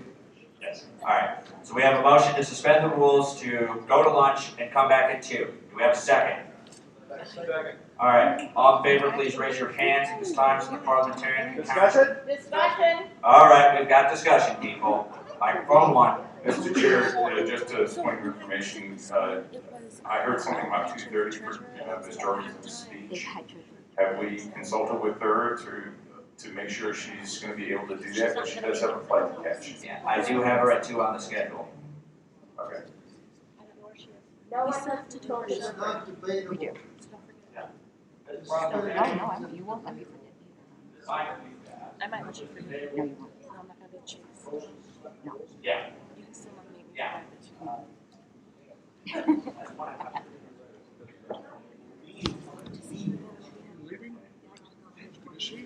Article 2, which is here, the rules can be suspended, and then the motion to accept has to be voted on. We're verifying if it can be debated first. My motion was to suspend the orders of the day. It was to suspend and adopt. To do what? So it's a complete motion.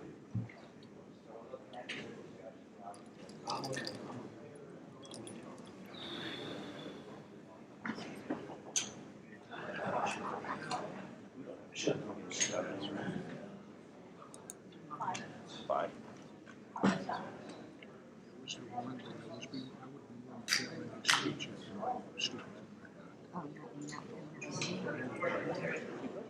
Microphone 2. 1. Excuse me, 1. Whichever. On the printed schedule that we adopted, we have a lunch at 1 o'clock p.m. coming back at 2 o'clock p.m. What does this change? I believe as it currently stands, we are doing elections till we're done. And that lunch is not on the menu. This is debatable. I'm confused now. So, fun of parliamentary procedure, folks. Mr. Vice Chair, it is debatable. All right, it is debatable, so we're going to go ahead and continue with debating the motion. Microphone. May I Microphone. May I Two. Mr. Chairman? Proceed. Microphone two. The lunch today, my understanding, is on your own. There ain't no such thing as a free lunch today. There is no food service available in this establishment, save the potato chips, courtesy of the Pragmatist Caucus. If people leave here to go to lunch, I'm pretty damn sure that half of you aren't coming back. We're rolling here. We've got a couple more things to do. Let's get it done. For our former presidential candidate, let him speak, and you can all go out and get drunk and feed your faces, and this is all over. All right, we're going to keep it at 60 seconds a speaker. Microphone one. I'd like to call the question.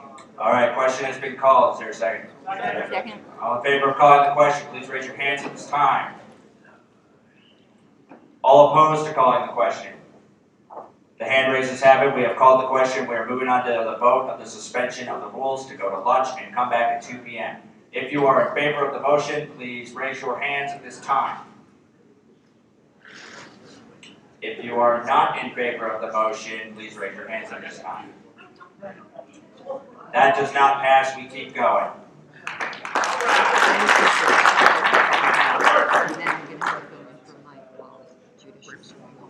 Actually, according to the orders, we have to make a motion to continue. Everyone knows Y'all what's might going be on. here my hand today. All right. Next, we are moving on to treasurer elections. If you would like to nominate somebody for treasurer, please raise your hand please come to a microphone to nominate a candidate. Nominations are now open. Microphone two. I would like to nominate Bennett Rutledge. Does Bennett Rutledge accept? I accept. Excellent. All right. Do we have any other nominations for treasurer? Microphone one. It is my great honor and privilege to nominate Nathan Fouch for the position of treasurer. David Fouch, do you accept? Yes. Do we have any other nominations, barring the fact that Noda is already nominated? Seeing none, we're going to go ahead and close nominations and move into nominating speeches, 5 minutes apiece, starting with a randomized order that we will see on the screen, courtesy of our fantastic Margo Herzl.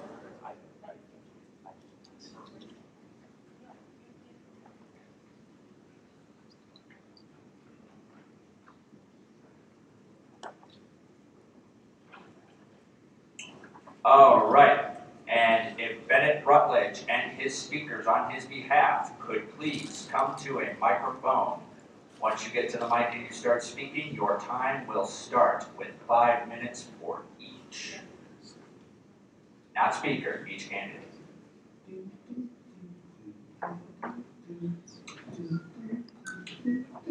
Mr. Rutledge, whenever you're ready. First off, I would like to thank Nathan very much. I really hate a Bolshevik ballot, and I appreciate his stepping up to actually make this a race. Yeah. And so, essentially, I'm the one who does not appear on either of the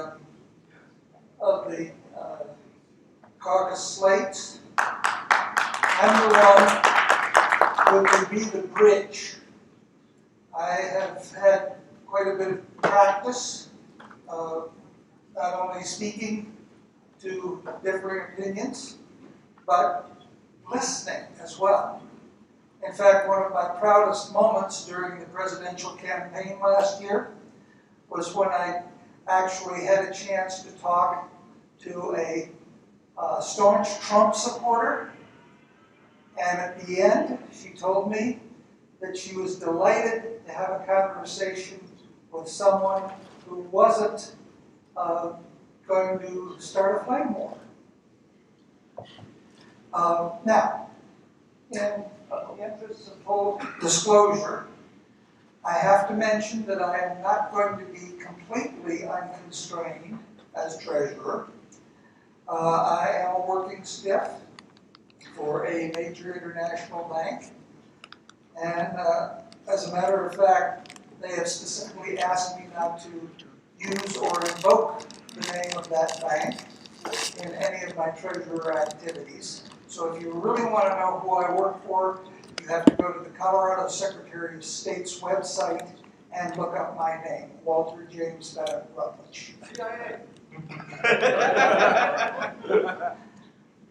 And I am not to represent myself as an agent of that company. I am not to use corporate resources. I must recuse myself from any involvement in a discussion around the company I work for. I may not solicit customers from Wells Fargo's business encounters. In other words, when I'm doing Wells Fargo business, I can't talk Libertarian Party, and vice versa. If I seek a new term, should I be elected, I would have to get pre-clearance again from my employer, and my employer requires that my treasurer's duties not interfere with, for example, this weekend I'm on call for my employer. And so if this thing goes off, I'm going to have to disappear quickly. So, there are advantages to voting for Nathan. Thank you.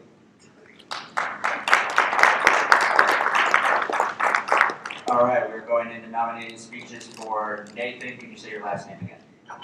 Can I say a couple words on Mr. Rutledge's behalf? Bennett is time. How much time we got? 1 minute 43. 1 minute 43. Time going. Very quickly for my friend Bennett Rutledge. He's been in this party, active in this party. He's been a board member of this party since the 90s. He has served as the treasurer of the Libertarian Party of Arapahoe County for, I don't know, what, 4 years, Bennett? He's done it admirably. He's very familiar with all the requirements of Tracer. He actually stepped down in our annual convention a couple of weeks ago so that he would run unencumbered for this seat. I think you should give him your complete consideration. All right, thank you, Kevin. All right, we are now moving into nominating speeches for Nathan Bouch. Nathan and speakers, your time starts when you approach the microphone and start speaking. Hello, my name is Jeff Brown, long-time listener, first-time caller. I've listened to some of you guys a lot this weekend, so I reserve my words in order to preserve the impact of them. So when I say something, the first time I have this weekend, it means something. I'm standing up here as an honor and a privilege to endorse and nominate Nathan Bouch to speak on his behalf. When I think about the qualities and characteristics needed to be successful treasurer for this esteemed Colorado State Libertarian Party, first and foremost, a meticulous attention to detail, exceptional organization skills, an unwavering commitment to transparency, an unparalleled level of integrity and honesty, and lastly, a spirit of collaboration and willingness to put differences aside and work with those you might disagree with. And when I look at Nathan, there is no one in this room that embodies those characteristics more than Nathan. He has 20 years of professional experience as an engineer, programming engineer, so he's had to use these skill sets in his job. He's proven he can do it, and I put my wholehearted endorsement behind this man. For the 3 hours I've known him, he has made a profound impact on me. I will vote for him.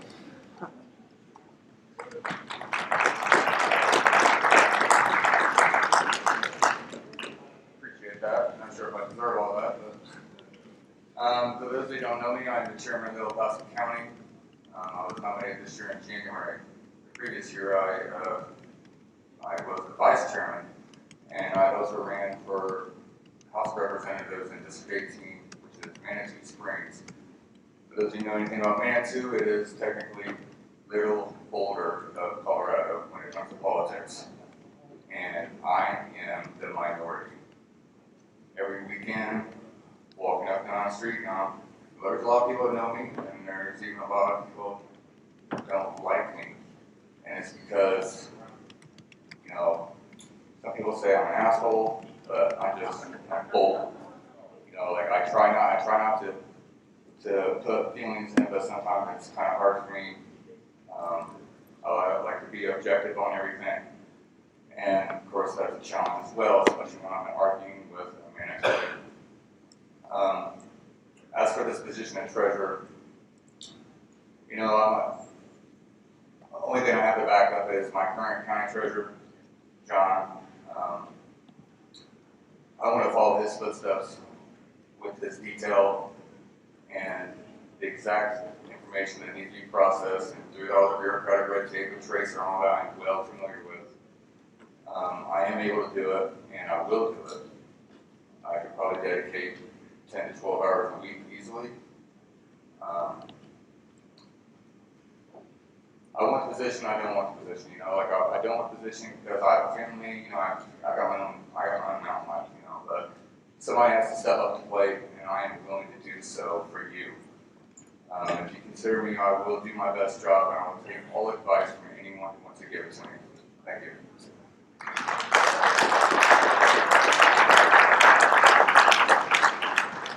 All right, that is nominated speeches for candidates. We are moving into questions. I've got Reagan Benson first.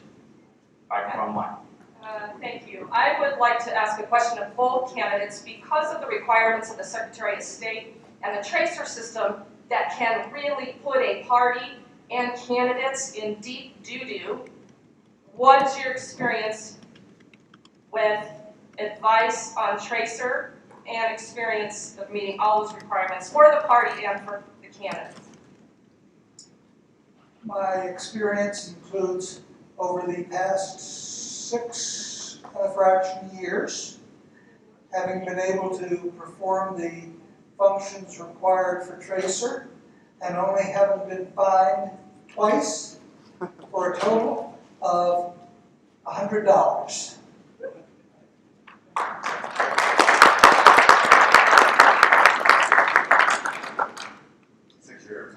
My experience is minuscule compared to that. I do have 1 year of solidly checking in and logging into Tracer for my campaign. I was never late. I mean, key component for me is I set an alarm. Oh, I got Tracer to do by Wednesday. Make sure it's done by Tuesday.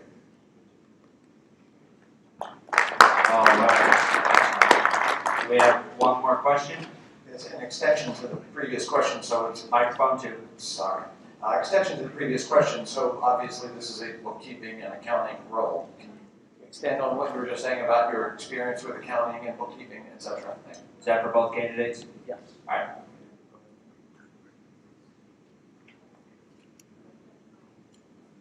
As far as the accounting aspect, being a CPA, I do not have any formal training in that. I do have a little bit of understanding of the kind of bookkeeping it takes to run a household.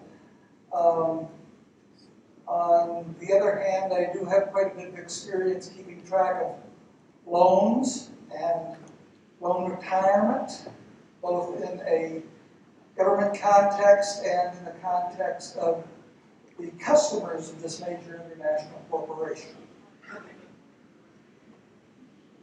All right. Seeing no more questions for candidates, we're going to go ahead and move into voting. Do we have one more? Hold on. All right, yes, candidates got to answer the question. My mistake, folks. Professional accounting experience, none.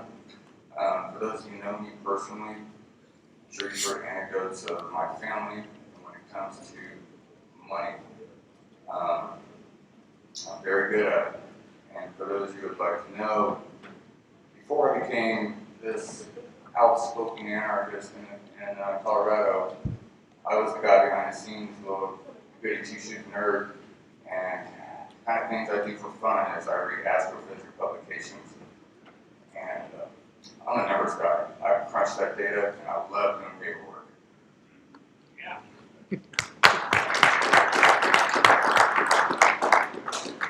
All right. Any more questions? Any more answers? Seeing none, we're gonna go ahead and proceed with the voting. Let me get that order there. There it is. So in the order that was spoken, this is how we're gonna vote. If you would like to vote for Bennett Rutledge, please stand up and raise your bracelet at this time so the parliamentarian can count you. Okay. 1, 2, 3, 4, 5, 6, 7, 8, 9 in the back, 10, 11, 12, 13, 14, 15, 16, 17, 18 cat, 19, 20, 21, 22, 23, 24, 25, 26, 27, 28, 29, 30, 31, 32, 33, 34. All right, 34 votes. 35 votes. If you would like to vote for Noda, raise your hand at this time. Vouch? Okay, I had Noda listed as number 2. Whoopsies. All right. If you would like to vote for Nathan Vouch at this time, raise your hand and stand up so the parliamentarian can count your vote. 1, 2, 3, 4, 5, 6, 7, 8, 9, 10, 11, 12, 13, 14, 15, 16, 17, 18, 19, 20, 21, 22, 23, 24, Joe, 25, 26, 27, 28, 29, 30, 31, 32 in the back, 33, 34, Wayne, 35, 36, 37, 38, 39, 40, 41, 42, 43, 44. And if you would like to vote for Noda, please raise your hand at this time. 1, 2. All right, there we go. Nathan is now our LP Colorado treasurer. Congratulations.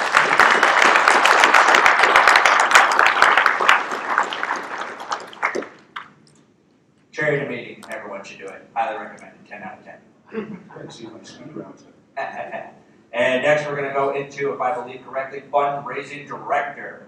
If you would have a nominee for excuse me, before we do that, we have an announcement from the silent auction. Silent auction, please come to a microphone. Quickly, I have some winners that I need to find you. Mario Ricci, Brian Davies, can't read this right, Jeff Douglas, Trevor Walt. If you can all please come up here to get your item you won. Now. Excellent. And now we are going to move into nominations for fundraising director. If you would like to nominate somebody for fundraising director, please come to a microphone. Microphone 1. Yes, thanks. I would like to nominate Betty Rose Ryan. Betty Rose Ryan, do you accept? All right, Betty Rose Ryan accepts the nomination. Do we have any more nominations for fundraising director? Microphone 1. Mr. Chair, I'd like to nominate Mr. Daniel Lutz. All right, we've got a nomination for Daniel Lutz. Daniel, do you accept? All right. Do we have any other nominations for fundraising? Keeping in mind that Noda is nominated already. Hearing none, we're going to go ahead and close nominations and move into nominated speeches. Let's get a randomization on that.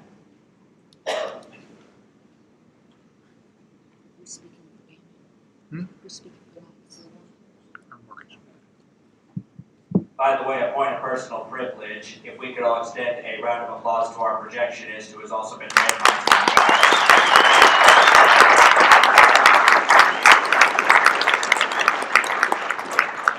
And with that, the order has been randomized, starting with Betty Rose Ryan. So Betty Rose Ryan and speakers, please make your way to a microphone. You will have 5 minutes as soon as you start talking. I'm waiting. No, I'm just kidding. That's talking, that counts. All right. So I'm very excited about this convention right here. And all the new blood and new faces I've seen. It is really invigorating. It is awesome. But we do need some institutional memory. Thank you. We need some people that have been here before, that have gone through it before, especially somebody who doesn't care about the limelight. If you don't know who Betty Rose Ryan is, it's because she works in the shadows. She's been responsible for several national conventions, not just state ones, national conventions. She's been involved, she's been in the belly of the beast in the darkness for a decade, over a decade. She knows what she's doing. We need that institutional memory and experience, especially on this exciting, invigorating new board. She has been a board member of the state of Colorado and a former state chair of the state of Colorado. She's been on the LNC more than once. She's served on different national, state communities or committees, and she's won the LP Lifetime Achievement Award.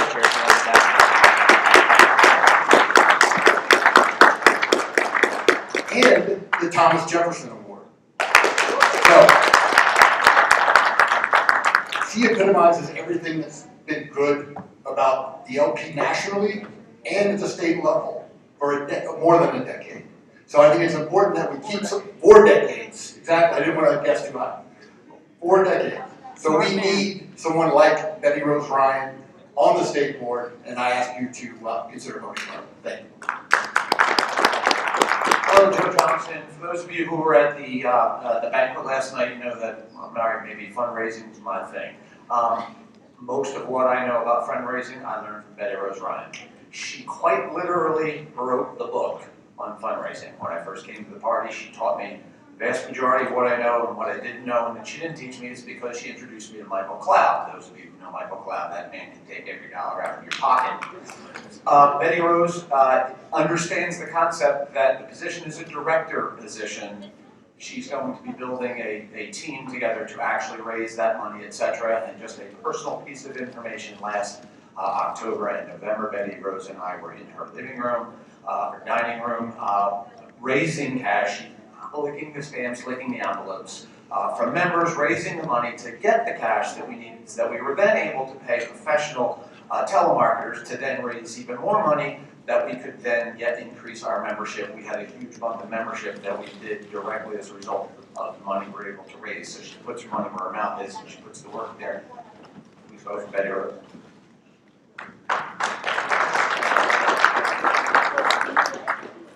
Thank you, one and all, and I want to let you know that I offered to train, I think it was Kyle. Is he in the room? He's back there. Oh yeah. I asked him if he wanted to learn how to do fundraising. I think that it's very important that we train our successors. I also encouraged Daniel, encouraged Daniel to run because I thought I wasn't going to run. I think that it's very important that we train the people that follow, and I would like, if it's acceptable, to train you if I win, and if I don't, you could call me. Thank you so much.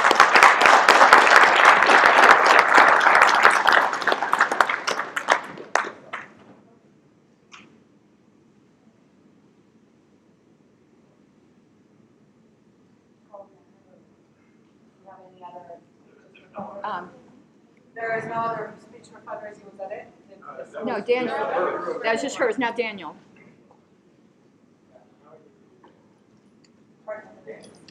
Daniel. Speaking for Nora, Oh. nobody could do a better job than either one of these candidates. Daniel, go ahead.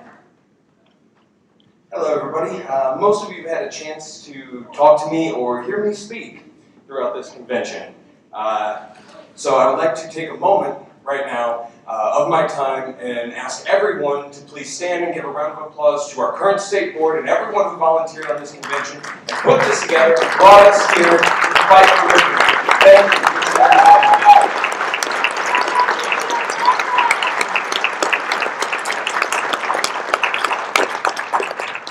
I'd like to take this time to tell you a little bit about myself. I spent 8 years in the United States Marine Corps. I spent 2 years working for the NCA. I have 10 years of federal government service. I am an anarchist. I like to think of myself as a walking contradiction. And as a libertarian, I will ask for your money. I am not afraid to. Let me ask you, who here likes my voice? Just by a quick show of hands, who likes my voice? Good, because you're going to hear it a lot. Not just me. I do want to build a team of people to start making calls. And not just calls to ask you for money, calls to ask you what you think about what's going on in the party. Calls to ask you what you want to see happen in the party. Because if you're going to give us money, we better be responsive to you. And that's what I believe in. That is the policies that I want to lay out, and that is the team that I want to build.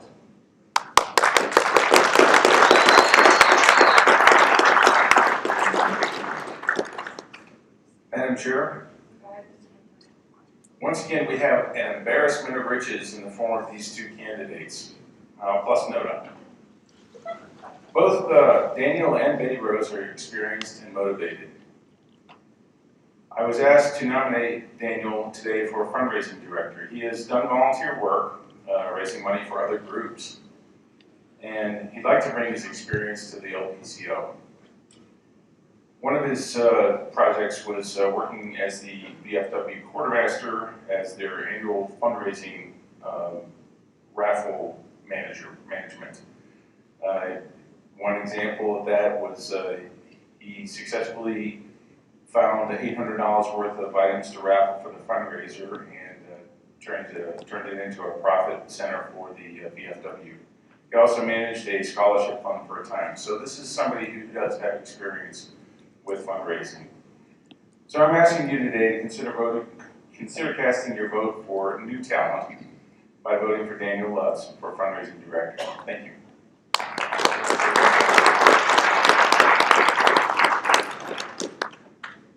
I guess we're done with nominating speeches. Are there any questions for the candidates, or should we just get that, Mr. Stephen? Yes, this question is for both candidates. Mother's milk of politics is money. Doesn't matter what type you're talking about, whether it's Federal Reserve notes, Bitcoin, cryptocurrencies, gold and silver, bring it on, or however you want to do it. It's how the party runs. There's no denying that.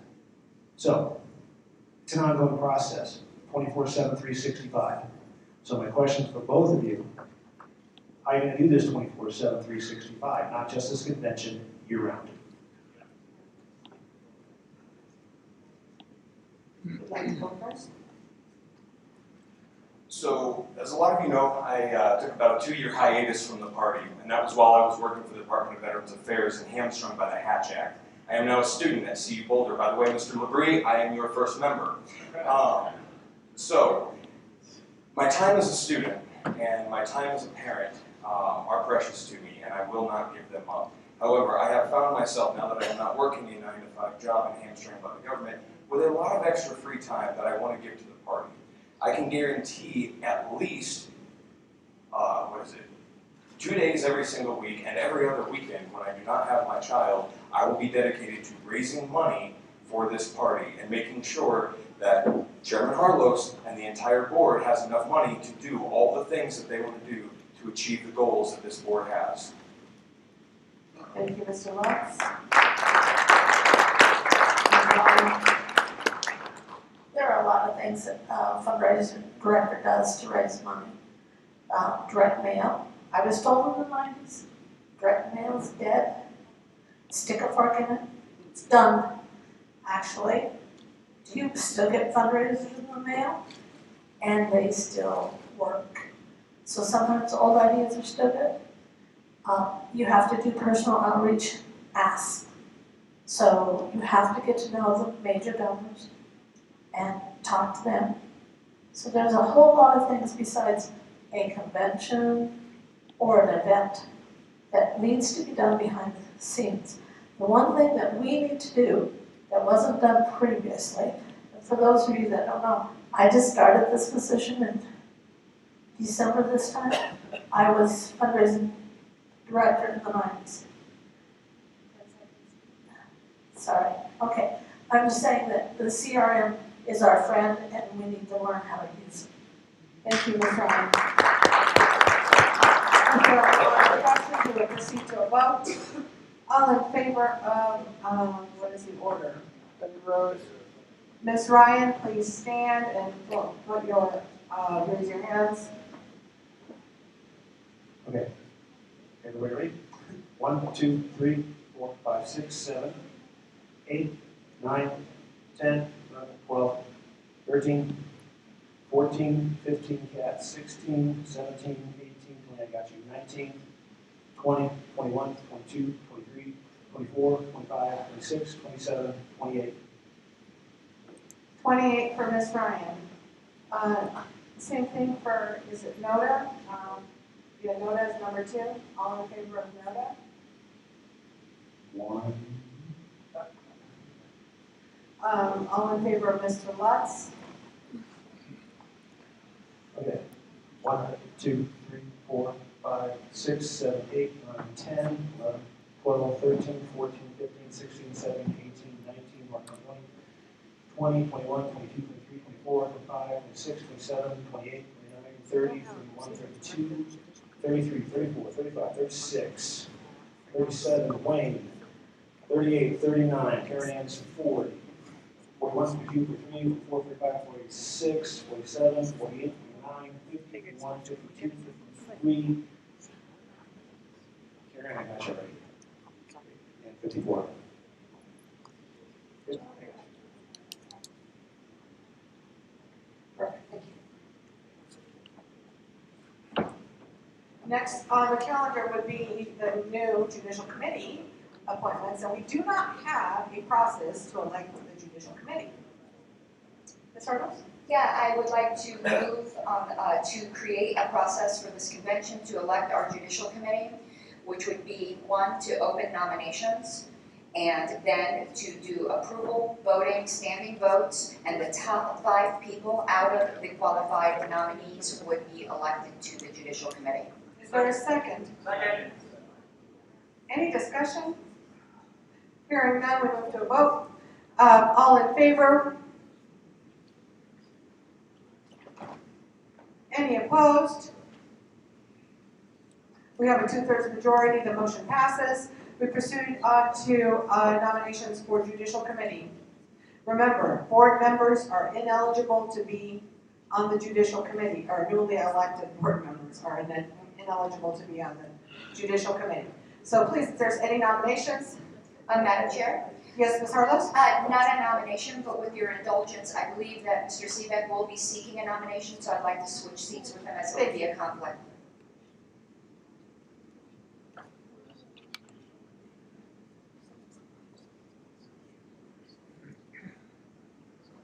What is the judicial committee do?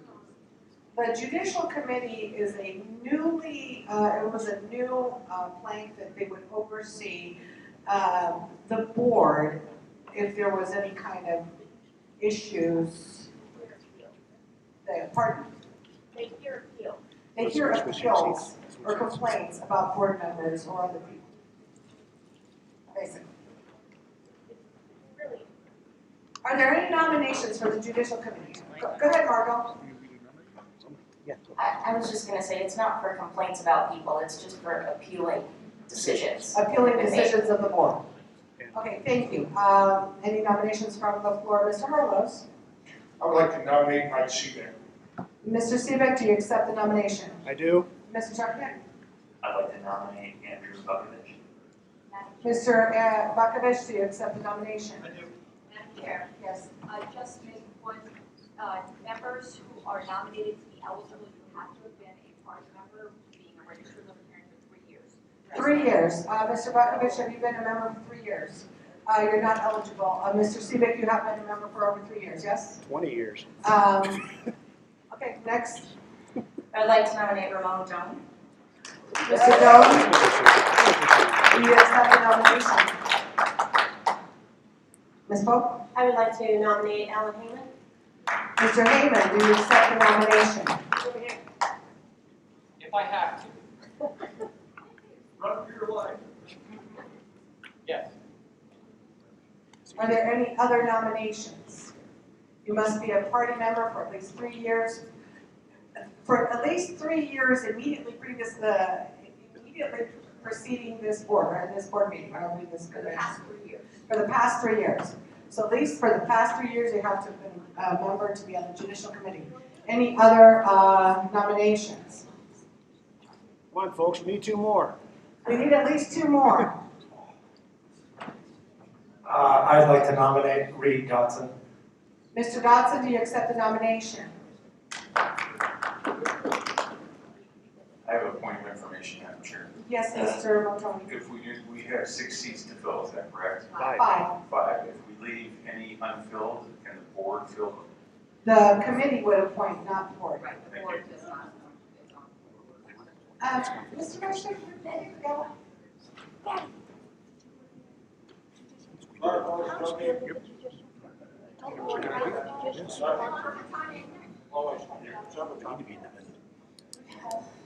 Microphone, is this a non? Microphone one. I have the honor, the privilege of nominating Victoria Ray.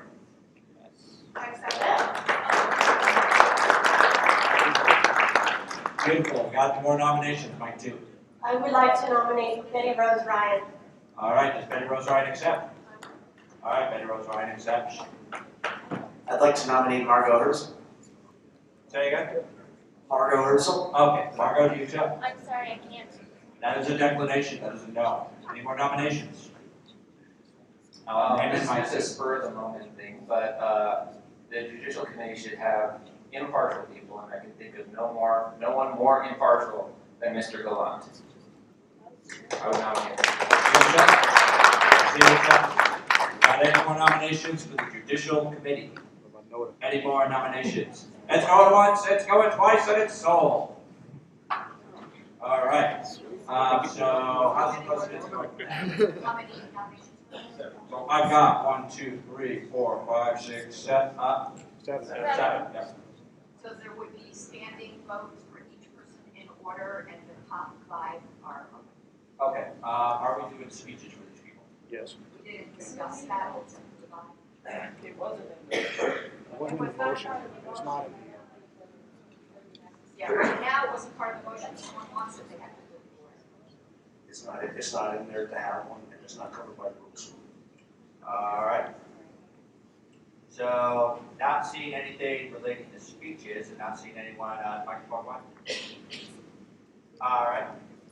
I was simply going to suggest that we codify that, but we don't need to if there's no desire for speeches. Very well. And seeing no desire for that at the moment, we're going to go ahead and proceed with the standing vote, if I'm correct. All right, we're going to proceed with the standing vote. No order. There's not an order yet. Say again? Yeah. Oh, there's not an order yet. Nota, did anybody Who's voting? Does Noda need to be nominated? Nota even makes sense. If someone would like to vote for NODA, they can't vote for any other candidate in an approval voting race, but NODA is always on the table. That's correct. That's what I Add notice to the. All right. Seeing no other names, we're going to go ahead and move with the standing vote because I see no motion for a paper ballot. If you would like to, what are you pointing at, Madam Chair? I would say the order of nomination. Okay. All right. Based on the order of nomination, microphone 2, do we have a question? Yeah, I just wanted to check and make sure that all candidates are in fact members 3 years prior to today. I believe that question was asked when each was nominated, and I believe that was verified to the satisfaction of this body. So, all right, with that, we're going to go ahead and start with voting. If you would like to vote for Mike Seabeck, please stand up and raise your bracelet at this time so the parliamentarian can count your vote. What's that? So, well, it's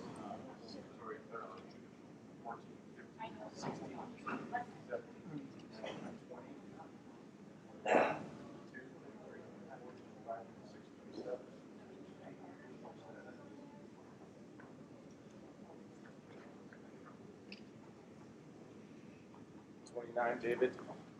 30, 31, 32, 33, 34, 35, 36, 37, 38, 39. I see 39, Mr. Chair. All right, that's 39 votes for Mike Seabeck. If you would like to vote for Ramon Doan, please stand up and hold your badge up so the parliamentarian can count your vote. 4, 5, 6, 7, 8, 9, 10, 11, 12, 13, 14, 15, 16, 17, 18, 19, 20, 21, 22, 23, 24, 25, 26, 27, 28, 29, 30, 31, 30, you're 32, Matt. 33, 34, 35, 36, 37, 38, 39, 40, 41, 42, 43, 44, 45, 46, 47, 48, 49, 50, 51, 52, 53, 54, 55, 56 over here, 57, 58, 59, 60, 61, 62. Mr. Chair, 63, 64. All right, up next is Alan Heyman. If you would like to vote for Alan Heyman for the Judiciary Committee, please stand up and raise your badge at this time. 1, 2, 3, 4, 5,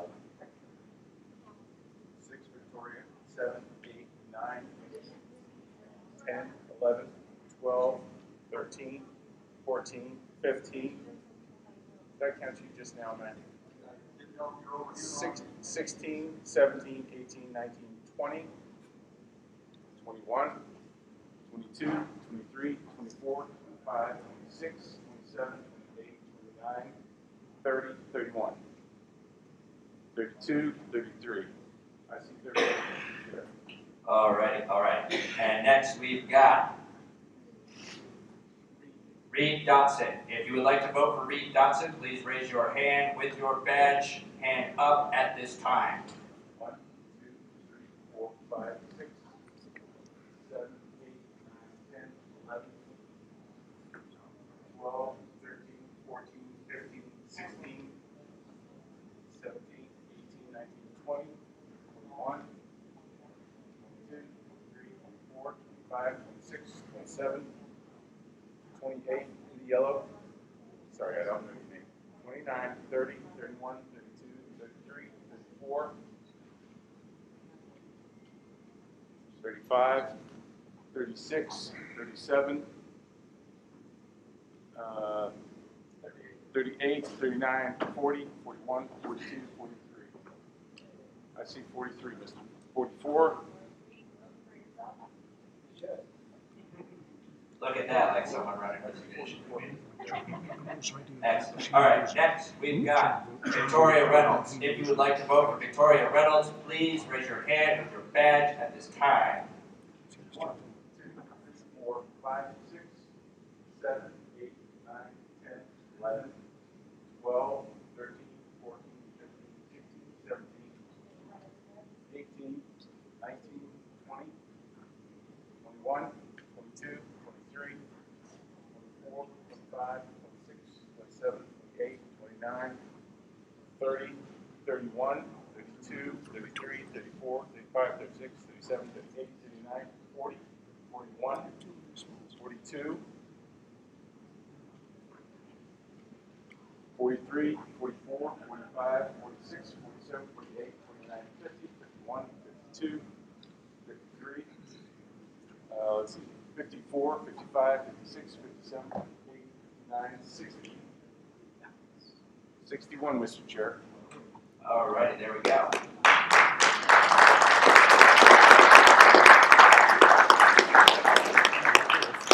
Up next, we have Betty Rose Ryan. If you wish to vote for Betty Rose Ryan, please raise your hand with the badges on them at this time. They are not badges, they are wristbands. My apologies. 1, 2, 3, 4, 5, 6, 7, 8, 9, 10, 11, 12, 13, 14, 15, 16, 17, 18, 19, 20, 21, 22, 23, 24, 25, 26, 27, 28, 29, 30, 31, 32, 33, 34, 35, 36, 37, 38, 39, running out of book, 40, 41, 42, 43, 44, 45, 46, 47, 48, 49, 50, 51. I see 51, Mr. Chair. All right, excellent. And last candidate for NOTA, we've got Steve Gallant. If you wish to vote for Steve Gallant, please stand up with your wristband up at this time so you can be counted by the parliamentarian. 1, 2, 3, 4, 5, 6, 7, 8, 9, 10, 11, 12, 13, 14, 15, 16, 17, 18, 19, 20, 21, 22, 23, 24, 25, 26, 27, 28, 29, 30, 31, 32, 33, 34, 35, 36, 37, 38, 39, 40, I see 40, Mr. Chair. And if you would like to vote for NODA, you may rise and raise your hand at this time, keeping in mind that if you vote for NODA, everyone else you voted for is kaputs.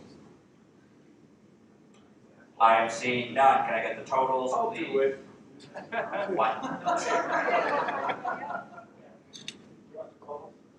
Yes, please. Actually, Margo has Yeah, Margo, if you would do the honors. She's working on it, she's working. 39, Ramon Jones, 64, Alan Heyman, 33, Reed Dodson, 44, Victoria Reynolds, 61, Betty Rose Ryan, 51, Steve Gallant, 40, Nona, 1. All right, Nona, so if you what? could give us the All top. Nobody will be judging you. So if you could give us the top 5, Margo? He's working it. Yep.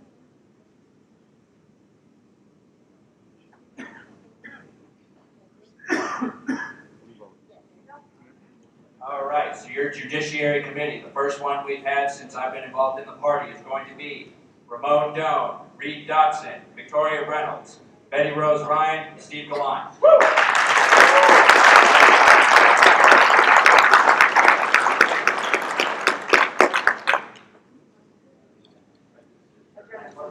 That's the last thing. Mr. Carlos, would you come up here, please?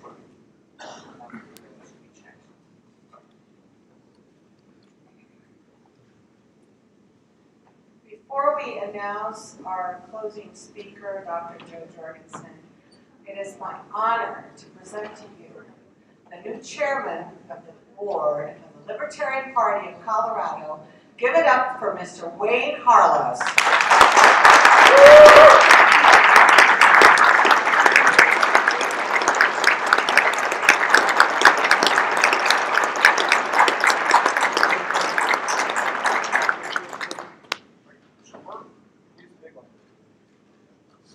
And then we will adjourn Sunday. Oh, wait, I forgot to adjourn.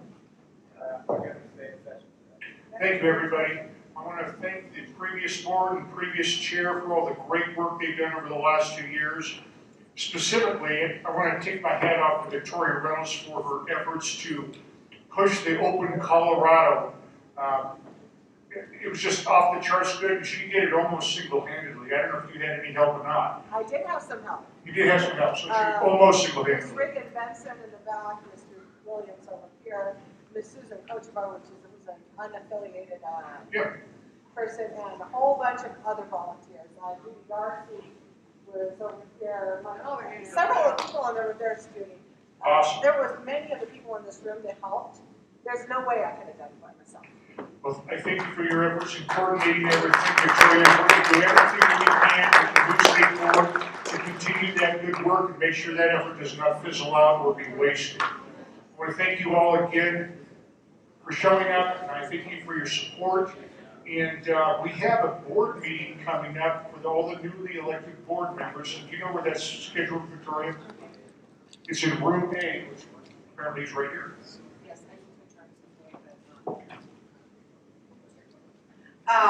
there was a quick announcement from Mr. Motoni, and then we're going to adjourn. Go ahead, Mr. Motoni. Thank you, Madam Chair.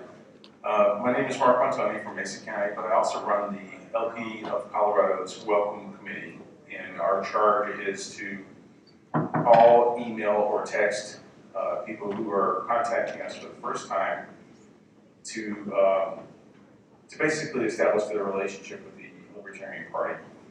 I need help in that role.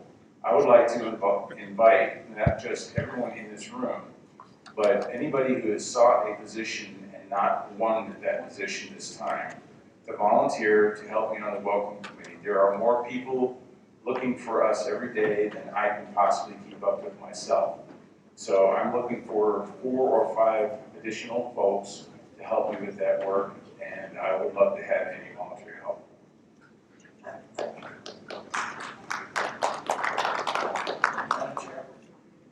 Yes, Mr. Sharpnecht. Mr. Johnson, Oh, Johnson, sorry, I thought. Sorry. I'll keep this brief. I want to take the message that Mark just put out there and take it to all of the positions on the board. You've heard me say it several times before. The name is director. Less do, more direct. We need teams, and we need volunteers working under every director. So if you ran for the position and were not elected, please be on the committee for that position. Those of you who didn't run for anything and you've got some time, please be on a committee under a director. Again, we need teams doing this stuff instead of activist volunteers that get burnt out 6 months in. Thank you. Thank you, Mr. Johnson. Mr. Turkett? I'd like to move to adjourn Sunday. Do we have a second? Second.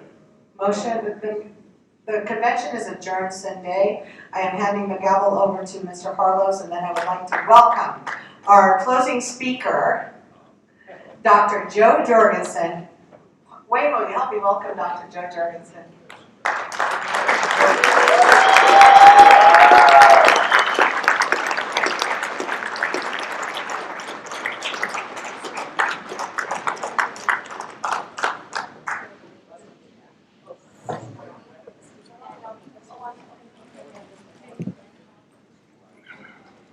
Madam Secretary.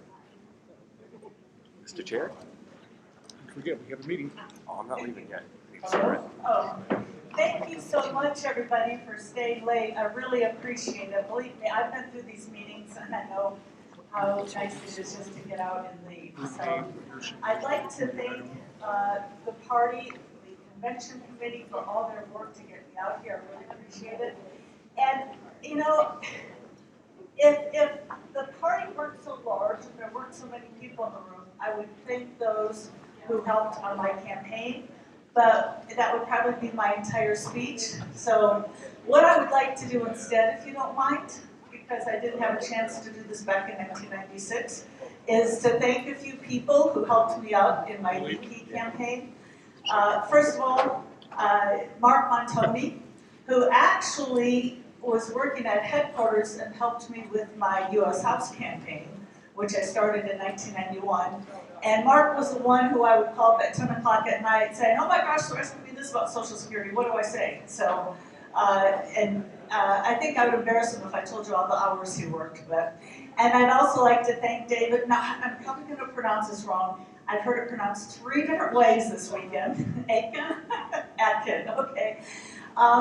He helped me with computer stuff, and he was trying to be so patient with me at his house, showing me how to do computer stuff, and I just remember being fascinated over his ergonomic chair, so shiny things with me. And last, I would like to thank Betty Rose Ryan, who drove me around for a couple of days, and my eating has always been a little outside the mainstream, and she took me to Wild Oats, and I still remember that, so thank you very much. And I thought it was interesting, the awards that you guys had yesterday.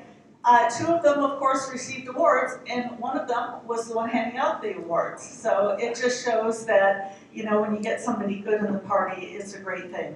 So I'd like to respond to a question that was given to Tara yesterday about being in the third-party debates. And she gave an excellent answer, saying that we want to be classified with the Democrats and Republicans. But of course, being a Libertarian, I have to add to that, right?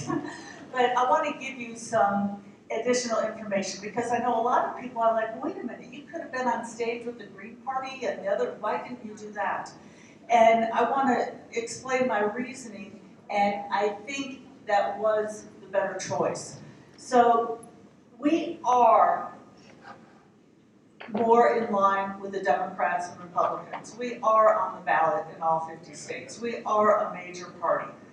And I felt 2 things. First of all, reporters like newsworthy items, of course. And you know, we've had pretty much the same website with the same issues. I've been going around giving the same stump speech from the same bus, same picture on the bus. So if I were in a third-party debate, that would be the news. And then the same thing that happened to me in 1996 would have happened to us in 2020. For the next couple of weeks, every time a reporter would talk to me, they would say, oh, so the debate, let's talk about, you know, you and the Green Party person. So by not debating them, now when they write articles about us in the newspaper, it's comparing us to the Democrats and Republicans. And that's pretty much what they did the entire time. We hardly ever heard them bring up the Green. I might have gotten asked about the Green Party twice in passing. So, and the other thing is, in 1996, when I was in the debate, and by the way, if you'd like to see a debate, you can Google my 1996 debate.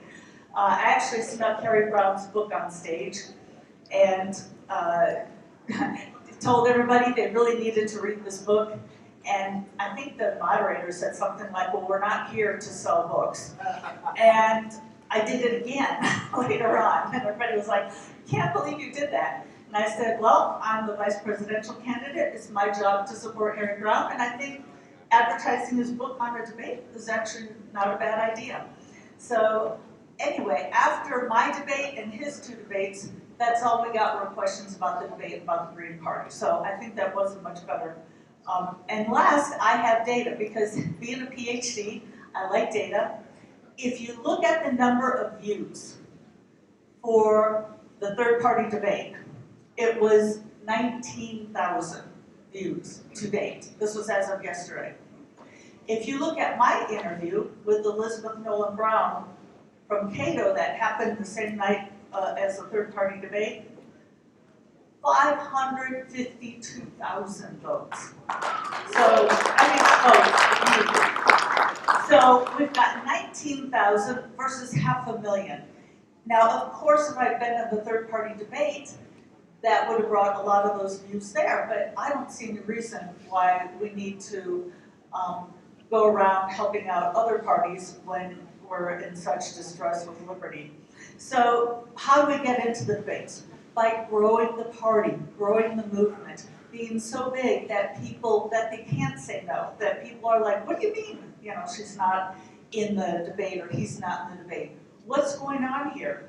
So for those of you who saw my talk on Friday, I mentioned a couple of my exciting numbers, which was 75% of our donors and 70% of our volunteers were brand new to the Libertarian Party. So we brought in a bunch of new people, and we need to keep it growing. Now, a lot of the people that were attracted to the party, they're not calling themselves libertarians yet, but they would classify themselves as People for Liberty. So I would like to tell you about the organization People for Liberty, which I was honored that they asked me to be president of the board. Some of you may have heard of and seen the Let Her Speak campaign. And I had a lot of people say, you know, that Let Her Speak campaign, that seemed to be run a little differently than the rest of your campaign. Well, that's because we didn't run it. In fact, it was started by a super PAC, so we weren't even allowed to coordinate with them and set something up. So they were able to set up an event that was so well known, so well attended, that people thought that it was the campaign putting it on. So that's what People for Liberty did. And for those of you who are wondering where Dan Fishman went, he's the executive director of People for Liberty, and Lauren Postler, who founded the group, is there with it. So the purpose of People for Liberty, and that's what I wanted to talk to you about today, within the larger scope of growing the movement, is a grassroots organization. And I was surprised to learn it's the only organization that focuses on grassroots growth. And when Lauren told me that, I said, that doesn't sound right. Like, what about advocates for self-government? And she said, no, go to their website. You'll see they're educational. You know, they don't have groups out there. They're not actually trying to form groups. And right down the line, most of it's either educational, research, or some combination. So the other important number that I mentioned Friday night was that we had the lowest cost per vote, which is $1.83 per vote in Libertarian Party history. And the way we got that was through organic growth. You can look at it as people can have, or organizations, campaigns can have either organic growth or paid growth. So you can support your candidate by having advertisements out there, being on radio, TV, all that, which takes money, or organic growth, which is more from the people, bottom up, from the grassroots movement. And so that's how People for Liberty is doing it with the organic method. And that's how they did Let Her Speak, which was wildly successful. We're also doing Facebook pages for different groups. For instance, We've got Veterans for Liberty, Black Voters for Liberty, Women for Liberty, Christians for Liberty, all sorts of different discussion groups to try to grow the movement and bring people more into the dialogue. So what we do is we put out content that interests people and get them discussing. So as an example, when it was Easter, I wish everybody happy Easter. For the record, I also mentioned Passover, Ramadan, and a few other religions, so I wasn't trying to simply put out the Christian message. Everybody who clicked on loved when I said Happy Easter was invited to be in the group Christians for Liberty. And so there's a different conversation going on in that group than, let's say, the group for the Second Amendment. And by the way, the group for the Second Amendment has only been out there for a year, and there's already over 5,000 people having a conversation. And if you think that's good, we've got over 8,000 in the Veterans for Liberty. And I can tell you on the campaign trail, I saw a lot of veterans. There were veterans at pretty much every stop. So what we're trying to do is discover what resonates with people, with each group, and have them explore liberty. And the thing we know is that once people are on the path for liberty, they end up pretty libertarian. And nothing makes you more libertarian than having discussions with other libertarians to try to learn more about the organization and to just kind of be on board. In fact, when I was at the Florida State Convention last year, I said, you know, I don't think we need to have this rule where you have to be a 100-100 in order to be in the Libertarian Party. You know, I think if somebody's a 70-70, let them in, maybe not run them as a candidate, but let them in the party and talking to people, reading books, I think that they will slowly move towards the 100-100. And it just so happens there was somebody at the table who said, that's exactly me. I joined at 70-70, and I ended up being 100-100 and serving at, was that you? Me too. No, Oh, you too, okay, yes. He said, I ended up serving 2 terms with the LNC, even though I joined at 70-70. So what we're trying to do is we're trying to get people on the path to liberty. And we want to facilitate these discussions. Now, let me give you another example. Next week is National Boat Safety Week. And so we decided to have a little bit of fun with this, and Dan Fishman and Ken Armstrong are going to have a discussion on how to enjoy the water without losing your guns. And by the way, if you're interested in the topic, it's Tuesday at 1 o'clock. So, but with People for Liberty, we're not just talking about it, we're living the lifestyle. I'm not sure if you heard of the National Day of Service, but we decided to take May 1st back from the communists and to create a Libertarian National Day of Service where we go out and show that voluntarism works, that we can get things done without the government help. And by the way, May 1st happens to be my birthday. I always thought it was rather ironic that I shared my birthday with the Soviet Union, or what's considered to be the communist birthday. Thousands of people showed up all across the country. In fact, it was such a success that a reporter attributed the National Day of Service to the National Libertarian Party. So if the National Libertarian Party gets credit for stuff we do, great, because what we're interested in is growing the movement, just bringing people in. And we also got favorable news coverage. In Alameda, California, they were on TV talking about the Libertarian Party and explaining how we don't need government to get things done. So next year, we hope instead of having thousands, going to tens of thousands. Now, we don't want to lose momentum, and that's what really I'm talking about. The good news is that when people taste liberty, they want more of it. And the biggest problem is getting the word out there. I'd like to close with I thought was a somewhat, it would be humorous if it weren't sad. So an acquaintance told me, well, I had a friend who said he went to vote, and he comes back to me and he says, you know, I saw Trump's name, and I saw Biden's name, and then I see Joe Jorgensen. Who's he? So we gotta let people know that there's another option. Because if the first option is in the voting booth, of course, they're gonna look at Joe Jorgensen and say, well, I don't know what his platform is, so I guess I'll vote for the other two. So we've got to get the word out there. So again, thank you so much for having me speak, and I can't wait to be back for the 50th. Now, do I have time for questions? Sure. Okay. Okay. Yes? Are you running in 2024? Do you want me to run? Yes. I know, that's a dangerous question. I probably shouldn't ask you in front of the rest of the audience. It's too far away, and even if I wanted to, I wouldn't be, because FEC's got all sorts of rules, you know, exploratory committees and all that. But what I have said is that even though pretty much whenever somebody gets it the first time they run again, they get it the second time, I don't think it should be automatic. I think you should have to earn it even more the second time, because now you've got momentum. And so right now my focus is on growing the movement. And if I grow the movement enough, then I will see if I think I deserve it. Yes?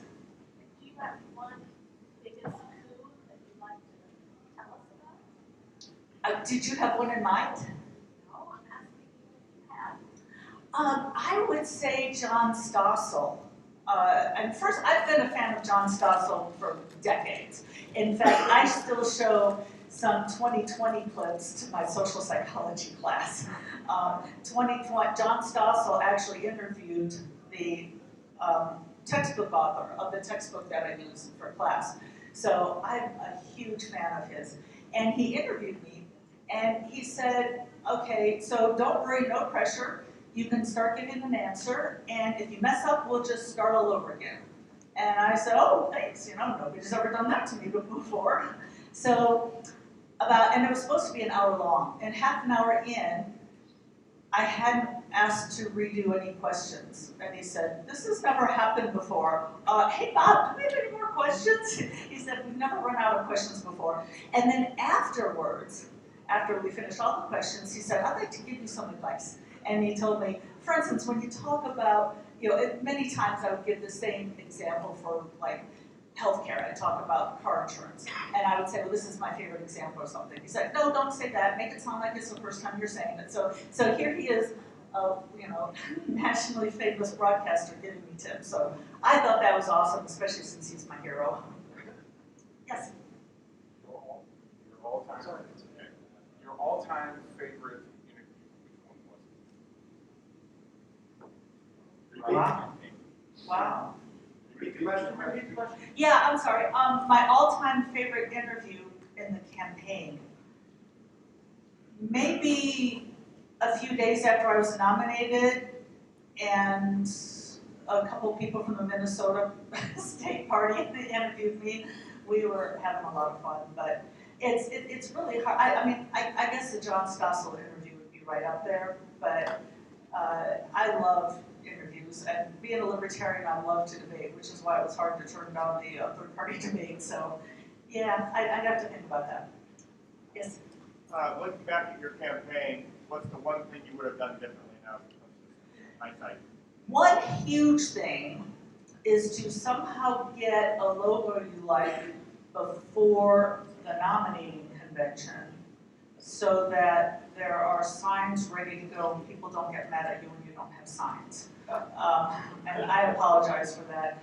We went through, well, we had many complaints about my original logo, because basically we ripped off my 1996 logo because we were running on a shoestring.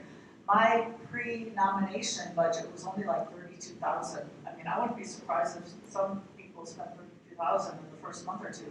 So we tried to do everything, again, putting donors' money to best use.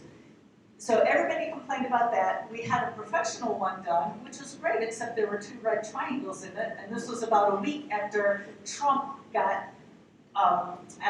was highly criticized about the red triangle thing. So we said, okay, we can't have red triangles. Now, I love Steve Dasbach to death. He's such a scientist. He told me, no, I think we can keep the red triangles because The Nazi triangles were equilateral, but ours are isosceles. And I was like, no, Steve, perception is everything in politics. They're not going to look at it that way. So we ended up having to change the logo again, and so we didn't have signs. Yes. So speaking of the debate, so no doubt you were like pulling at the leash, let me answer some of these questions. What question, if you can remember, what question stood out that you really wanted to answer, but the other two left up so badly, I didn't get a chance to answer just one question, would have been, you don't know what happened. Oh, gosh.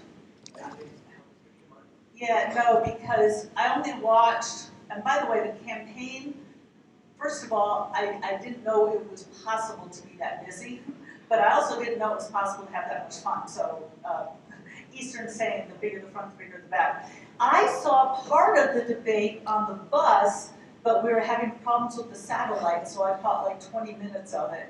And then they were like, oh, we got more important things to do, so you don't need to watch the debate. So it was hard to say, but it's so frustrating listening to them. And Tara explained how we were hoping to get things going, because we were in talks with them about a separate debate. Yes? Is the bat still at large? I don't know the lifespan of a bat. I didn't kill it though. I just wondered if we needed to go take care of some business. Yeah, no, and for those of you who don't know, the bat is the only animal that doesn't have to actually bite you for you to get rabies. It only has to touch you. So it didn't actually bite me. I don't turn into a vampire at night. But it did scratch me on the chin, so they had to give me a rabies shot there too. But poor Seth Levy and Jess Mears. So this was the very first day of the bus tour, and I was flying out to Pennsylvania. Now, to my credit, I did get on the plane, but when we landed, I said, okay, we have to go straight to the hospital. And they were like, well, maybe we go at 10 o'clock tonight. And I'm like, you realize this is life or death, right? And besides, have you ever been in an emergency room at 10 o'clock on a Saturday night? Because it was Saturday. So poor Seth, he's already doing the bus tour, already coordinating with the states. Now he has to coordinate with emergency rooms to see which emergency rooms has the rabies vaccine. So that, you know, sorry staff. But did you know that got us international coverage? Was it Time or Newsweek? They had it over in Europe. I mean, And that bat had a very popular Twitter account for a while. Yes. Yes, and by the way, I practice what I preach. I have a huge deductible, and I ended up spending like $3,600 of my own money for the emergency rooms, but it gave us much more than $3,600 worth of publicity. So I would do it again. And there was another time where they told me stay away from an animal because if you get bit, then they're going to think we're just making all this up. Yeah. You know, like you're going around getting bit by different animals. So. The question, did the bat by chance go through? I would like to know. No other questions? Yes? Would you just offer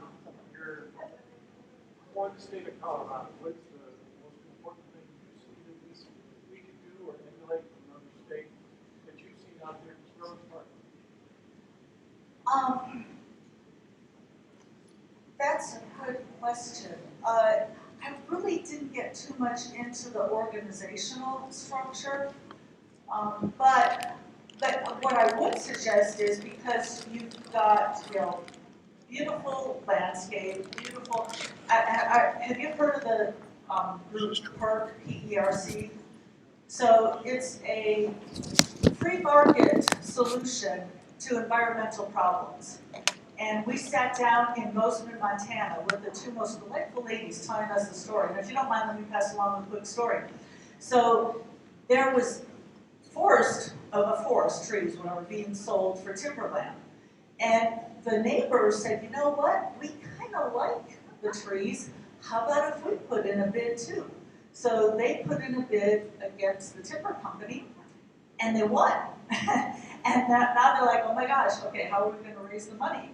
And you know, I didn't think that it would be a problem because people tend to like trees. So they were surprised though at just how fast they raised it, like within just a couple weeks. So they won, the timber company lost. If it ended there, it'd be a great story. But what happened was, because people in office get to office because of political favors and contributions, they passed a law so that would never happen again, so that timber companies would always get it. So they have, so again, Montana, again, you know, beautiful parks and rivers and all of that, and they've got a very in-depth look at how to create free market waterways, basically, how you can work that out. So just thinking of being in this beautiful state with everything that you have, I would look into that organization. And besides, the environment was one of my favorite issues to talk about, so thanks. Yes?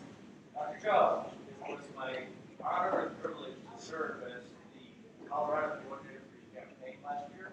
Thank you. I was so impressed as we were fed data from the people that have gone into your websites and signed up to be involved in the campaign, and to find that the majority of those people were not libertarians. Yep. They came from the Democrat Party, they came from the Republican Party, they came from unaffiliated, they came from, I've never voted for anybody in my life, but I like this one.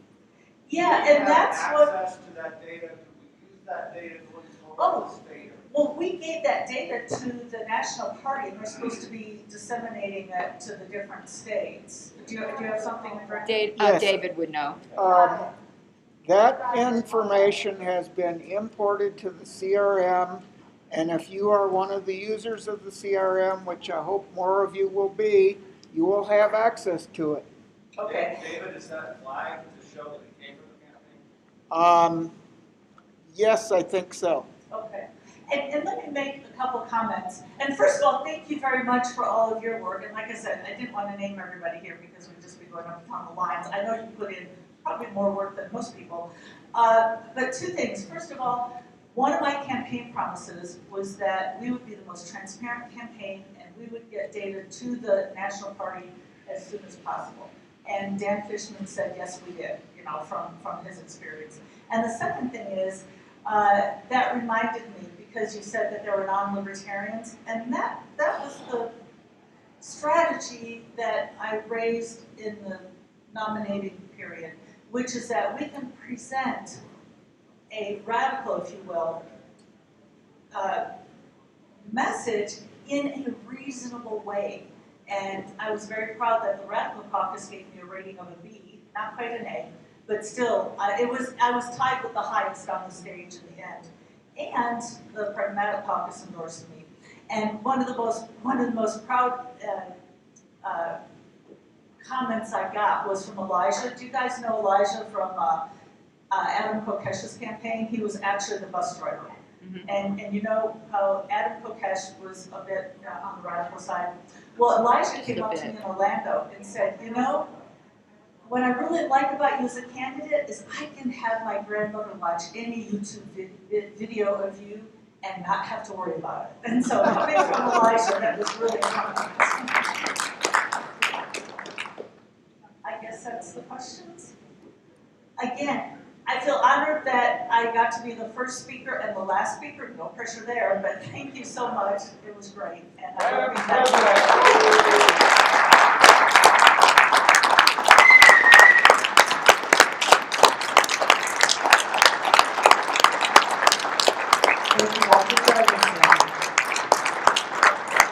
Come on, you can give it up higher. Come on! Everybody's in Colorado.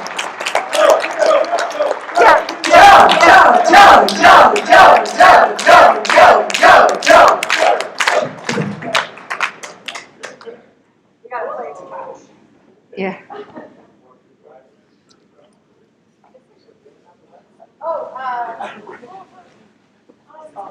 The board meeting of the new board is in room A. There are contemplated binders on the table. Thank For you. the new directors. David? New board meeting in room A, whenever the new chairman would like to have it. There are continuity binders with each director's position on the tables. That is from the outgoing board to the incoming board. And I'll get in touch with you. And congratulations to all of the new board members. Thank As you. National Secretary, I'll get in touch with you to put you right on that .com list, the email list. Okay. Cool. Congratulations. Thank you. Who is the new district? If I'm given the Um, opportunity, that's a few things to say. I'm so confused right now. I'm picking up. Awesome. I love your keyboard. Is that, oh, yeah. anyway, so, I don't know, Eric got an old version of Continuity Binder. Okay. It probably has everything. Okay. I'll send you an updated version. There's really not much you need, you know all the stuff. Do you want a template for a meeting notes? Okay. I have my own, like, Yeah. I'm very fussy. I would think. Apparently, and we have this weird parliamentary following that I have. They're not libertarians, but I have a feeling they like observe us, like, you know, like the North American way. They have anything to do. It's the weirdest thing I've ever seen. This one guy watches everything. He watched the whole convention online. So he goes, be sure to tell whoever's preparing the convention minutes that when it's a signed ballot, that's got to be taken, that's got to be noted in the minutes. Like, the names are supposed to be noted in the minutes, like a roll call vote. I'm like, I'll let Good them know. luck. We're going to put all the these names? Yeah, right. I said, I'll let them know. Don't be a salty bitch. Now, it's for certain. Okay. Yeah. All right. Well, congratulations, and let me know. It's at 3, the meeting? What time is it now? 2:30. Before I head out. Congratulations. Thank you. Both of you, Mr. and Mrs. Arlos. Are you a hugger? Oh, yeah, no. Okay, I never know what people know. Me, it's the same, but. Yes, yes, absolutely. All right, well, we'll see you guys. See you around. Meet some air. Okay. Great. Awesome. See you guys. Okay, let me just close down my live stream, and I'll probably stream the board meeting, but I want to close this down. Okay, everyone, the convention is over with our closing speech. We do a brief board meeting. I think California, I think a lot of affiliates do, after the convention with the new board, and I'm moving over to that room, and depending upon how extensive it's going to be, I might stream that. All right, bye-bye.